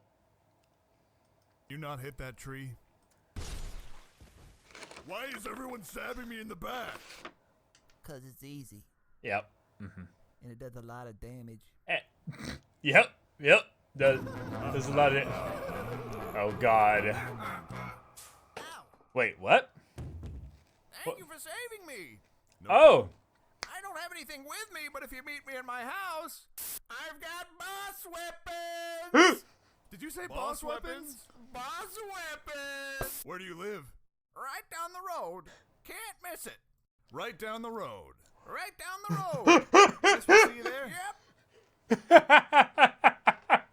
Right down the road. Yes! Right Yes! down the road. Yes! Right down the road. Yes! Down, bye-bye. Uh-oh, uh-oh, uh-oh. Oh no. Oh no. Oh no. Oh, oh no.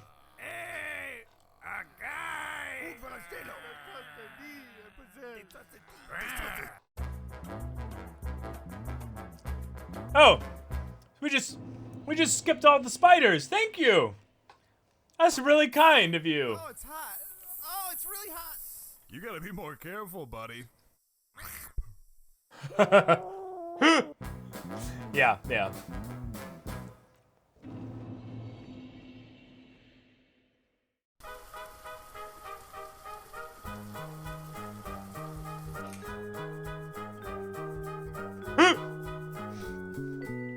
Night Solaire. Praise the lens flare. Wow. Ah, Shrine of Amana. You don't suppose that's just a regular frog? Nope. Oh! Yeah. Huh.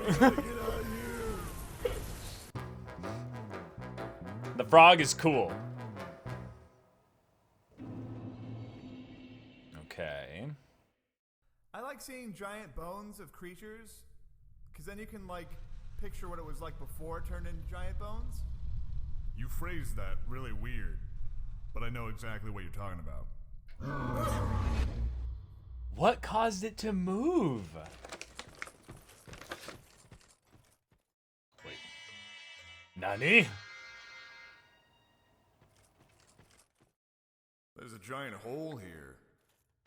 Whoa! No, no, no!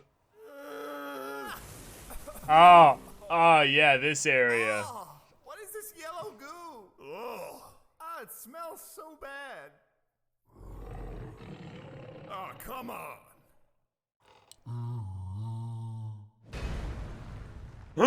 Please tell me this is the end. Oh, I did not like that place. Everything hurts. Okay, gotcha. This is what we've been waiting for. Yes. Indeed. Oh. This must be where that giant bird lives. Let's check it out. It's not a bird. It's a Durgan. It's a Durgan. It's not a bird. It's actually a dragon. What do we do? Maybe we can sneak around it. No, that doesn't work. It's an easy boss, though. Very easy.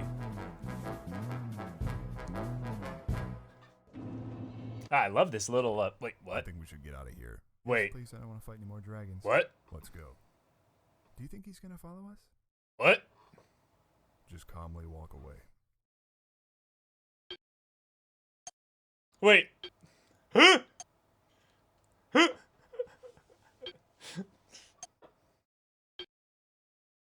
What?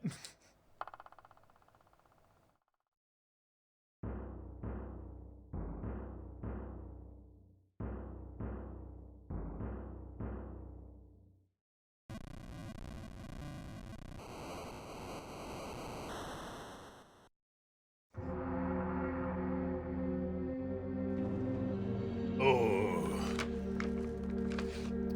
So I'm guessing no DLC in this video, right? Yeah, that makes sense. Brave undead, you have proven yourself to me. Now, be one with the lightning.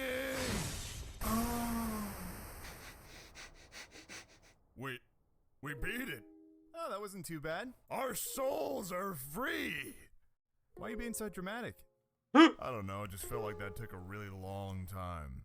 Yeah, I guess so.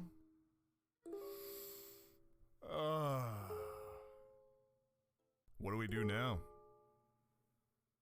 Play it again? Want to play through again? Yep, yeah, I knew it!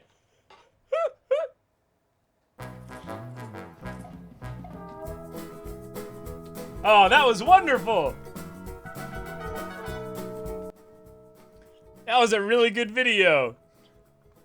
Oh my god, though, my favorite parts have to be this. This part still just kills me. Oh, jeez. It's 2-on-1, pal. Give it up. God, I have to see all the poses.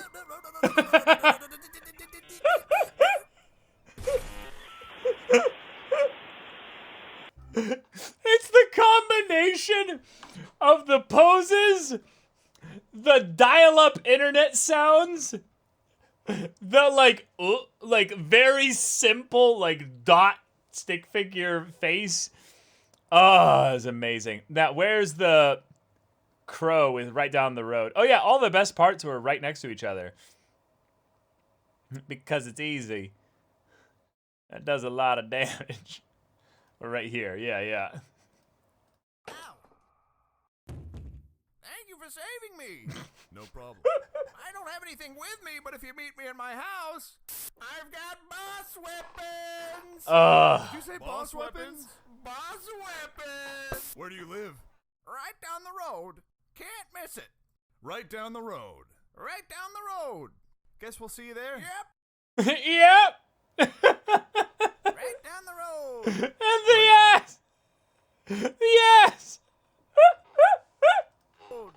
Right down the road. Right down the road. Right down. Bye-bye. Okay. That was a great video. That was really, really good. Yeah, definitely give it a like to this one. Whoa! This video has 27 million views! 27 million views! Oh my god! Wow. Oh my god, that's incredible. Half of those are me. Yeah. Holy shit. What was also added in here is a Dark Souls 2 announcement trailer. Is that really worth watching? Sir Deox, thank you so much for the Twitch Prime. It's the one from IGN. Check it out. It's just 2 minutes.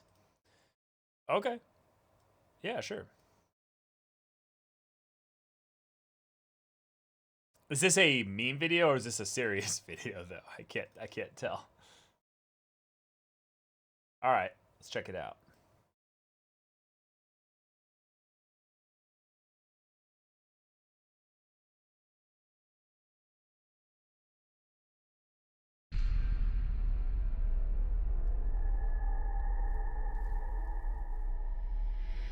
Okay. Nice. Love the armor. You are of the undead. Forever without hope. Forever without light.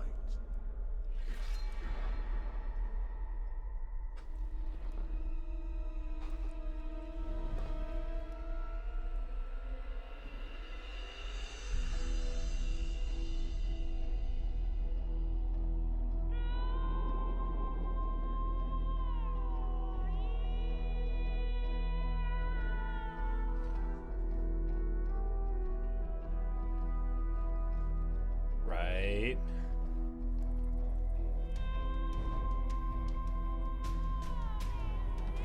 Oh shit.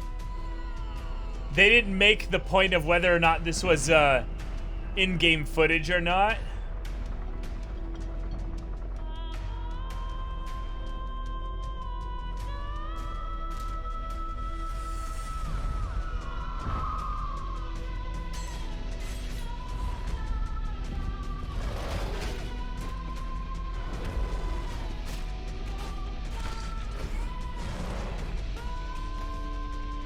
Okay, that's a cool shot. Yeah, that dragon looks dope.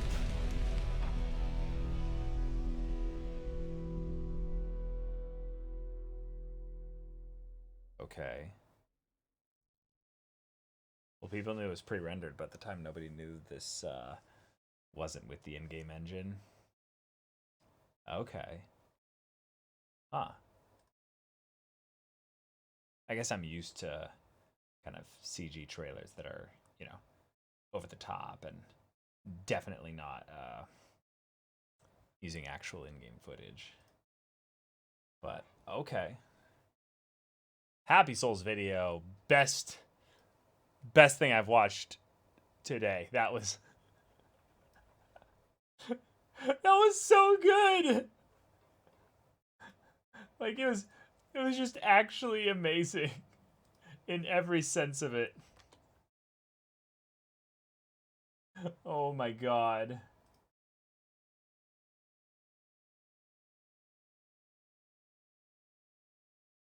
Okay. So my initial question here, because this is something I want to quickly just do to just pop in and see what's going on. There's apparently a live letter for Final Fantasy XIV going on right now. And I want to just quickly hop over and check it really quick.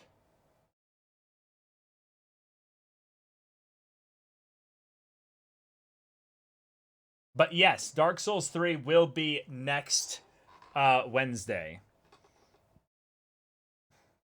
You missed the job actions already? Oh, how much have I missed? Is it basically over? Like, is there anything posted to YouTube yet, or maybe I could like check the VOD potentially?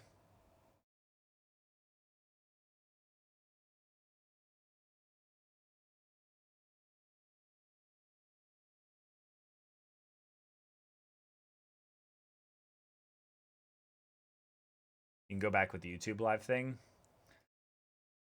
I could also theoretically go back on the Twitch VOD as well that was sent out as well. Like, let me see here.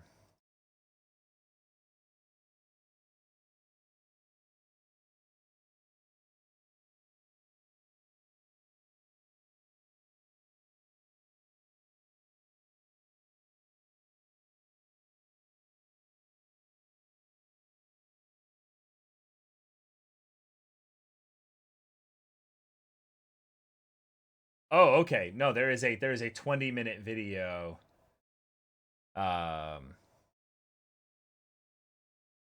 Okay.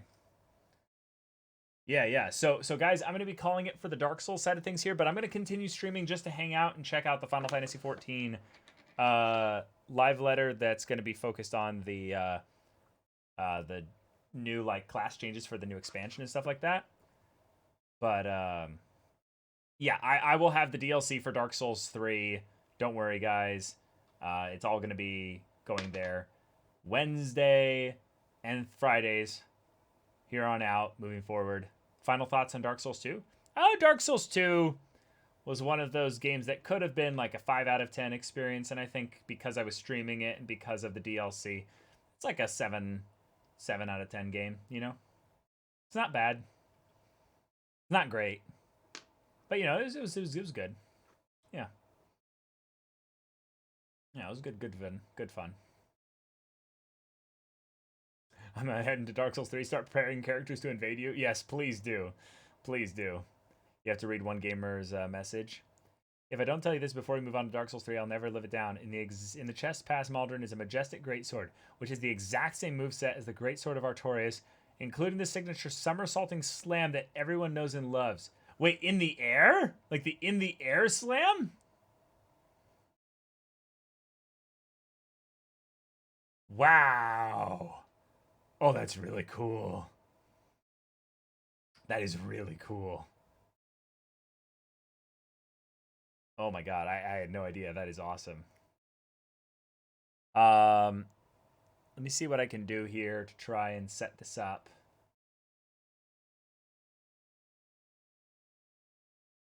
I'm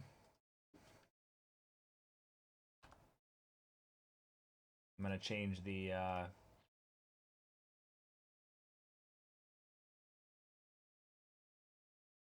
stream tags specifically for checking out the Final Fantasy XIV live letter.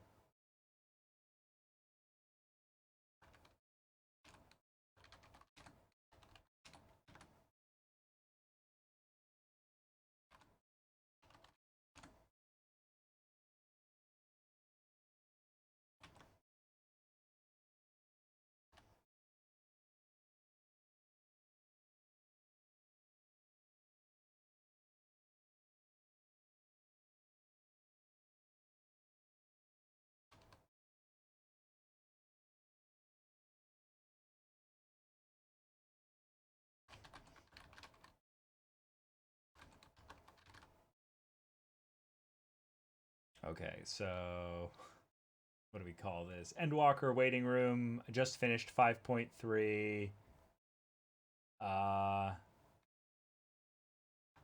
Pro reaction streamer. There we go. There we go.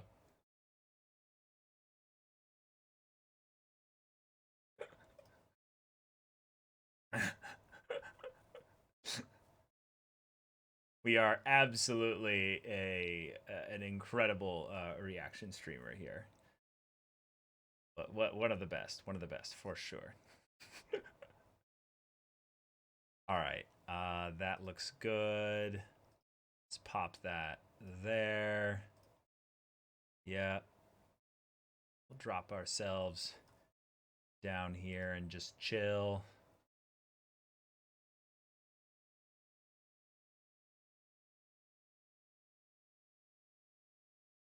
Bibbidi-bobbidi-bam.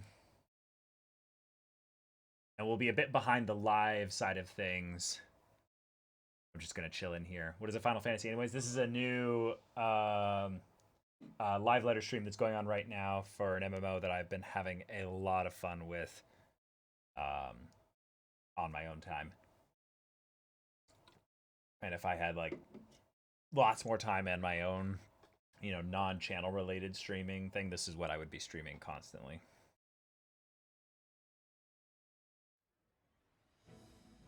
Okay. Let's see what they got here.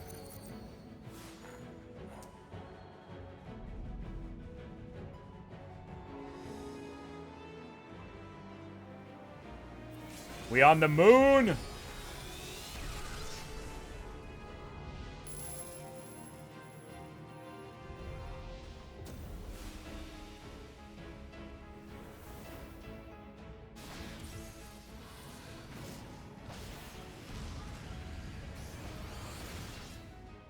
All right, Dragoon looks good. Oh shit! So he's building up a new bar here. I haven't played high-level Dragoon though.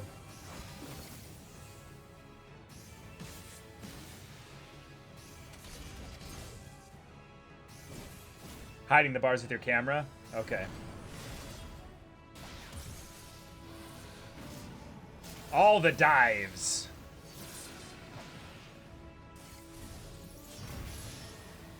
Ah, not really much I can do there.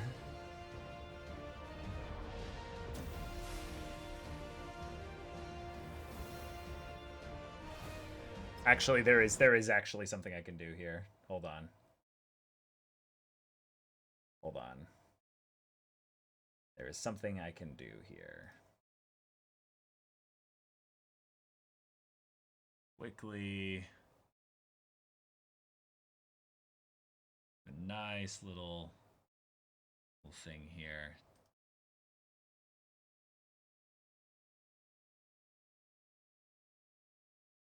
I'll use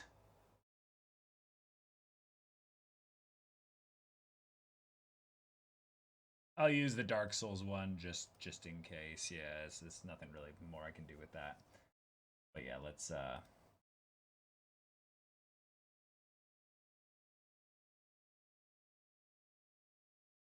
pop this there. There we go. All right, let's go back a little bit.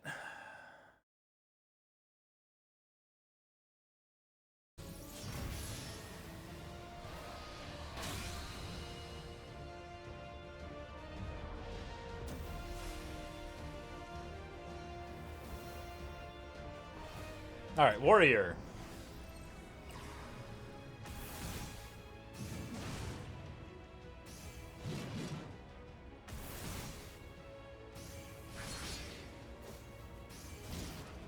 Yep. Big axe and big damage.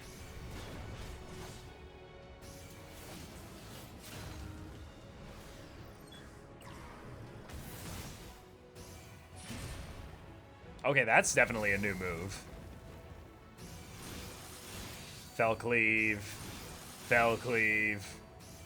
Fell cleave. Oh, okay. So it seems like the new thing is everyone's getting a ground pounder. Red mage is cool. Res mage, right?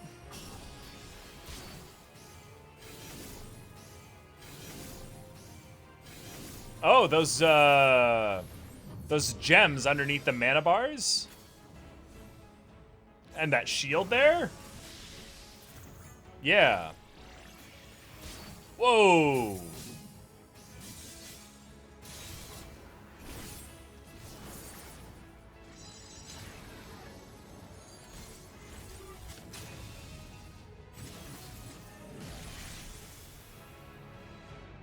Okay. Okay. Yeah. That looks really solid. Okay, Scholar. I know actually a lot more about Scholar than I do the other ones here, so this should be good. Okay.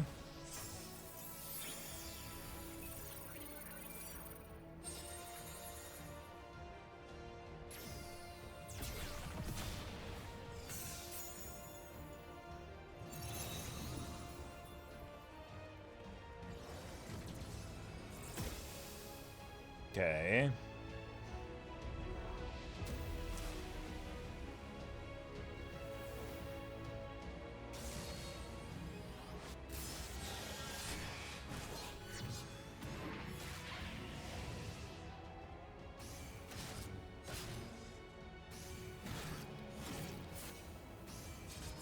I had no idea you played this.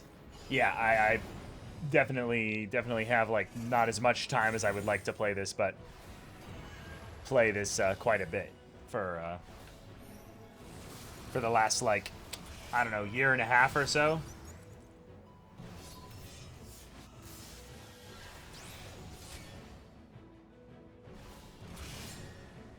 So it seems like there's maybe a new resource, but all right. I don't think any of this, though, is making me interested in playing Dark Knight, though. Dark Knight, though, doesn't seem to also, like, my specific, my class, though. No new resource? Oh, okay. That's old stuff? Okay.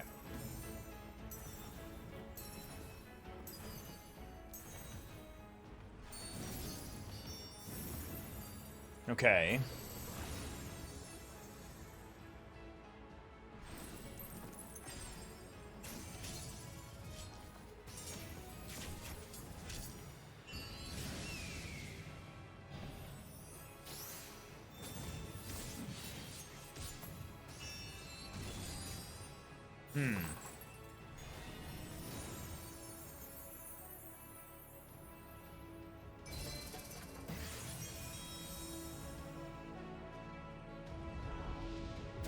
Huh. Machinist. Definitely one of the classes I want to play, but haven't gotten around to yet.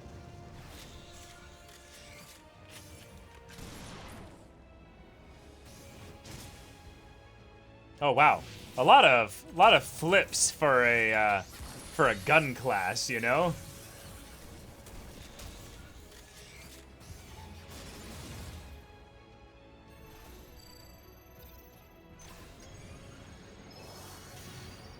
Yeah, summon Bot Betty.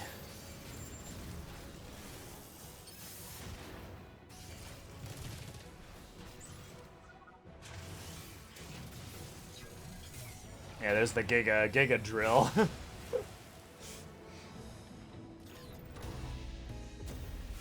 Hey, Gunbreaker! I play this class. Okay, okay. What do we got for Gunbreaker? Okay, so we have three slots now. 3 slots is Pog. Okay.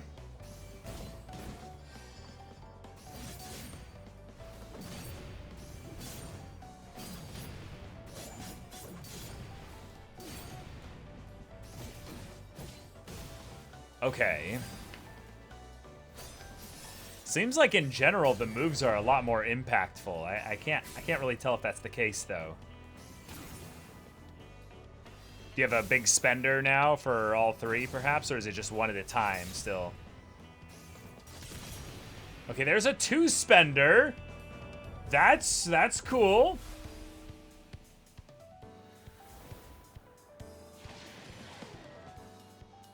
Bard's one of the ones that people have been saying might need a potential rework, right?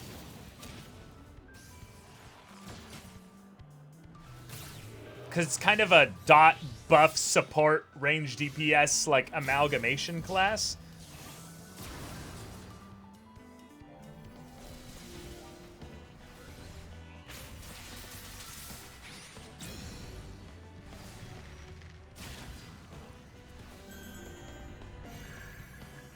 All right, so we cleared all the little song icons.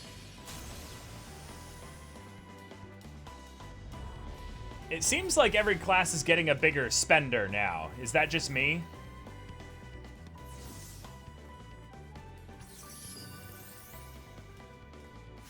All right, we got our Astrologian.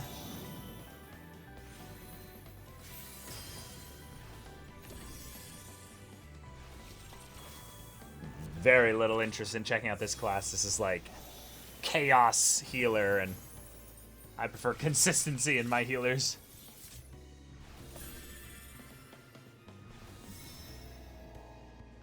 Samurai feels like it would be easy to design a new spender because it's a damage class. You do more damage, right? And you just make it so that it doesn't interfere with your what is it? Higanbana, the AoE one.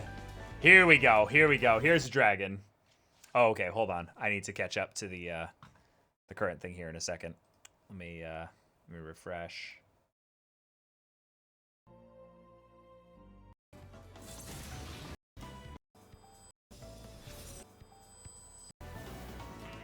Okay, here we go.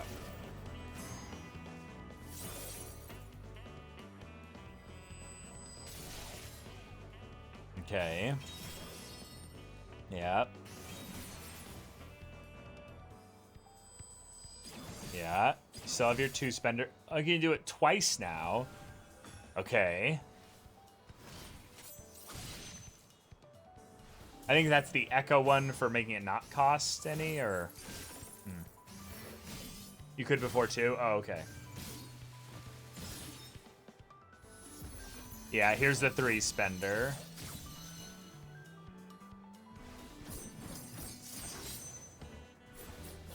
Whoa.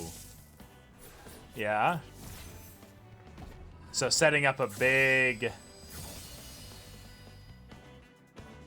Okay, that just looked like a really big buffed 3 spender.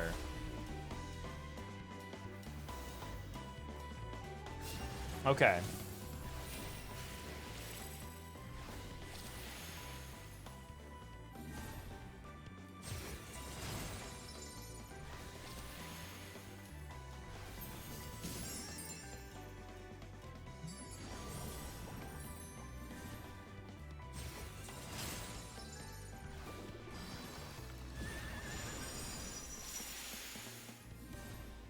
Yeah, waterbending.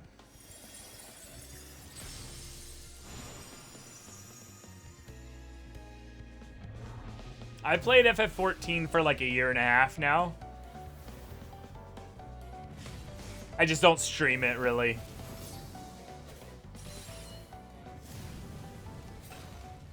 God, I want to play Ninja so badly.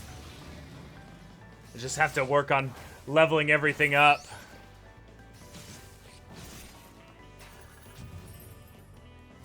Yeah, I really do want to stream the MSQ. I'm just not sure. Not sure whether I'll have time to, you know.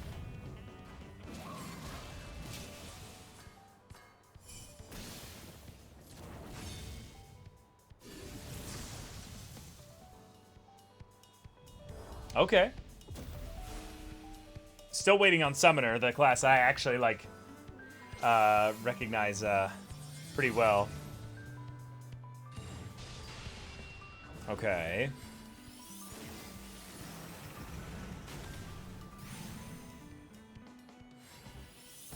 This is the Alpha Chad class. Here we go. Oh, Summoner's gonna go Lightning. Oh, baby. Jacob, I believe, either played a White Mage or a Dragoon. One of those two. Oh, I fucking love Emmett Selk.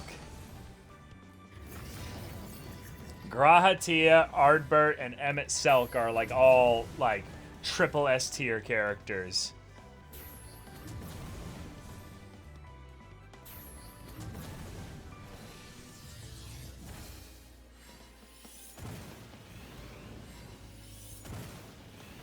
Shit. Spam that shit. Oh, and there's that big one that they get to do like every once in a while, right? Sage! New class! New class!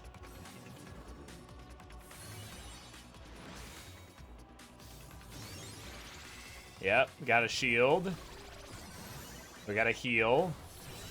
We have a charge that's building up quicker and quicker as more casts are done. Okay.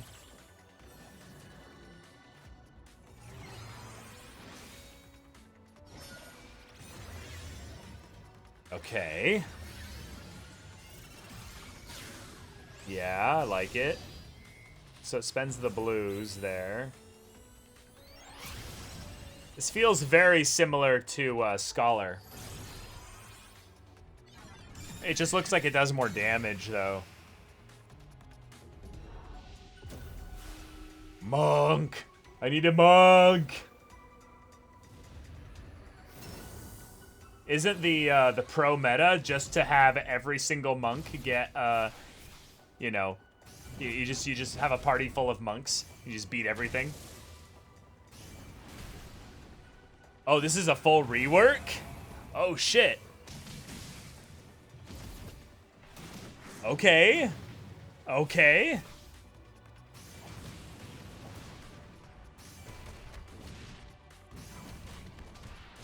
I always love unarmed classes in RPGs in general. So that, oh, here we go, Summoner, Summoner, let's go. This is my class. Oh. Okay, we get our Aetherite or our Aether stuff. Yeah. We're gonna summon. Yeah, we're ruining things as usual. Summon Bahamut. Where's our Akmorn? Or whatever it's called.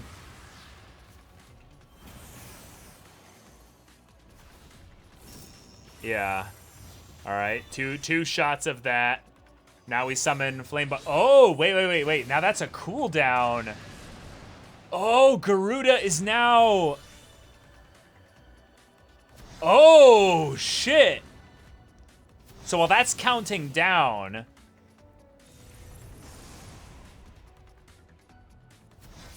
And every time we cast something with there, that number goes down. So now since we've used Garuda, we can't summon Garuda again. So now basic rotation, and now we can... Oh, shit! I am maining the right class here! Oh, my God! Okay, Titan is in! Let's go! Yes, and what are these animations? Is Summoner completely reworked then? Because this is very different. Oh, yes, Ifrit. Like, I'm no longer just ruining everything. And we got a dash too? Okay, so now we summon the Phoenix, right? Okay, classic stuff here. And that resets all of our primal casts. Okay. Yep. Big stuff here. And then we go back to Bahamut. That's amazing! Oh! That's so good! Okay, Reaper.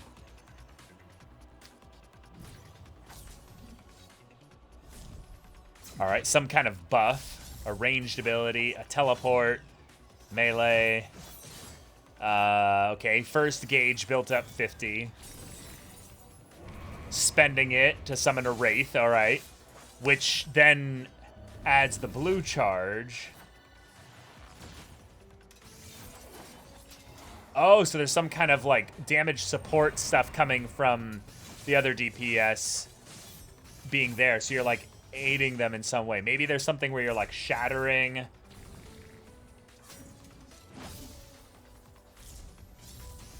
Oh, I love it. You can bounce back to that teleport. All right, so this is like the uber red Wraith form. Limited time buff, damage window kind of thing. Yeah, Summoner became the Ultima weapon, right? All right, Paladin. My DM is gonna be happy to see what Paladin gets.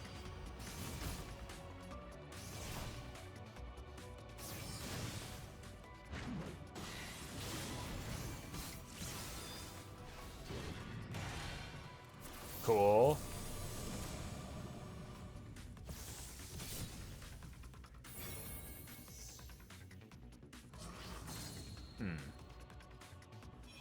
Yeah, exactly, Sick Nasty. Always jamming to Final Fantasy music. It's amazing. Oh, unlimited blade works much? Jesus! Oh my god! Oh my god! No wonder Paladin was in the trailer.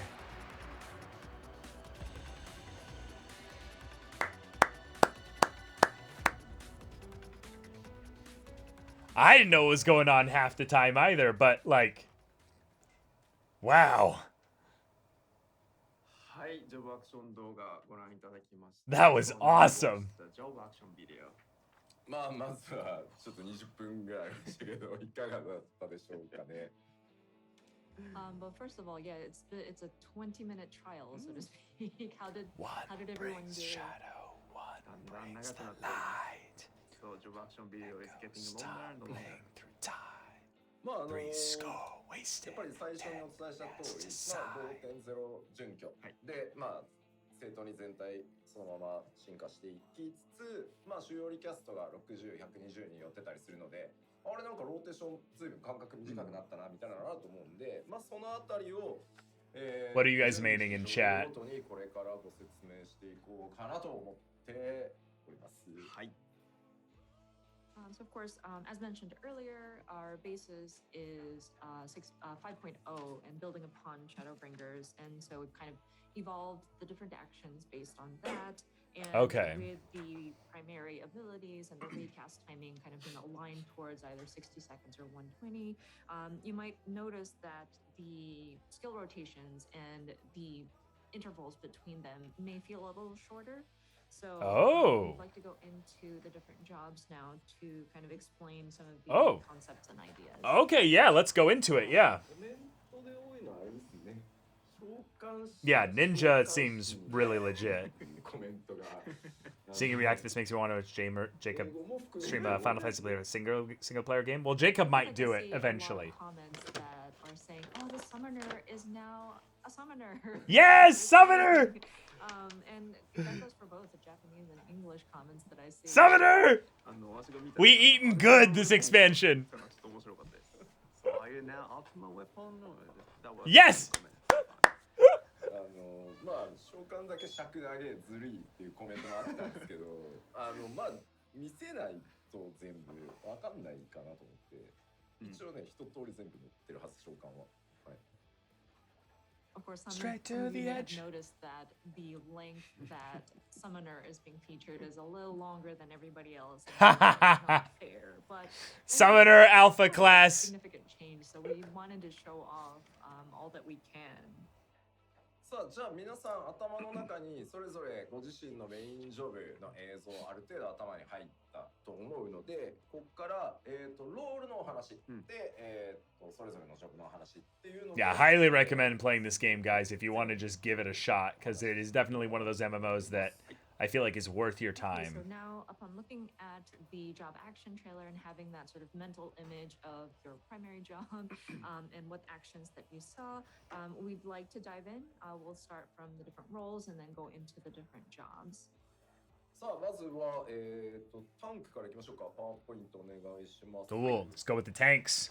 I play Gunbreaker for tanks. さあではタンク全体的なお話です。Okay, so tanks overall. はい、まずいいですよ。 Why don't you hand out a friend code for the interested ones so you both get rewards? Sure. Sure, why not? それを実行するだけじゃなくて、例えば敵のダメージの I know, Vid! I know! Summoner is so good right now! Holy shit!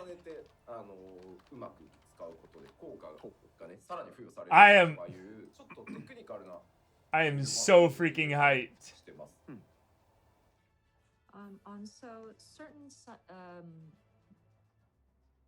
certain defensive buffs, that you cast, we wanted to, of course, add some benefits to it. So not just simply like protecting yourself from, say, a tank buster or something like that, but we wanted to make it so that if you are using it in conjunction with different abilities and kind of using them in combination, it allows for greater benefits and sort of like a technical aspect to some of these defensive buffs. なんかこれね、ジャストガードとかパリーとかやれてるんだけど、サーバークライアント型のゲームでね、さすがにそれは無謀なので、まあ、すごい効果の例えばですけど、効果の短い追加効果があるんで、なんかこう、敵の栄翔の半分ぐらいでもうとりあえず打っときゃいいやだと、まあ、なんていうの、一応軽減 10% とかは働くんですけど、その後についてる効果がちょっと無駄になるねみたいな。Oof. I don't know if I remember my password for this. I don't usually log on to FF14 on this computer. Okay, so we're not talking about something very exact like a guard just at the right timing or like a parry. That's quite difficult for something that's a client-based MMORPG online. So it's more along. Yeah. All right, hold on. I keep refreshing until I catch up.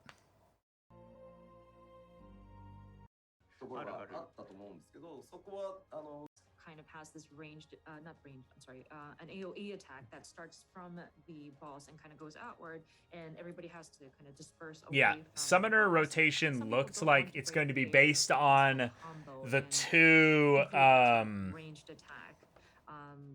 the two Demi summons, which is Demi Bahamut and the Demi Phoenix. Now we don't have to worry about like which is global cooldown time. Doing the Twitch stream equivalent of running after a moving vehicle. Wait, let's make it faster then so that we catch up quicker. Time your GCD there we go. So that you can avoid some of those attacks. So I think this will kind of give the tank sort of strategy a little bit of range. さあでは、3つ目なんですけど、これもですね、タンクのみというよりは、物理攻撃をするジョブ全般に関わってくるんですけど、ちょっとちゃんとお伝えしますね。はい。And then the third item, and this doesn't apply just to tanks, but anybody who is making some kind of physical. Oh, what's your discussions on 3 times speed? そうですね、生カメにしてもらっていいですか。ですね、今までファイナルファンタジー Okay, then we can catch up then a little bit then, because I don't really care too much about the tank stuff. I'm more interested in the DPS and the healers. Yes, Bone Crusher. There is no gameplay benefit to your race choice. Yeah. Of the damage that is being dealt, and there's like a base or like a fundamental formula that is applied, and I'm sure those of you raiders know to discern if an attack is a physical attack or a magical attack. Okay, I'll bring it back down to 1.25. To calculate the damage that is being dealt. これは新生14レルムリボーンを開発した時に、まあ、作ったものなんですけど、まあ、当時ねどういうふうにさらにこうバトルをアップデートしていくかというのがいろんな可能性が取れるようにするためにこの物理攻撃っていうベース基礎計算 Actually, while this is going, let me 攻撃基礎計算値っていうのを、まあ、それぞれ let me just bring up the game real quick here. で、こっちが魔法攻撃 Bring this up over here. Ah, that's why I couldn't. 計算するかもしれないっていうので、こいつの値はちょっと高かったんですね。物理計算式のベースになってる値より。Here we go. Let me log in now. Here we go. With Final Fantasy XIV. Final Fantasy Oh, XIV. hold on.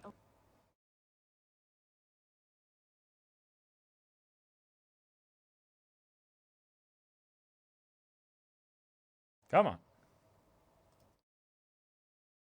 Oh. Hold on. Let's just go to the live portion of this then.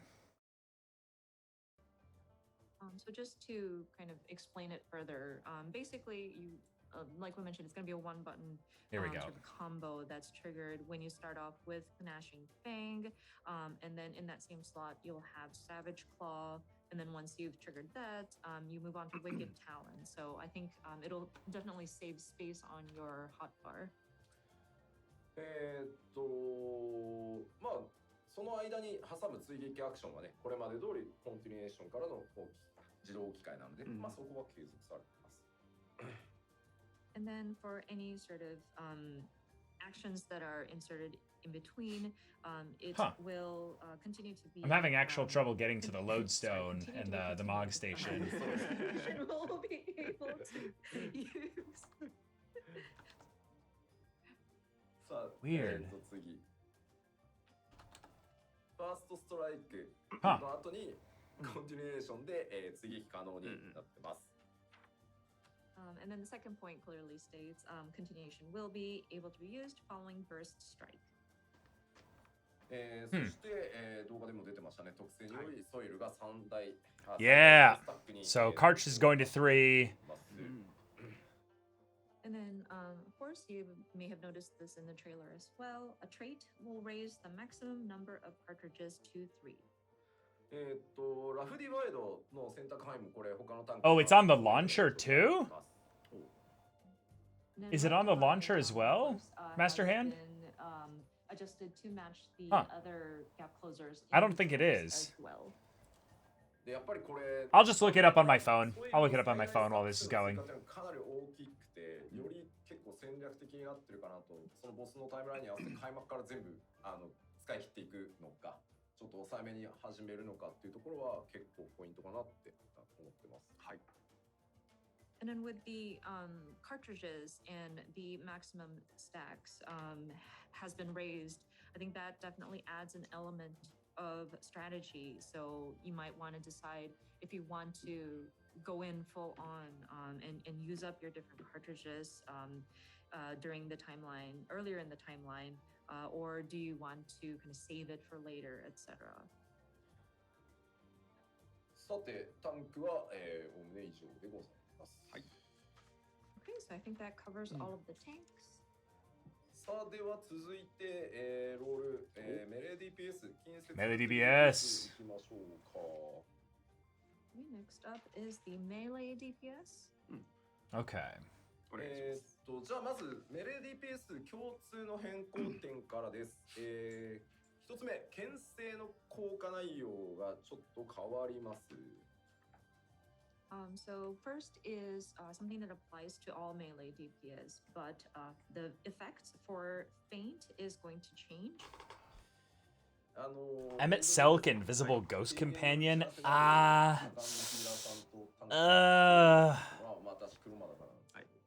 don't think so. No, I don't think so. I think Emmett Selk could come back in a pretty interesting way once we do more stuff related to stuff before, like we did with the Alva Amaro stuff. I could see Emmett Selk being involved through that. So with this feint, and this is probably applicable to a lot of you who go into raids, and Yoshida being a black mage, he would discuss beforehand with the DPS and tanks and healers. Oh, that's cool. They're going back to the physical versus damage versus magical damage stuff. That's pretty cool. maybe we'll place it where auto attack hurts the most. So we are going to adjust that. まあでも実際うまい本当メレーの人って実際には超大技の後に来るオートアタックが実はめちゃくちゃ痛くて、タンクも防御バフ張った後なんで実は AA で落ちるがあるんですよ。なんでそこにね牽制結構効くんですよ。効くんですけど、まあ、今回、まあ、あまりにもなので、牽制の中に魔法ダメージ減少っていう効果も少しつけました。ただ当然効果量、魔法ダメージ軽減の効果量。I'm done with that, Jack. I'm now watching the Final Fantasy XIV live letter.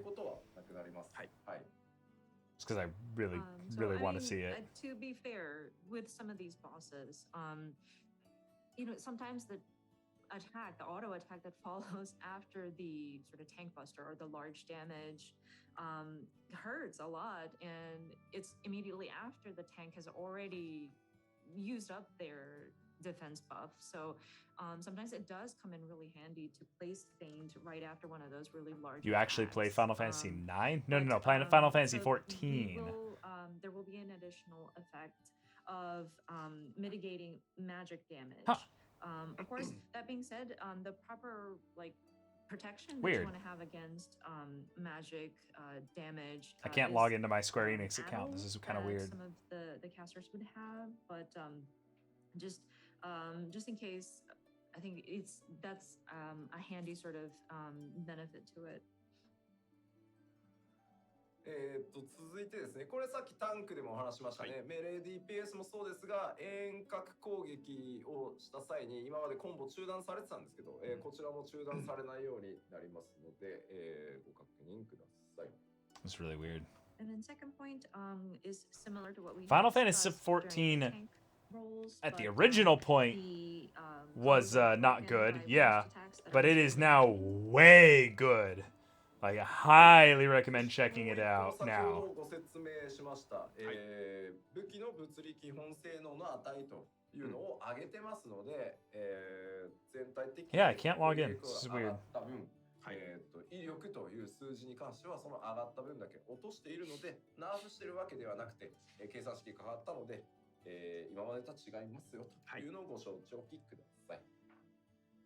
And then third point is also, as we mentioned during the tank roll section, but again, with the adjustment of the fundamental damage attack calculation for physical attacks, we did have to adjust the potency so that it appears that the potency number might seem smaller, but it is still the same strength. We have not nerfed it. We just wanted to match it with the sort of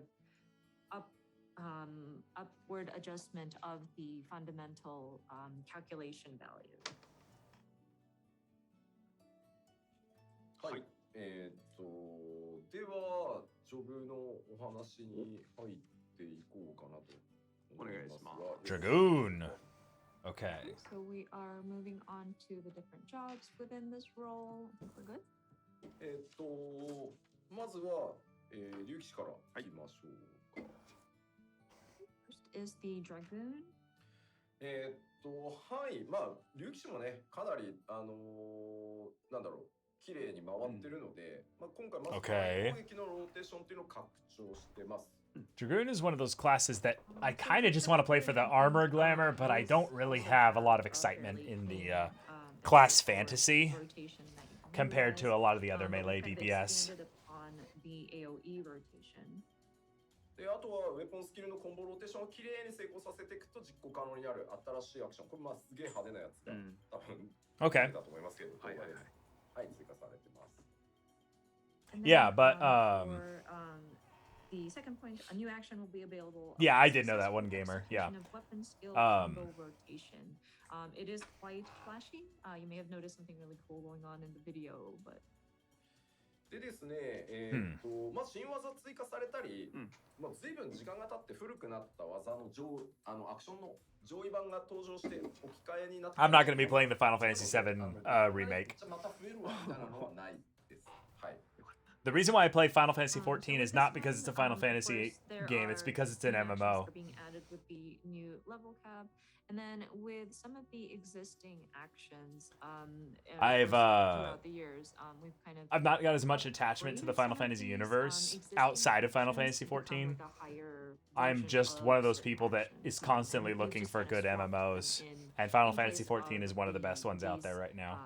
Skill, so it's not like we're going to be adding. And I love the story. Like button presses or like additional slots you'd have to fill. Story's really good.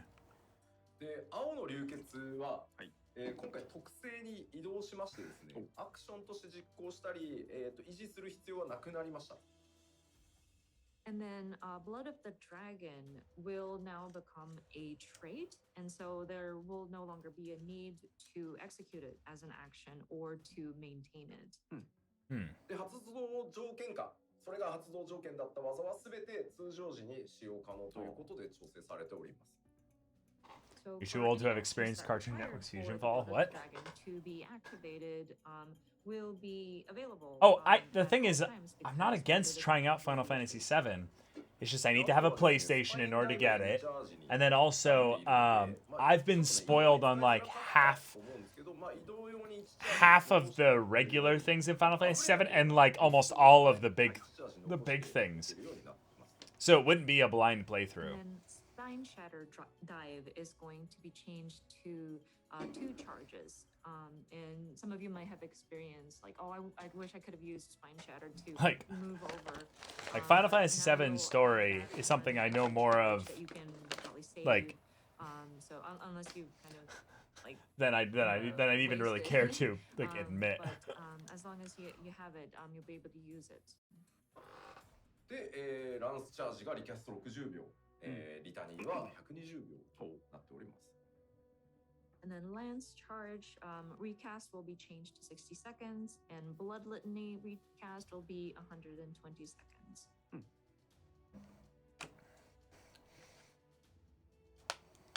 I like the idea that the game is moving the rotations around the idea of either 1 or 2 minutes, because there's a lot of weird 40-second, 50-second cooldowns that are kind of janky in some of the other classes. まず、疾風陣雷っていうその遊びがなくなってしまったので、まず陶器というシステムを Hey, Axel Dove. 使えるように習得レベルを変更してます。Yeah, I did not record my reactions to anything story-wise. I was we wanted to explain this a bit. Very much thinking that. Let me turn this down actually, since all this is going on here. I very much enjoyed the story of Final Fantasy XIV. Talked a lot about it with people in our Discord and stuff. There's a bunch of friends of mine that got me kind of like into like taking it really seriously. But I was more thinking like if I recorded or streamed myself playing Final Fantasy XIV, there'd be too much time in between big story moments and moment by moment stuff that just wouldn't be as entertaining. So I never knew like when a big story moment was coming or something to record. So it'd just be like, oh, hey, there's a big trial or dungeon or something. Does anyone want to get on a voice chat with me and, you know, watch me go through this? And that was where like my D&D DM kind of went through a lot of the story with me. And then a couple of some of our Twitch people that follow us on Twitch and stuff watch me go through some of that stuff. But yeah, I like fell in love with the story even in the early stuff of ARR. And then Heaven's Ward was just a treat. I'm actually one of those people that's gone on record to say that I don't like Stormblood to the point that I actually like it. I actually like ARR more than Stormblood. And I really, really loved Shadowbringers. Like, I just finished 5.3 like 2 nights ago. Or was it last night? It was really recent. Hey, Will Wall. Welcome. It was last night, yeah. Yeah, 5.3 was last night. It was so good.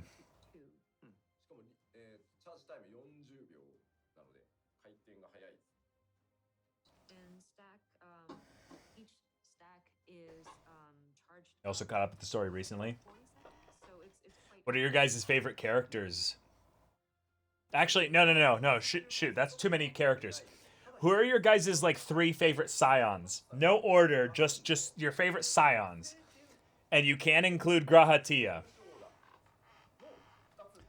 in that mix there. And so, of course, the concept of trying to Graha. Tataru, Alphino, and Alice. I mean, the twins are amazing, so yeah, that makes sense. Tataru actually was one of my favorite scions since all the way back in ARR. I love Tataru. and twin snakes to not have like a directional. Alphino and Alice for that sweet character development, though. Alphino for becoming one of like the most complex characters, and Alice for becoming one of the most likable characters. Tataru lecturing Nero about her Magitech teapot was 10 out of 10. Oh my god, where was that? I might not have even done that quest yet. When was that, Master Hand? That sounds incredible. That sounds like some kind of a raid or something. Oh, let's start a Stormblood. But in its place, we will be adding a Okay. closer or like a rush action per se. It will not be something that you use your fist. But it is Or very like Heaven's Ward patch quests when Nero first enters. Yeah, that sounds about when Nero gets brought in. Chad Cred, yes. Urianger and Ishtola. Oh, so you've got you like the OG scions that are, well, still around. ally or your party member to rush over to them. So, say you needed to kind of board somebody who Master Head, that's a great joke. That was awesome. off into the distance. You can rush over to The Mark 130 teapot. there's an action that's similar in the Black Mage's kit, but you can go in there to kind of close your distance. Oh, you're serious? Wait, is that the final boss in the twinning?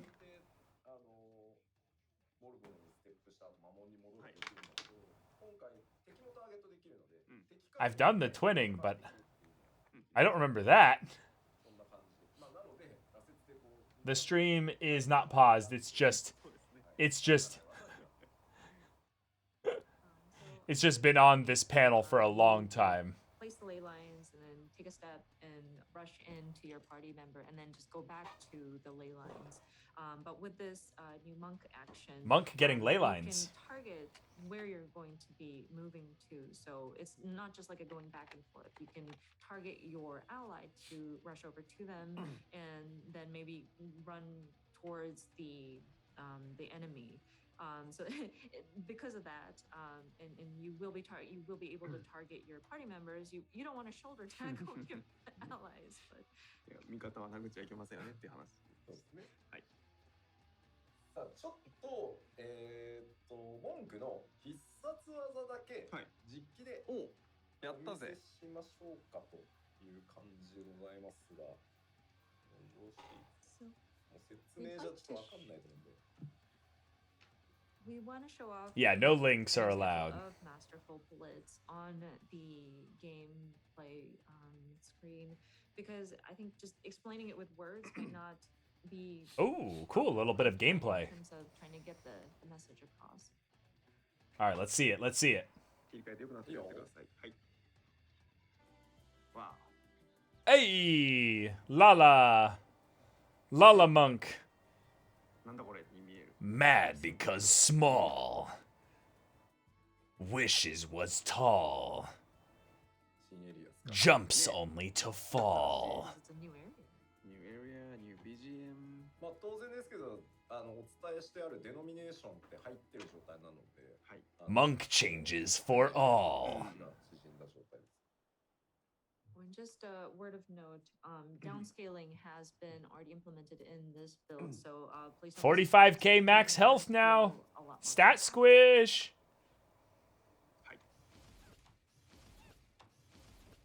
こんな感じです。今の3スタック。 Okay, okay. So can see, that's What's the next game? Dark Souls 3. We'll be playing Dark Souls 3 on Wednesday.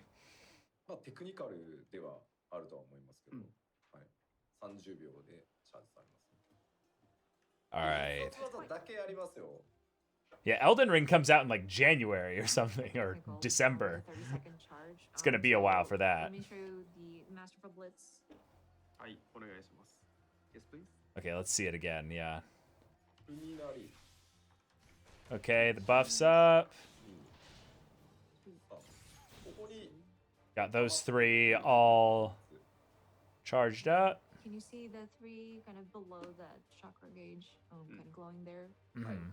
これがチャクラですね。で、ここに必殺技が出てるんで、お Oh, shit. チャクラを Okay, okay.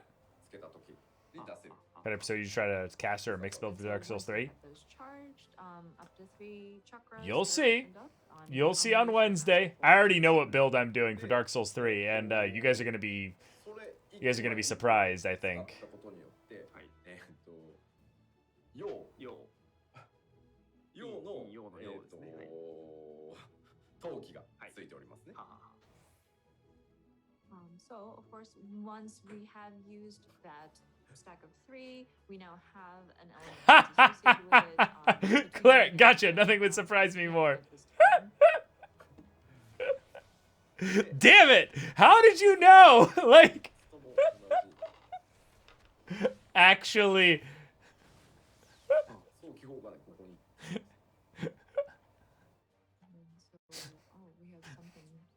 Actually, kind of right. Another Yeah. example is if we have 3 of the same. Yeah, the character name is still under wraps. Exactly. Yeah, yeah, 今インがついてますね。はい。 Ying. yeah. Yeah, exactly. You guys know us too well for us to actually surprise you in any way. It wasn't in my glossary, so I'm going with yin and yang. そうね、まだないもんね。で、この状態で、さらにチャクラをつけて、はい、一番こう Actually, hold on. Is it just me, or is that the monks thing? Is that their cooldowns reset faster? 3 chakras again, and then you unleash a pretty flashy move there in your Masterful Blitz. Clerics are a huge meme in Dark Souls 3 because most offensive miracles got nerfed hard at some point. Oh, but that's for PvP. Okay, good. Good. と、総称だだけ方向指定がなくなって、まあ他は残ってます。なるほど。はい。 Yeah, well, I'm not going to be a hard cleric. You'll see. You'll see. With trying to maintain that gauge, so that's why we adjusted the 2 Grease lightning. Okay, yeah, gotcha. To not be restricted to a particular direction. では、これ以上はね、宮の皆さんのそうですね、仕事を奪ってしまう。So I think we will leave it at that. And, Okay. We don't want to Monk. take away from the media and influence. Return to Monk. Content. So. はい。はい。以上となります。敵シリセットして。もうパワポに戻っている。はい。 God, the music for this game slaps so hard. さあ、では、続いて、侍行きましょう。 Samurai! Next up is This is the one melee DPS that I've played actually like a decent amount of. 一つ目、 All the others are like 人風と皮膚で付与できる level 25 or so. でも付与できるようになったので、これ戦士とも同じです。範囲めっちゃだるかった。Jinpu and Shifu are the buffs, right? So first one is effects granted by Jinpu and Shifu can now also be applied by Okay. AoE combos. Cool. Well, that's kind of similar to that just warrior, makes it but, easier to keep when you're the doing buffs your up. AoEs, it won't Yeah. be so You don't have to randomly single target a mob or, pack. like strenuous and time consuming because the effects are applied to AoE combos as well. 新たな居合術と、まあ、つまべ返しに相当するアクション Oh, okay. 新たに追加されております。 So was that the thing that allowed them to do multiple And in the vein of multiple spenders without the petals, the flowers and stuff? Because I believe that's what Iaijutsu is. Ejutsu is the sense bender.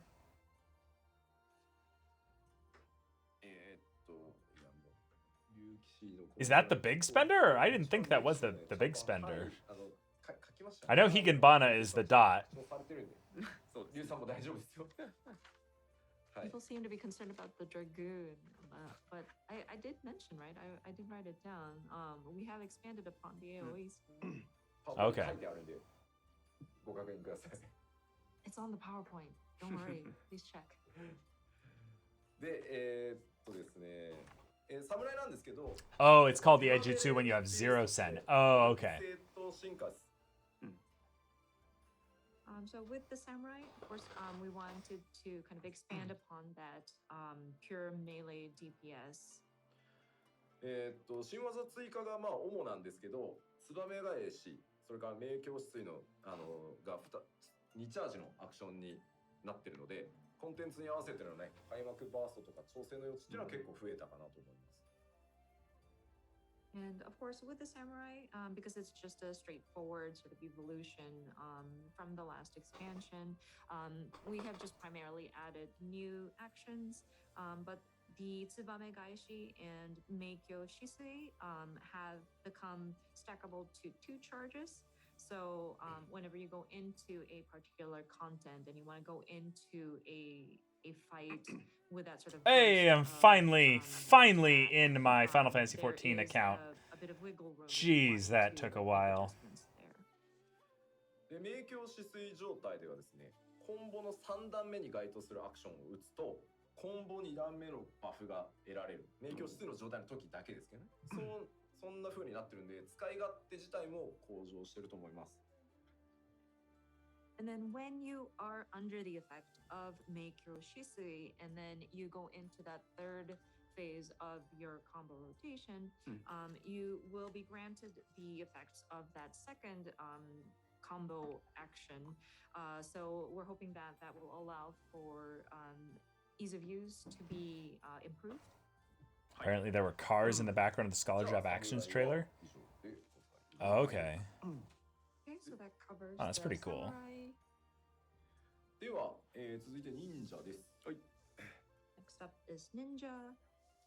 こちらまず一つ目ですけど、フートン、ドトン、ライトンにですね、それぞれにまあそれらをベースとするアクションっていうのを追加しております。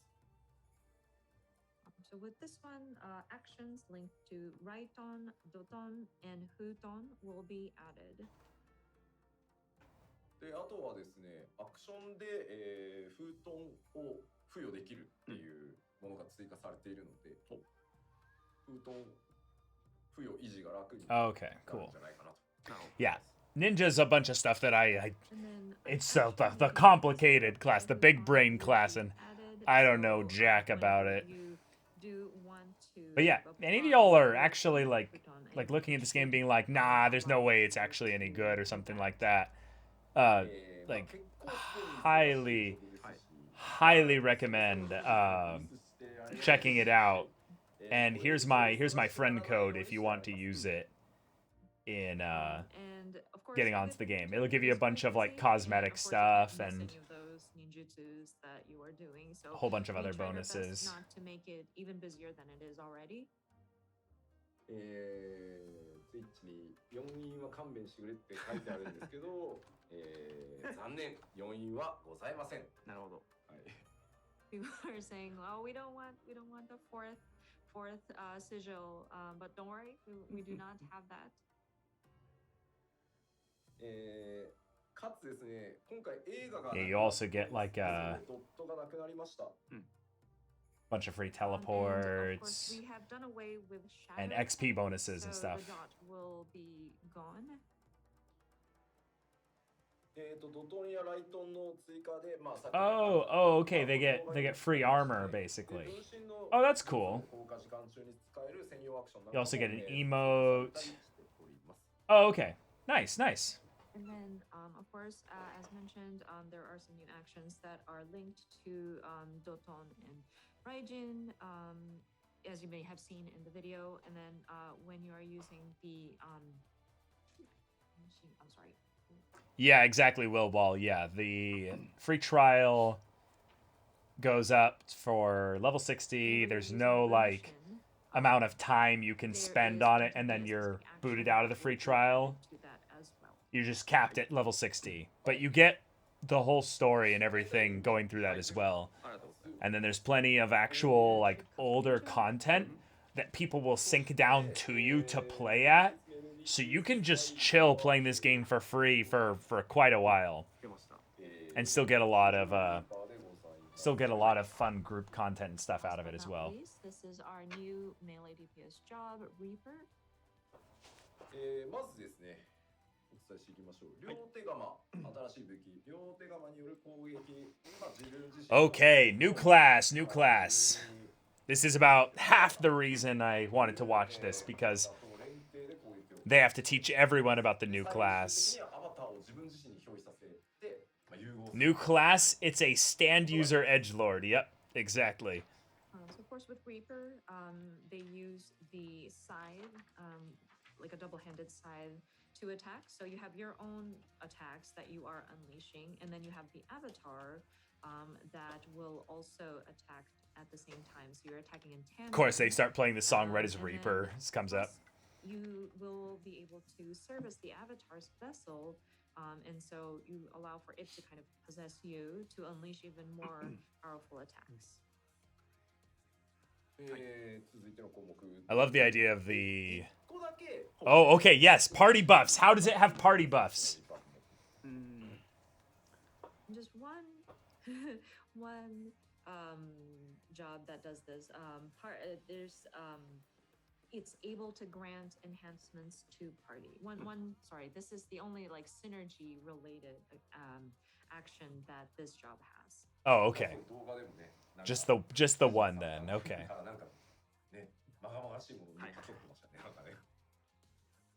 You may have noticed in the video, Reaper was trying to take something out of the bard. It looked kind of ominous. Oh, yeah. Okay. No, not a pet class. Not a pet class at all.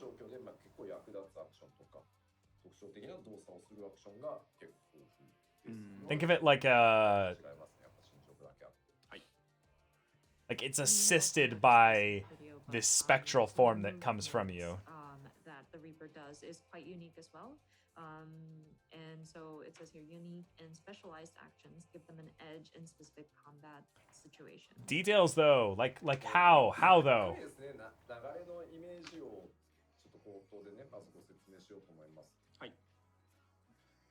So just yes, that was a really great image, Master Hand. Yes. And sort of general explanation of the flow here. まずこの画面にある2つのゲージなんですけど、1つがソウルゲージ。はい。 So if you take a look at the job HUD there, you see two different sort of gauges, but one of them, the top one, is the soul gauge. Okay, soul gauge, cool. ソウルゲージを貯めて、アバターと一緒に攻撃ウェポンスキルを使う。そのソウルゲージを消費してね。And then, so you would charge up the soul gauge in order to unleash different attacks. And this also applies to some of the attacks that you unleash together with your avatar. And that would sort of deplete some of the charge that is built up in the soul gauge. Okay. So then the blue gauge is the wraiths gauge?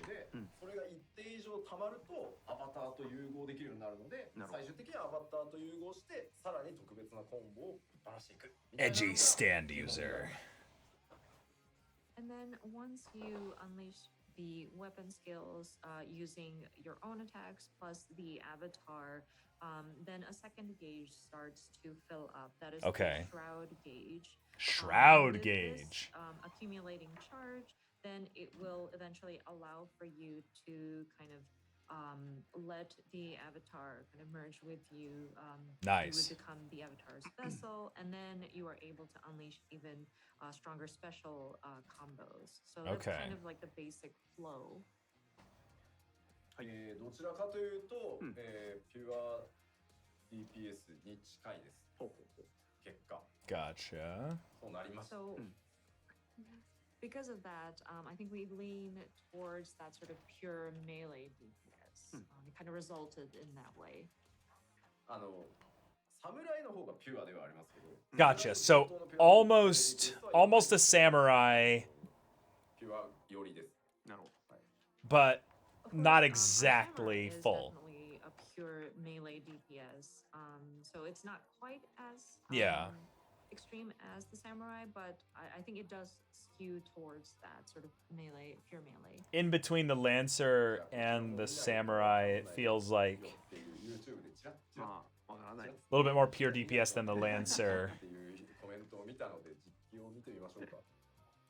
And I think I see a lot of comments in YouTube, I think, saying that, oh, but we won't understand unless you show it to us, please. Ha ha ha ha! Show us just a little bit. So allow us to show it on the gameplay screen. Yes, gameplay. Yes.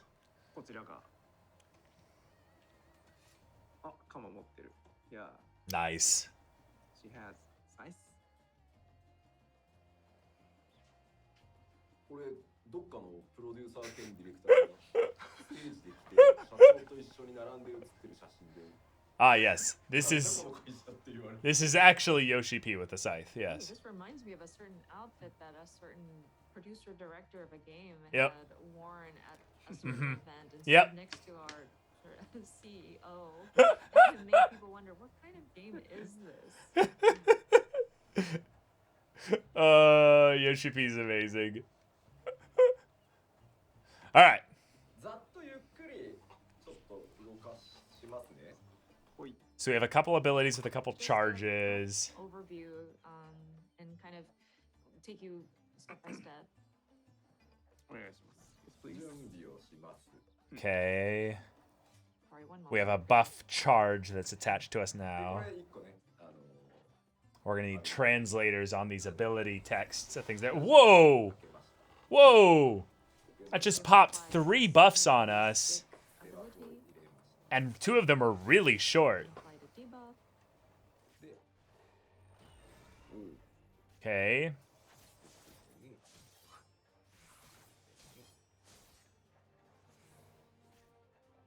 Whoa, some of these tooltips look really involved. Okay. Oh. Okay, okay. Little teleport, recall back to it. Okay.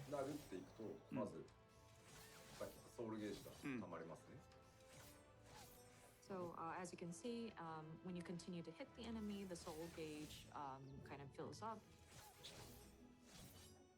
Yeah. Okay, big spender, yeah. Gains a bunch back.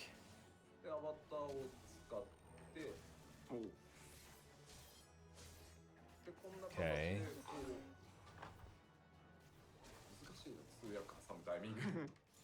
Sorry, it's kind of hard to jump in with the translations, but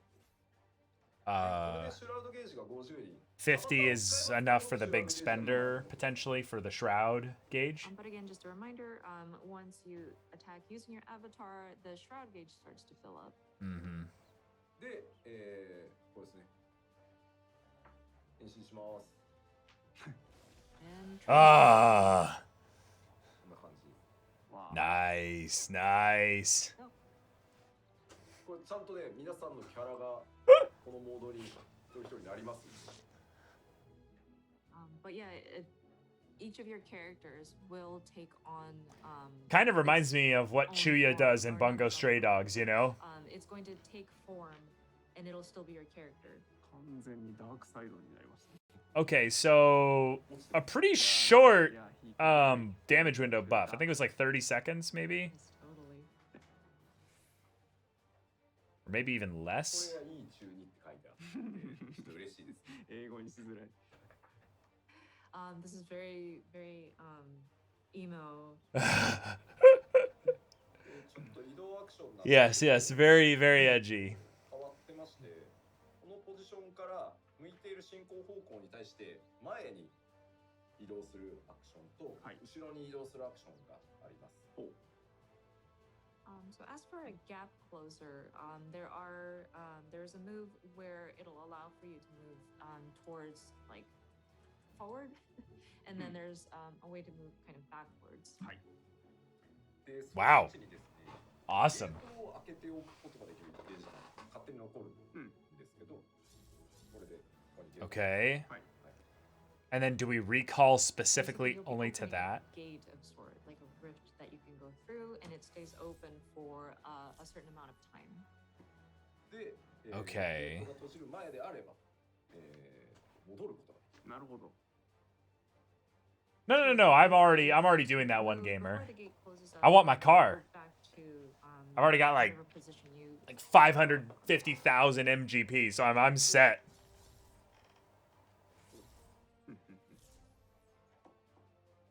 I mean, I'm not gonna play FF15, but like, I'm gonna get the stuff for FF14.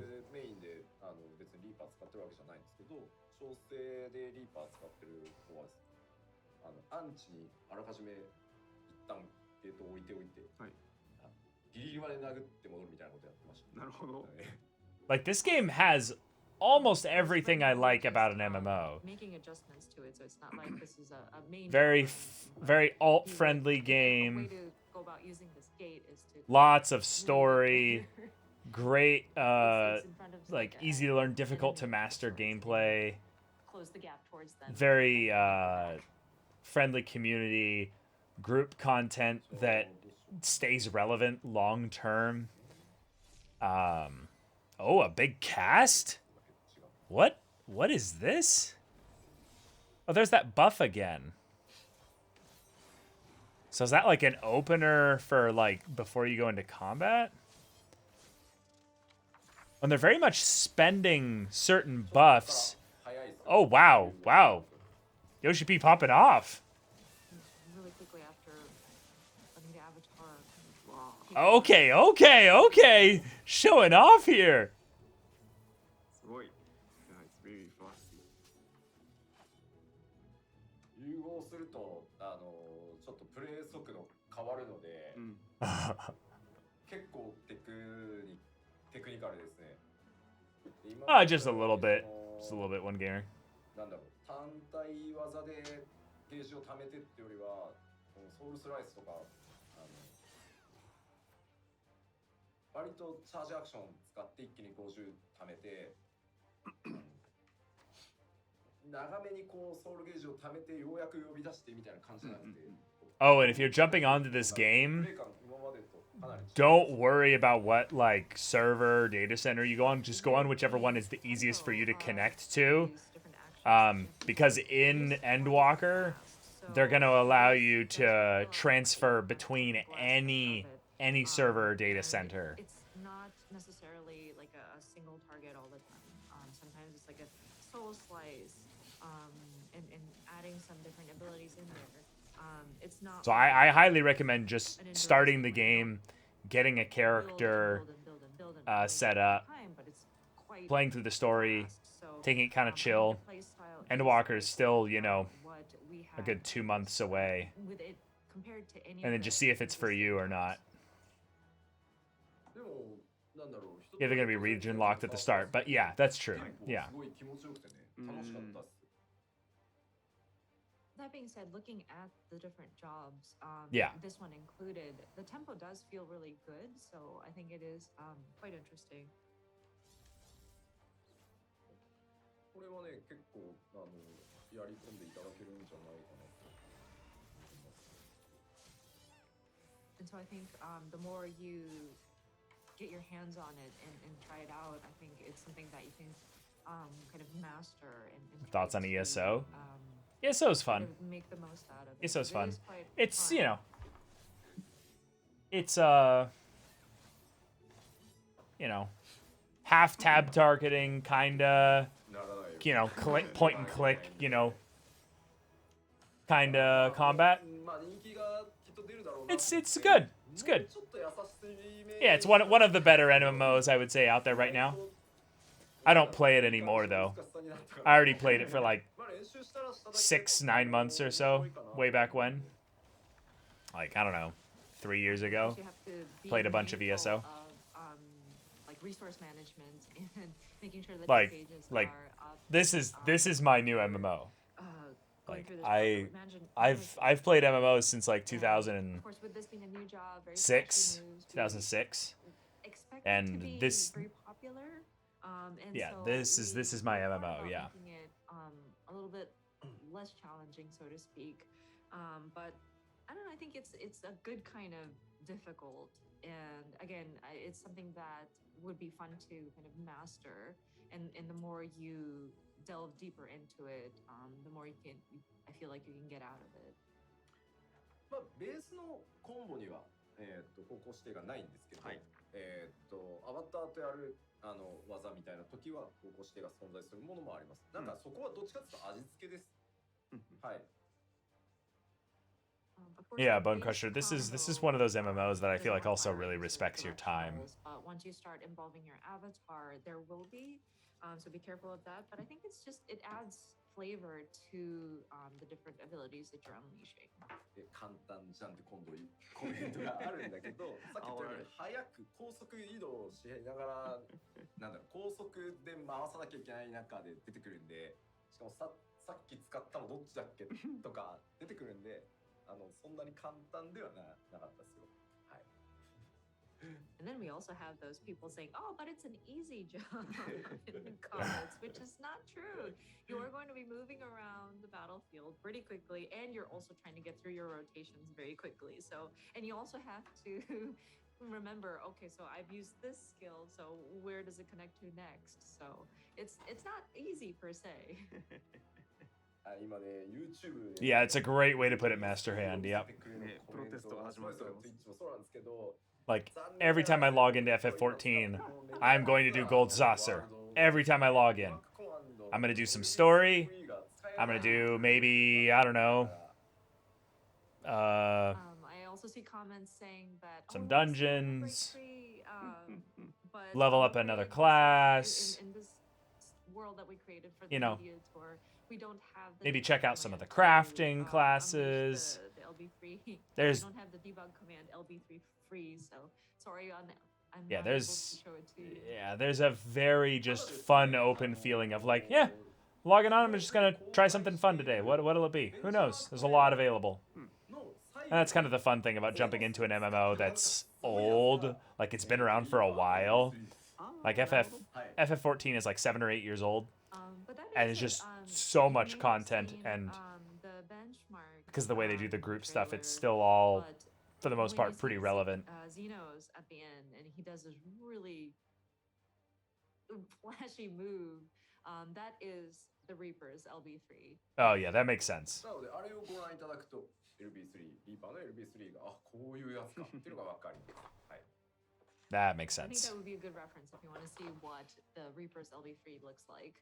Oh, One Gamer, I have WoW stories to tell you. Oh my god. I could talk about WoW for a whole stream. Oh my god. I am such a weird WoW player in terms of my story. It's very, very, very odd story.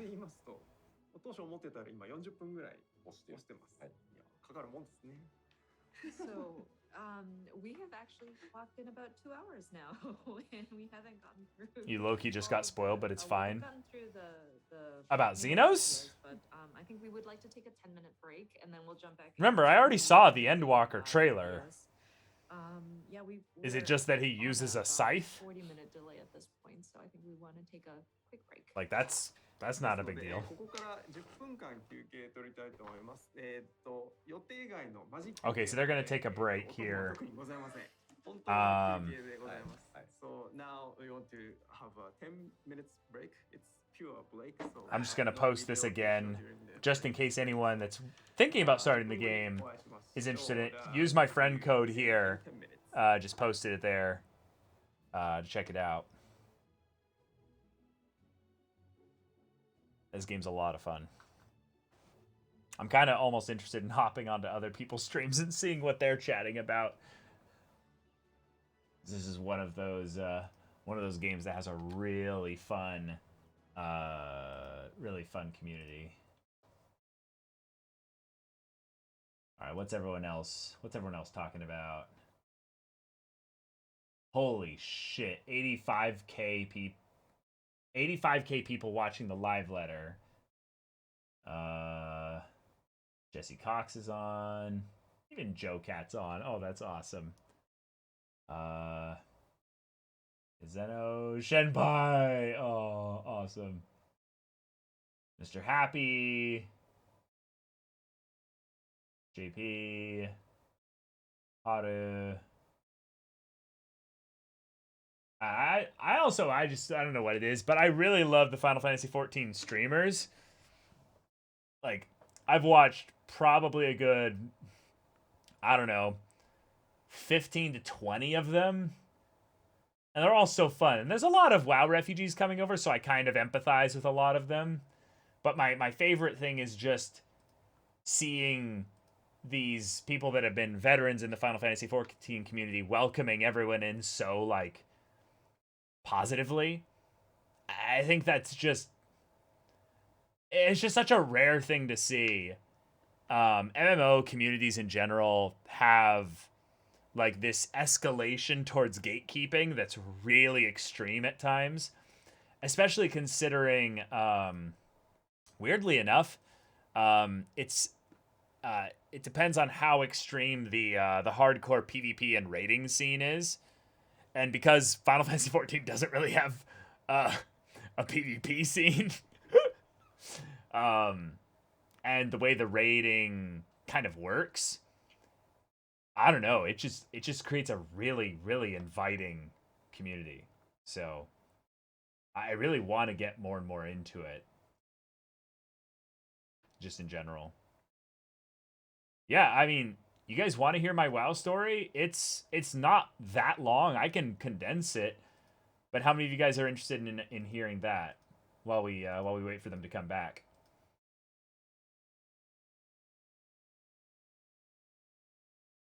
Let me put the music back on.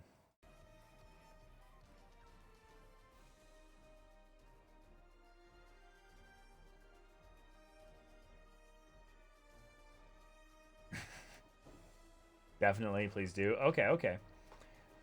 So World of Warcraft was a game that I played back in, I guess this would have been Burning Crusade, right before Wrath of the Lich King was like getting hyped up and everything. So I played kind of those like browser-based MMOs way back when like Facebook was in its earlier days. So I was around like 14 or 15, and one of the things that I was really into was the games that would basically end up getting all bought up by Zynga, like way back when. I played the shit out of. One of the examples of this back in before like the Mafia Wars days and stuff like that was this game that was based on the show Heroes by NBC. And it was called My Hero's Ability. And it was effectively a kind of a, not really text-based, but kind of like a click and do your actions, spend your energy, do damage, fight little NPCs and stuff, kind of browser MMO. And I loved it. I really loved the creativity in that you could basically design your character with a skill tree that you had to actually invest like into, and then you could design what abilities your hero could play, and then based on what you picked, you would have a specific kind of type of role within your guild or your group. But my favorite part about it was that based on what you chose, you might not be helpful to your group, or you could be. And you couldn't just switch back and forth. So it was like a really big deal that you committed to, this is what I'm doing and stuff. And oh my god, for whatever reason, I did a really good job of marketing to the people that were kind of like, I would call the single player stragglers, to join our group and because of the way it was set up, we didn't have like something like Discord basically, and that would give us the opportunity to talk over text as to what we were doing when we would interact with stuff like that. I can talk to you about SWOTOR stuff, Ethan, in a later bit. But I ended up getting, straight up, at 14 and 15 years old. You're gonna laugh here.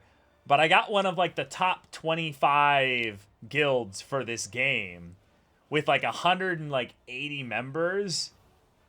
And I delegated basically like most of the nitty-gritty like organizational work to like this council of 8, and they would all refer back to me.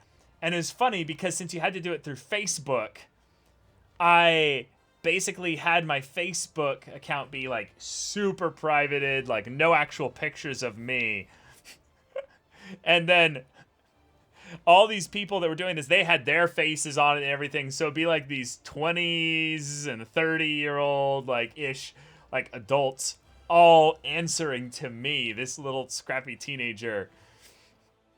And we had, like, this very intense, like, hierarchy and stuff. It was hilarious.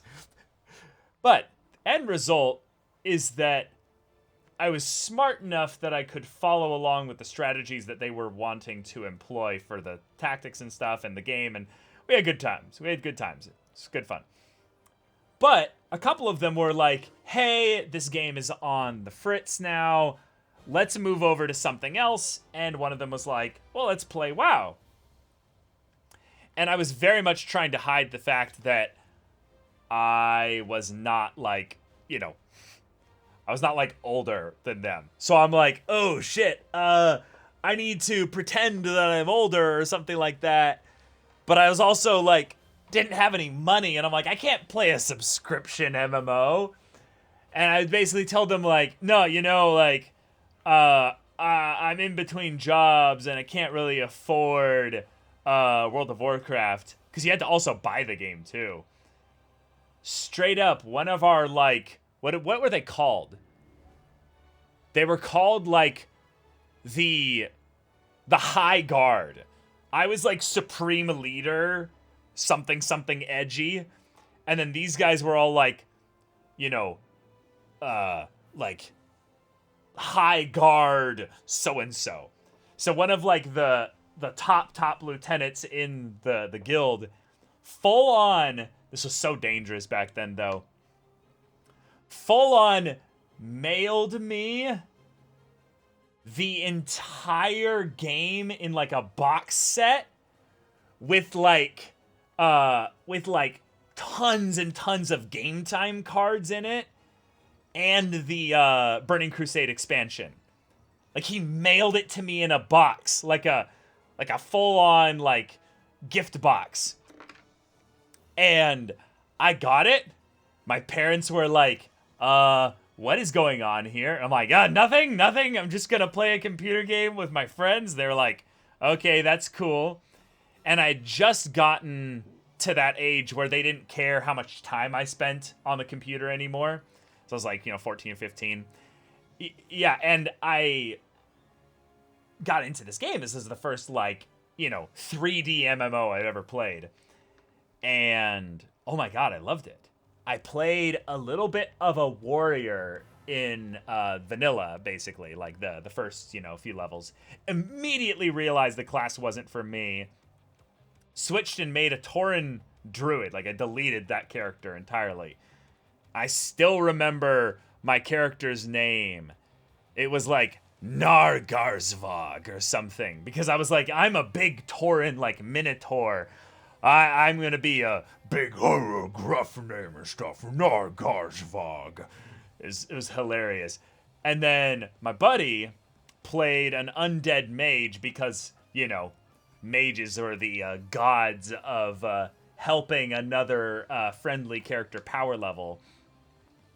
And oh my god, that time spent in Mulgore, just going around as my buddy's like sitting there, not in party because he doesn't want to take away my XP, But every once in a while, if I'd get in trouble and I'd aggro too much stuff, he'd be like, oh, quick, and he'd kill like the other stuff. So he was kind of like my mentor in WoW as I like ran around. I had no concept of the idea of a leveling curve and going around the areas like, you know, like in a way that made sense. So I would constantly, I want to turn this down a little bit. I would constantly go into the wrong area and just completely like just get lost. Especially once I got cat form and stealth. I was a feral build and I would sneak around, run around, go into random areas and stuff, and he'd be like watching me from far away, waving and be like, "Come back! Like, what are you doing?" Oh my god. Okay, I'll continue the story at a later bit, but oh my god, I can't even tell you. Once I got to go across to the other continent on the one boat on the east side.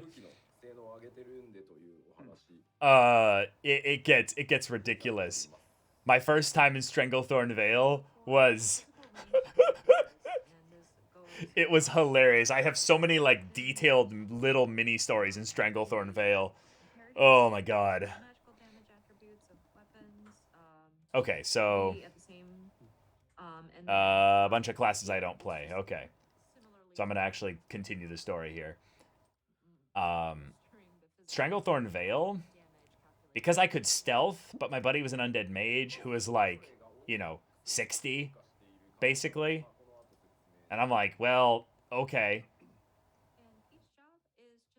I'm sure you've fallen off a long time ago, but you can magically boot up WoW right now. What would your current stats, location, etc. be?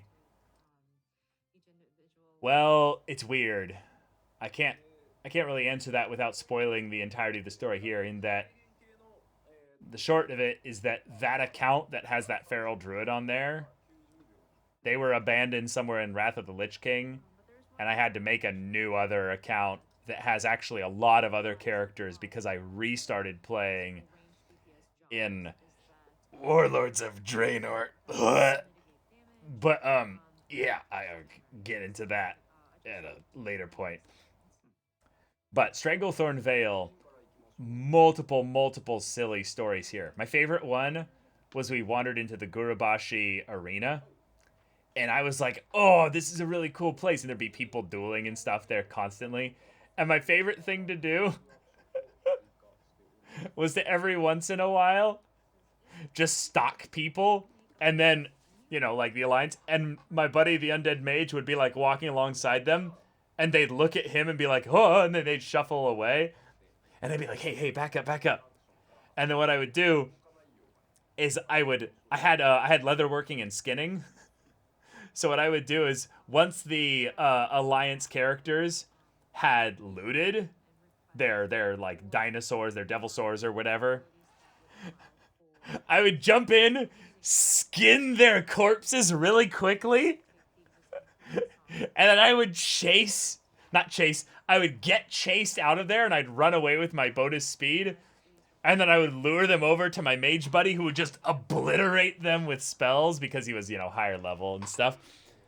But I was basically the biggest asshole skinning poacher, little feral druid cat that would run around and be like, skin, because you could skin without transforming out of cat form. So just be a complete asshole there. Then once we met him at Nessingwary, I think at this point I had my swimming form. Yeah, I had my swimming form. But the big Alliance characters, they would jump in and absolutely annihilate my buddy, who was his undead mage. But they would kind of ignore me because I was low level, and the Alliance was actually pretty nice. But what I would do was I would go into the Alliance's base, kind of, not really the Alliance's base, but the spot where the Alliance would just generally hang out, because there was an outpost that was for the Horde specifically, and there was another outpost that was for the Alliance. And I don't know what it was, but back then, stealth, you could just walk past guards and everything, and they would not care. You just do. And I would go into like little taverns and things like that, and I would just gank people constantly. And it was always just a joke of where I'd have this constant train of NPCs chasing after me as I'm like running around. What was one of the other stories? I think there was a point where there was this Alliance priest. Yeah, there was an Alliance priest that I kept basically spawn killing, like any chance I get. And my buddy was basically like, I'm not about this, Caleb. You're on your own. Good luck. And ended up having like 3 of his buddies log on eventually after I'd killed him like 5 or 6 times in Stranglethorn. And I basically just led them on a merry chase just around Stranglethorn. They killed me like 2 times or so, but there was just constantly points where I'd be stealthed and they'd be spamming abilities everywhere, like, find this stupid cat, like, kill him, and I'd be like, hide. And then, you know, I'd go visible, run into an NPC area, they'd chase me, the NPCs would chase them. Then I'd go out the other side. They'd be waiting for me. Stealth again. It was, it was so fun. It was so fun.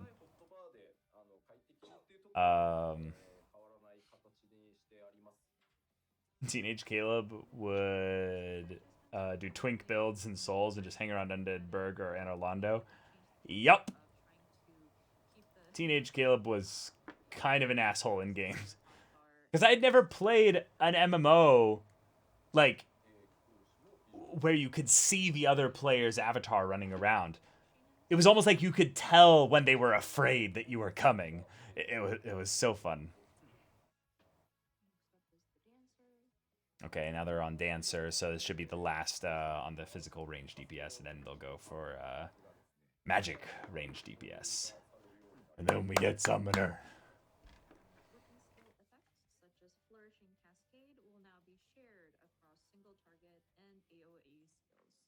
But basically from Burning Crusade all the way into Wrath of the Lich King, I played World of Warcraft, and I quit when my Tauren Druid was about to hit level 79, I think. And at that point, I was just getting a full-time job and had basically no time anymore to play World of Warcraft. And sometime in between then and like 2013, 2015?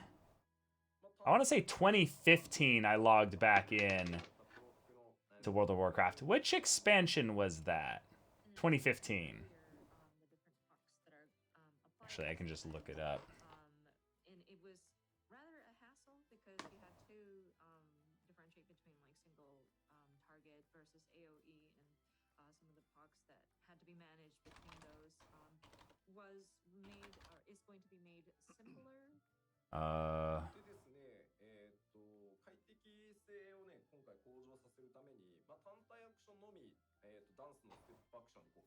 Can't tell. Oh, it was Warlords of Draenor, yeah. Yeah, Warlords of Draenor. That's when I jumped back in and realized that my my account had been hacked like forever ago, and I did not have access anymore to those characters.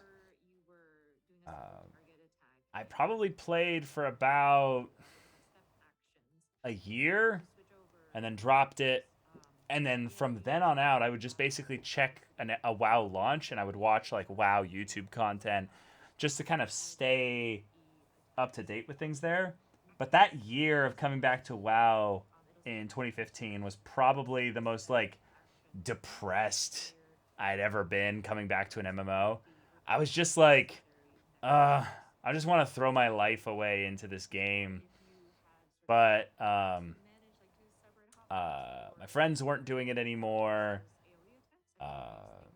I'd played a bunch of other MMOs since then. The luster surrounding the game was gone. Everyone was just chilling in their garrisons at the time. No one really the community had changed a lot as well. No one was really interested in like helping a new player and stuff. Yeah, I think the most positive thing I remember about WoD was that there was kind of a story-ish that seemed kind of interesting, but it wasn't that good. It was also funny because just before that, I had started Star Wars: The Old Republic in like 2012 and committed like 3 years or so to that game. That's a whole other thing there as well. And SWTOR still actually to this day is probably one of, if not like in some ways, the best story MMO for its base game. It kind of dropped that much later, but SWTOR put so much money into SWTOR that literally every single line of quest dialogue and everything in the base game for all 8 classes and their individual stories is fully voiced. Even the main character for each of those classes, and then they did different voices for the male and female characters, and then there's the then the classes themselves. So it was one of those things when I came to Final Fantasy XIV, I was very turned off by how much of this game wasn't voice acted in ARR. But here I am now, hooked. Okay, is it my time? Is it my time? Give me my summoner stuff. And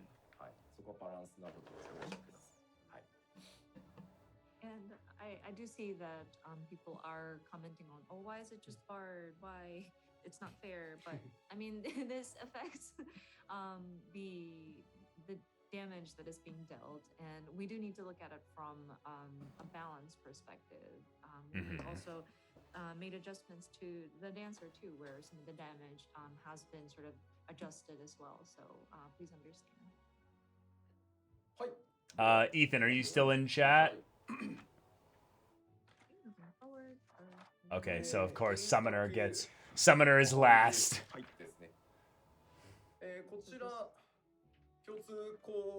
You're here? Okay, so yeah, what were your questions about SWTOR? You're wanting to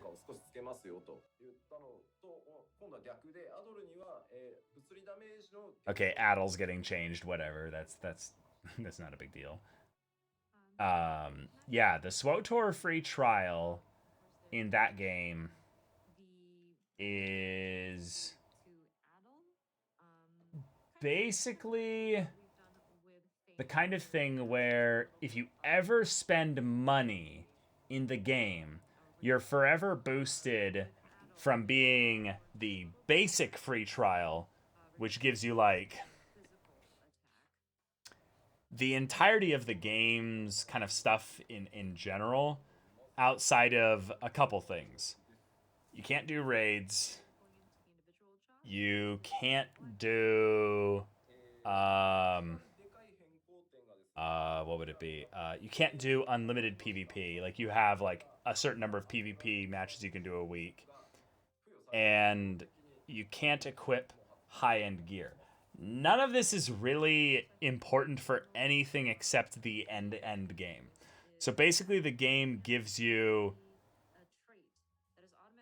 everything up to like the Shadows of Revan expansion for free, and like some of the quality of life things are just generally a little bit lessened. But the free trial is great if you want the story experience. You do not need to pay any money. There's basically just the base game. If you subscribe for 1 month they put you into this like forever you're never going to be at the base level of free trial. You get like free trial bonus and you get like a whole bunch of other things, but the subscriber perks are more like bonuses on quality of life stuff, and then you have the full game experience. Like you don't need to purchase expansions, you just get it all. But that's why I recommend that if anyone's playing SWTOR, play the free trial through as many class stories up to level 50 as you want. Just go through them all. All the class stories are amazing. There's 8 of them. They're all unique. You also then can tell like what style of class that you really like. But then, once you've done that, and you've gotten to a point where you're like, oh, I want to advance in the story even more, subscribe for just 1 month and go through all the expansion story on the class or classes that you really like. And that's like if you're hooked. And then you can unsubscribe, and then you've got all that content just forever now. That's just yours. So that's kind of how it works.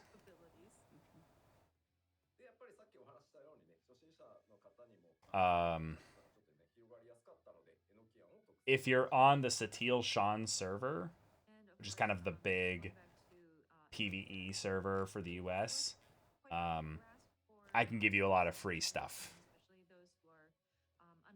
But yeah.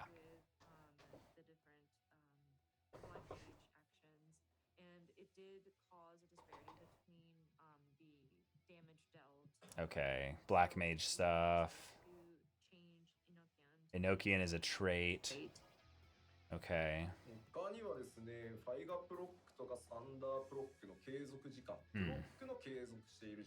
I do want to play Black Mage, but it's literally the only class that I still have at level 1 only. I have leveled up every single class beyond its base starting bit a little bit, except Black Mage. Black Mage is still level 1. That is applied whenever for Fire 3 or I'm sorry, Fire 4? Sorry, Faiga is Fire 4, sorry. And Thunder. And the proc that is applied whenever those are in effect has been extended because it helps with the rotations, and there are more things that you need to be doing in your different like skill sets and going back and forth, and some of the repeated steps that need to be done has kind of increased. Hold on. So I think it helps with. Gotta turn this off really quick. A bit longer, so that pop up something here to kind of make use of that. Okay, and bring it back. There we go. ブリザラどうなったんだろうっていうコメント見ましたけど、ファイラとブリザラはですね、上位の魔法が登場してですね、範囲焼きのローテーションが変わります。はい。And then Fire 2 and Blizzard 2 is going to have like a one step higher to that, so that your AoE rotation will change. ついに魚が登場するのかって言われてますけど。Are we going to have a 4 or 5? そう日本語名だとね、英語とかはね、4、5とかなんですけど、日本語だとね、どうするんだろう。これ実はですね、FF 委員会で議論をしました、ね。どうしよう。So you gotta understand with the Japanese names, and you may be familiar with this, like Fai-a turns into Fai-ra, Fai-da, or Fai-ga, and then we have different tiers and different suffixes that we put in the Japanese language. And once you get to a certain point, you have to start making up some of these suffixes. And we had to bring it up to the Final Fantasy brand committee and make sure that they're kosher with it, and we had to like debate about this. だって魔法の系統を増やすってだって FF の歴史上結構重要なわけですよ。で、結果、現委員長の北さんが、そこまで行くの14ぐらいだから、もうお医者さんは思い切って作っていいよって言われて。マジか。And you know, because the franchise is very.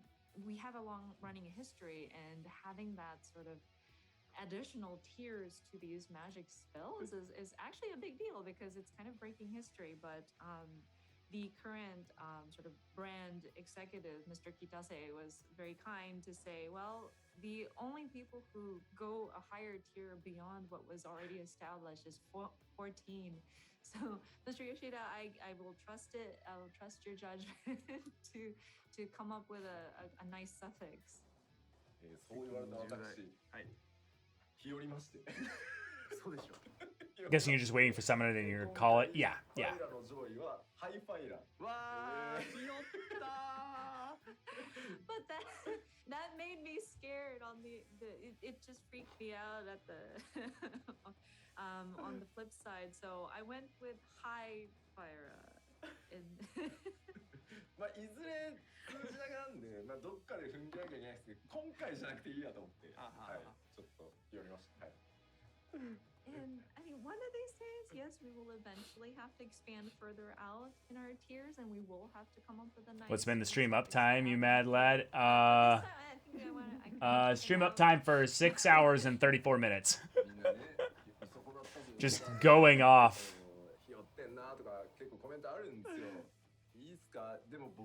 I have not read the Umineko manga. No. いいんですね、それで。 And I see comments on the Japanese side. Oh, you chickened out, Yoshida. but let me, to be fair, like if we add like say a gyo suffix and like it's by gyo, anything that's like a tier 4 or tier 5 magic is going to be like like pure gyo, you know. Yeah, we've got a manga collection that's growing, and we're like, oh, we'll go one manga at a time, just burrow into it. And Grand Blue is a lot of fun right now, so it's going to be interesting to see what the next one will be. There's a literal Megumin cosplaying Black Mage in our server. Oh my god, that sounds amazing. で30秒でチャージするんで、これも結構腕に差が出てくるかな、使いどころって感じですね。はい。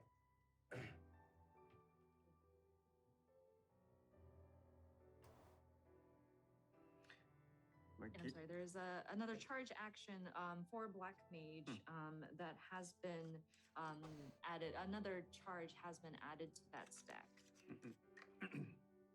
Oh, okay. And then there was comments about well, what about an additional like a multiple casts, like a five consecutive casts, and I proposed the idea, but it was rejected. Okay. でも黒はタイムラインに合わせていく面白さが一番面白いところだと思ってるので、そこはそのまま残した感じです。一緒に苦労していきましょう。But with sorry, going back to what Yoshida-san said about Gekisima, that's Sharp Cast. Sorry, Sharp Cast has an additional charge now with the update. But in any case, with Black Mage, it is trying to match your different spells according to the timeline of the battle. So that challenge still remains, and I think it still sort of lives up to that. さあ、では続いてのジョブ、赤間同士に行こうかなと思います。はい。Red Mage. Next item is the Red Mage. Res Mage. まず1個目、スコーチから派生する新アクション。この動画で見ていただいて。はい。First one is a new action will be available upon execution of Scorch. I think you've noticed that in the video. あとですね、次のバルフレア、バルフォーリー、スコーチを範囲攻撃に変更してあります。なので範囲ローテーションからも発動できるという感じです。Flare, Verholy, and Scorch will be changed to AoE's part as part of an AoE rotation. Oh, okay. Changed to AoEs, available as part of AoE rotations. Okay. で、あとはですね、ちょっと防御バフの結構パーティー用のですね、はい、結構強いな。They're just making the melee combo longer at this point. A defensive party-wide enhancement will be added. Yeah, I saw that big shield that they put up. Defensive party-wide Yeah. enhancement will be added, which Huh. is pretty powerful. So more utility, basically. Help out in a support sort of way.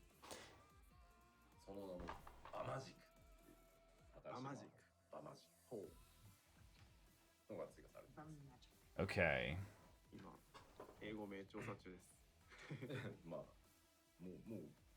I mean, I could wait around for Scholar. I mean,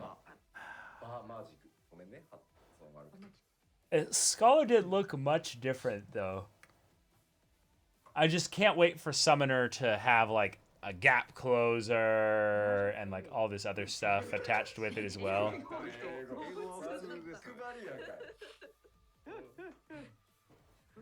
Yeah, Scholar of the First Sin, exactly. Or magic or something like that.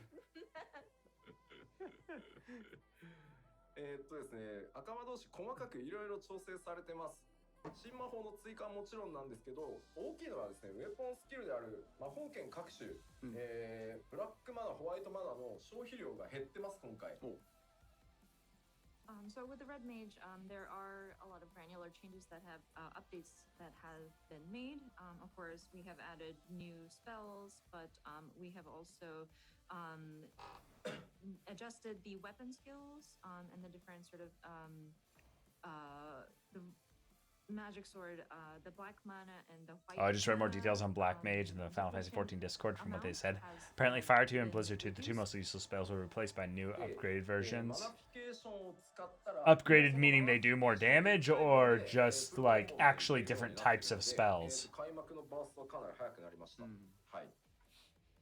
And then with manification, you are able to do like one combo with it. So the burst that you can. Oh, okay. Just a higher tier spell. At the Okay. start of a battle definitely is quicker.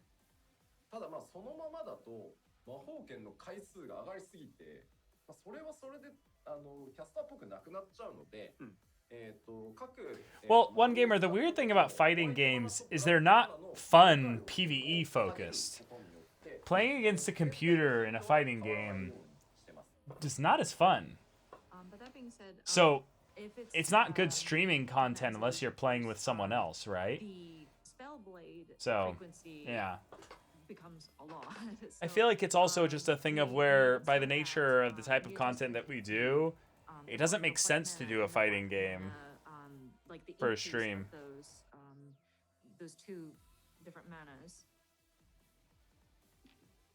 で、なのでまあ魔法剣の頻度が上がりすぎるっていうことはまあもちろんない。ただ Like, マニフィケーション使うと like what? Story in a fighting game? You know? It's like, So, hopefully this doesn't make it so that the spellblade frequency goes like way too much. But still with the manification, we do have the mana kind of filling up, and you should hopefully not waste the mana that is accumulated. でですね、ステージによってまあ使いづらいというのと、まあ、フィードバックも多数あったので、ようやくかって言われるとは思ってるんですけど、デプラスマンとアンガジマンの威力が同じになったので、移動に必要かそうじゃないかで使い分けてください。なるほど。はい。And then, of course, Sure, Ethan. Yeah, sure. There was quite a lot of feedback about this and mention about how it's difficult to use at times. So the placement as well as engagement.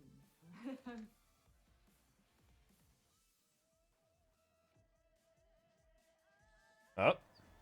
Engagement. Oh, okay. Translator was looking for the right word there. Will become the same. 他にはエンボルデンのリキャは、120秒で、マナフィケーション110秒っていう感じ。まあそこはエンボルデン変えてないですね。はい。 Then Embolden recast timer is 120 seconds, and then manification is 110. So Embolden should not have been changed. いや、コメントでね、なんかデプラス芸人はじゃあどうしたらいいんだよってそんなのあれですよ、アンガジェマンのアクション入れなきゃいいんですよ。デプラスにこだわりがあるなら。The people who are complaining. Just about jumped ahead, sure. Displacement, and engagement, and swapping between, and choosing the proper one. Well, if you are particular about displacement, just use displacement then. Is it time? So that covers the red. It's time! さあ、そして、ほぼ新ジョブになった召喚士をご紹介します。はい。And the next up is, I think it's changed to basically a new job, and that is our summoner. Yes! Summoner no longer has a 2-minute cooldown, 2-minute rotation. But again, yeah, if you could look at this from a completely new perspective, it's changed quite a lot, so I think you can consider this a new job almost. まずはというわけでジョブのメカニクスを Volume up? Yeah. しております。 Of course, so that being said, significant changes to job mechanics has been made. さらにですね、ドットが全部なくなりました。No damage over time? Overtime will be removed. Oh! I'm not a dot warlock! Oh my god! Holy shit, that's huge! Since A Realm Reborn, a lot of people were saying this is not a summoner, it's just a dot placer. Yep. Mm-hmm. And so we've removed it. Praise the Yoshi P. Yes, this is very good. It's gonna be way more fun now.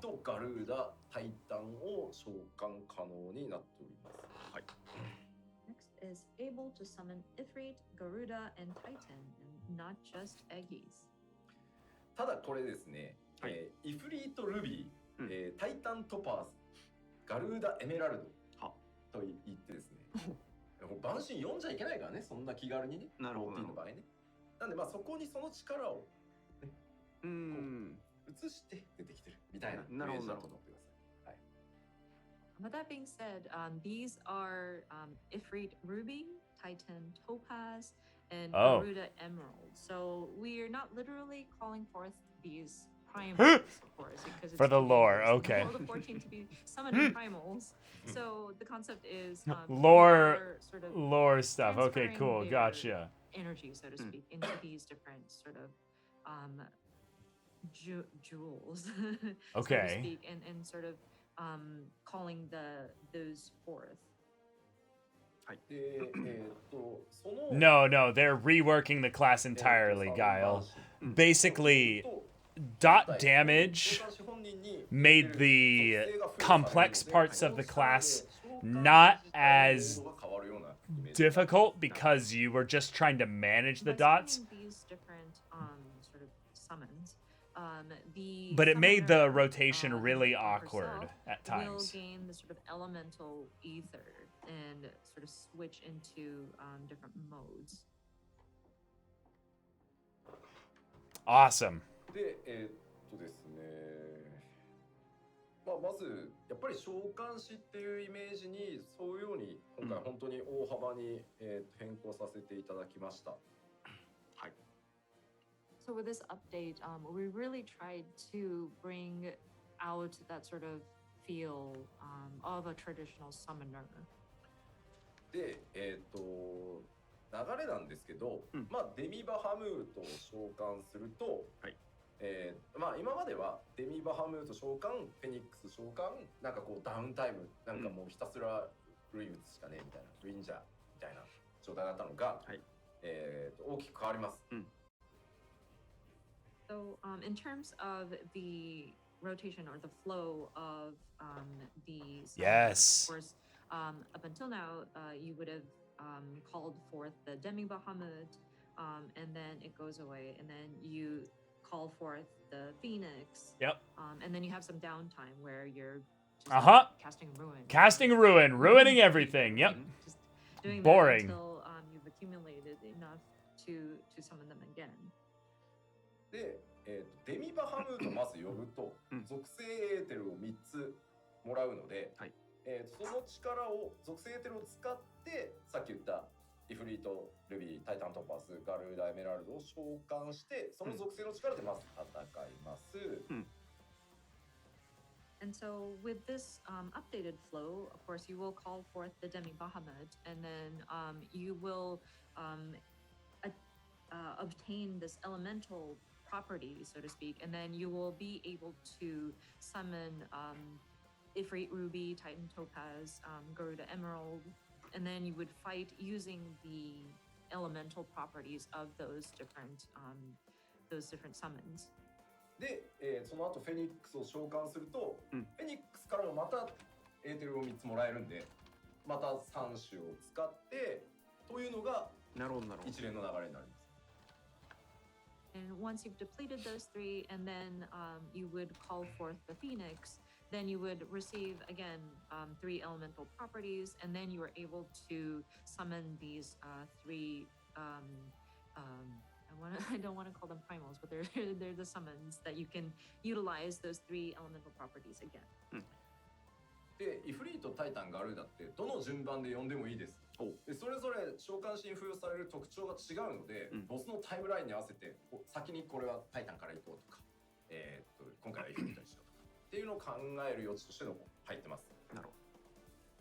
And of course, we have these 3, Ifrit, Titan, and Garuda, but there's no specific order that you need to call them forth. So, oh, cool. Any order. You can choose, let's say you want to do Titan first, you can do that. Or, you can quickly, or you can be flexible between those 3. で、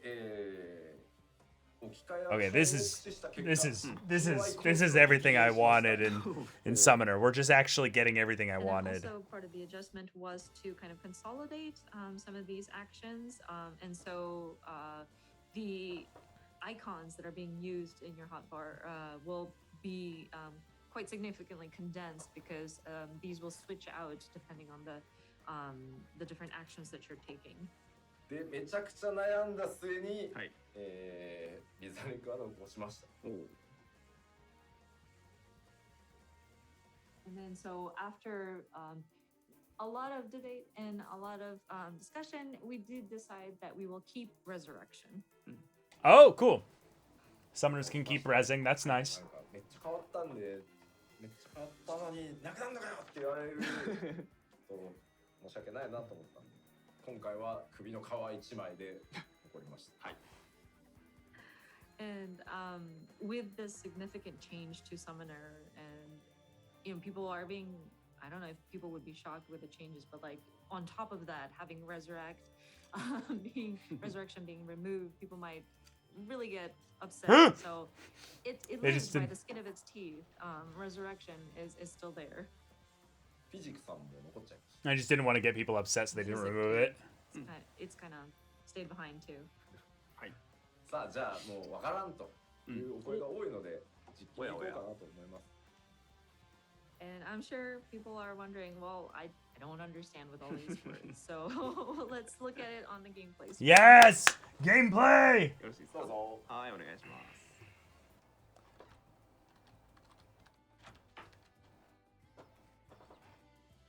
Okay, let's see this. So we got a carbuncle just to kind of be the reference point in between it and the summons. Okay.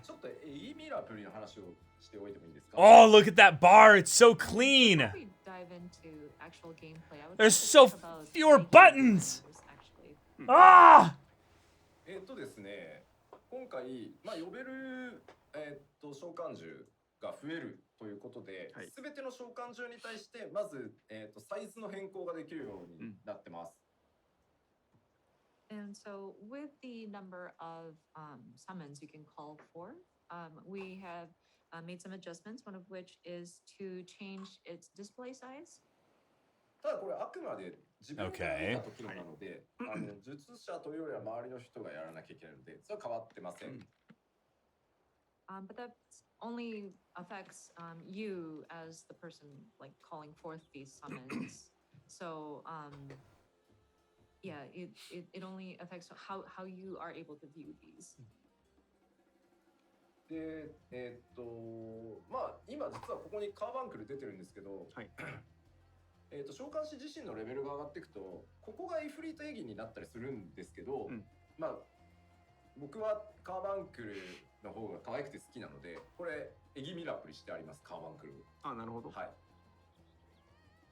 So of course, with the right now we see the carbuncle appearing on the screen, but you may be familiar as the player character goes up, this Eggy would turn into like an Ifrit, but then right now I like the look of carbuncle, so I have glamored it to a carbuncle. Oh, that's okay, cool. All right, let's see this. All right, ruin, yeah. Okay. Yeah, Demi Bahamut. We have summoned the Demi で、こ Bahamut. こに3つわかります？この Yep, so he gets that out at the last second. はい、解放されました。で、こうなるとこの3つの So now they're all here and they're 話が available. 呼べるようになります。どれからでもいいです。Okay. And then, of course, with that, you get the elemental properties. I hope you can see it under the gauge. There's like 3 jewels kind of chained up, and now those have been unlocked. And so that shows that you are able to summon Ifrit, Titan, or Garuda.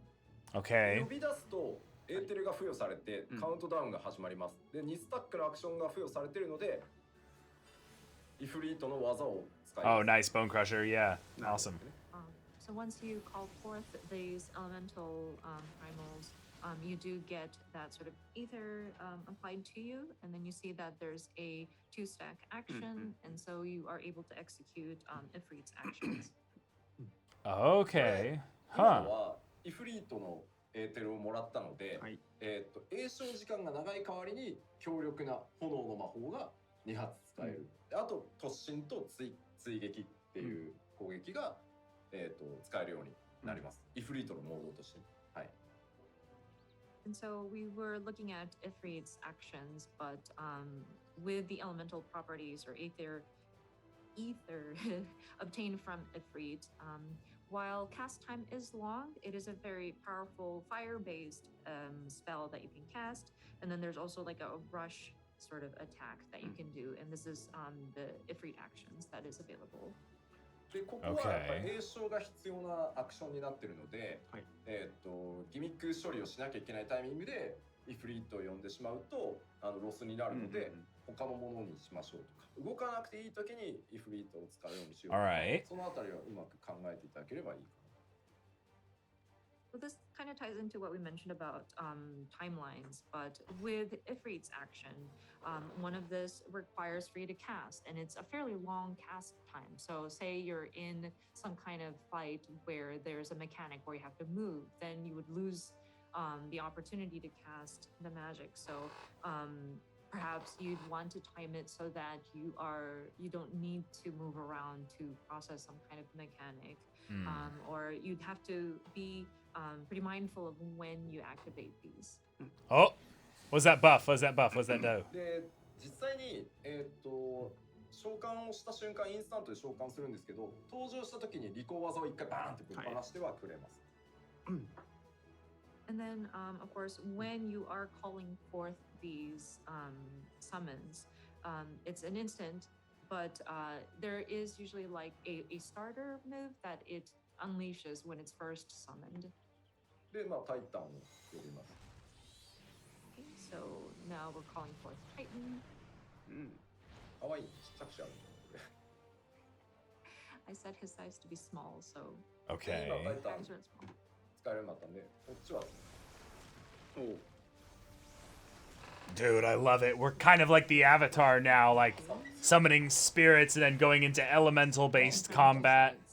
で、これは So cool. じゃなくて時間なので、もうひたすら打ちまくる。で、これはもう全部インスタントなんで移動がすごい楽です。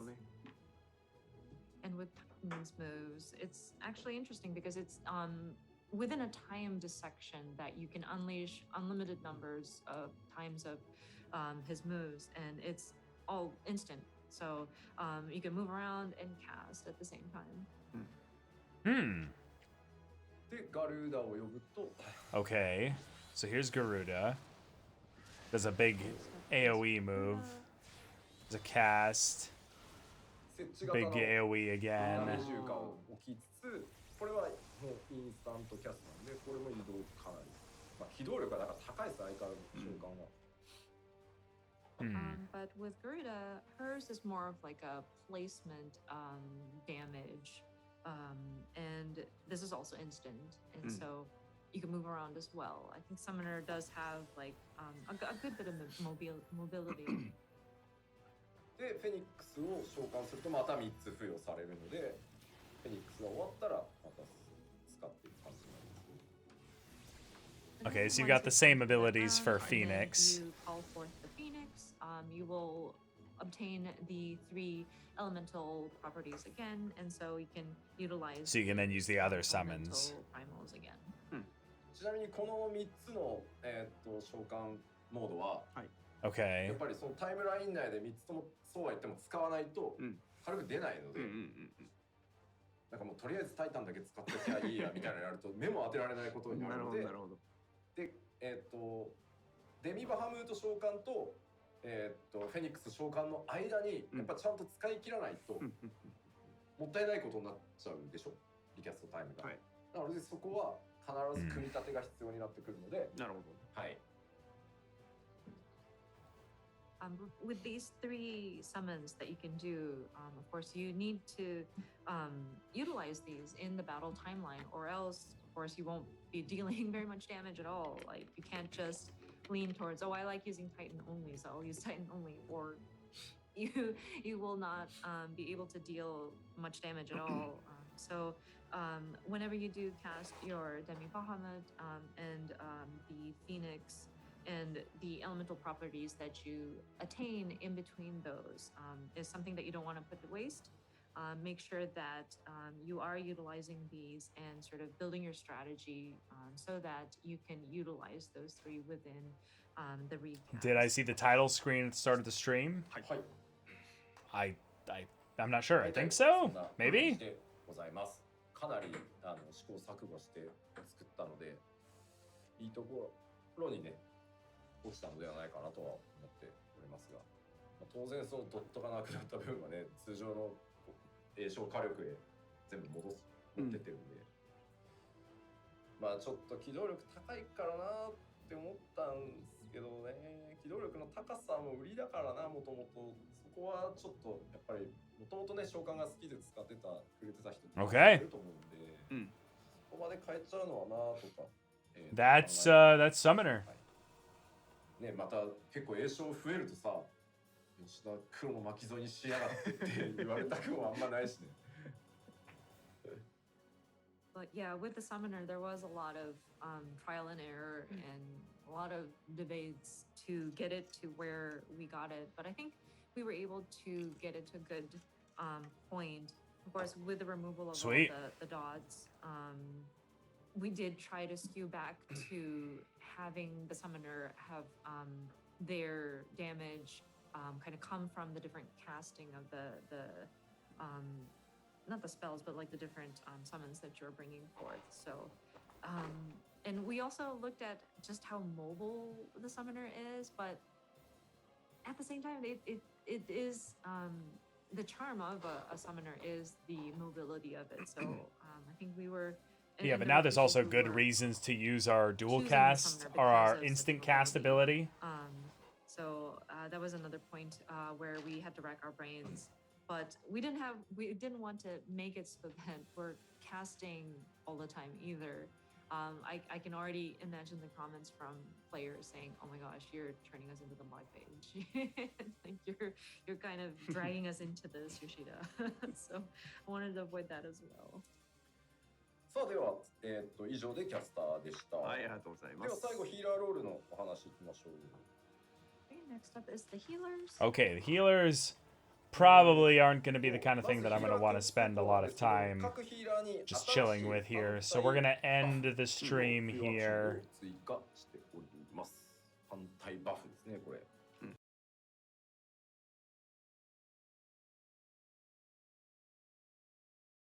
Okay. Wow, though. What a day. What a day. But yeah, for those of you that didn't know, I was a big fan of Final Fantasy XIV, and I've been playing a lot of it, so I wanted to stream that just because it was a coincidence that, oh yeah, the live letter is coming out at the same time as my stream for Dark Souls 2 would be coming to its end. So, Wednesday, Dark Souls 3, we'll be continuing our foray into the trilogy there, and now, okay. We end things here. Yeah, I'll get the VODs for Dark Souls 2 up on the VOD channel since we'll be coming up on the final highlight videos for Dark Souls 2 and stuff. But yeah, hope to see you guys there. Thanks for hanging out. This is a super long stream, and yeah.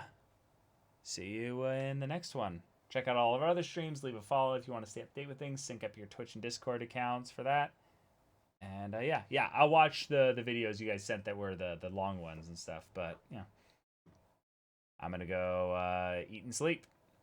All right, later, everybody.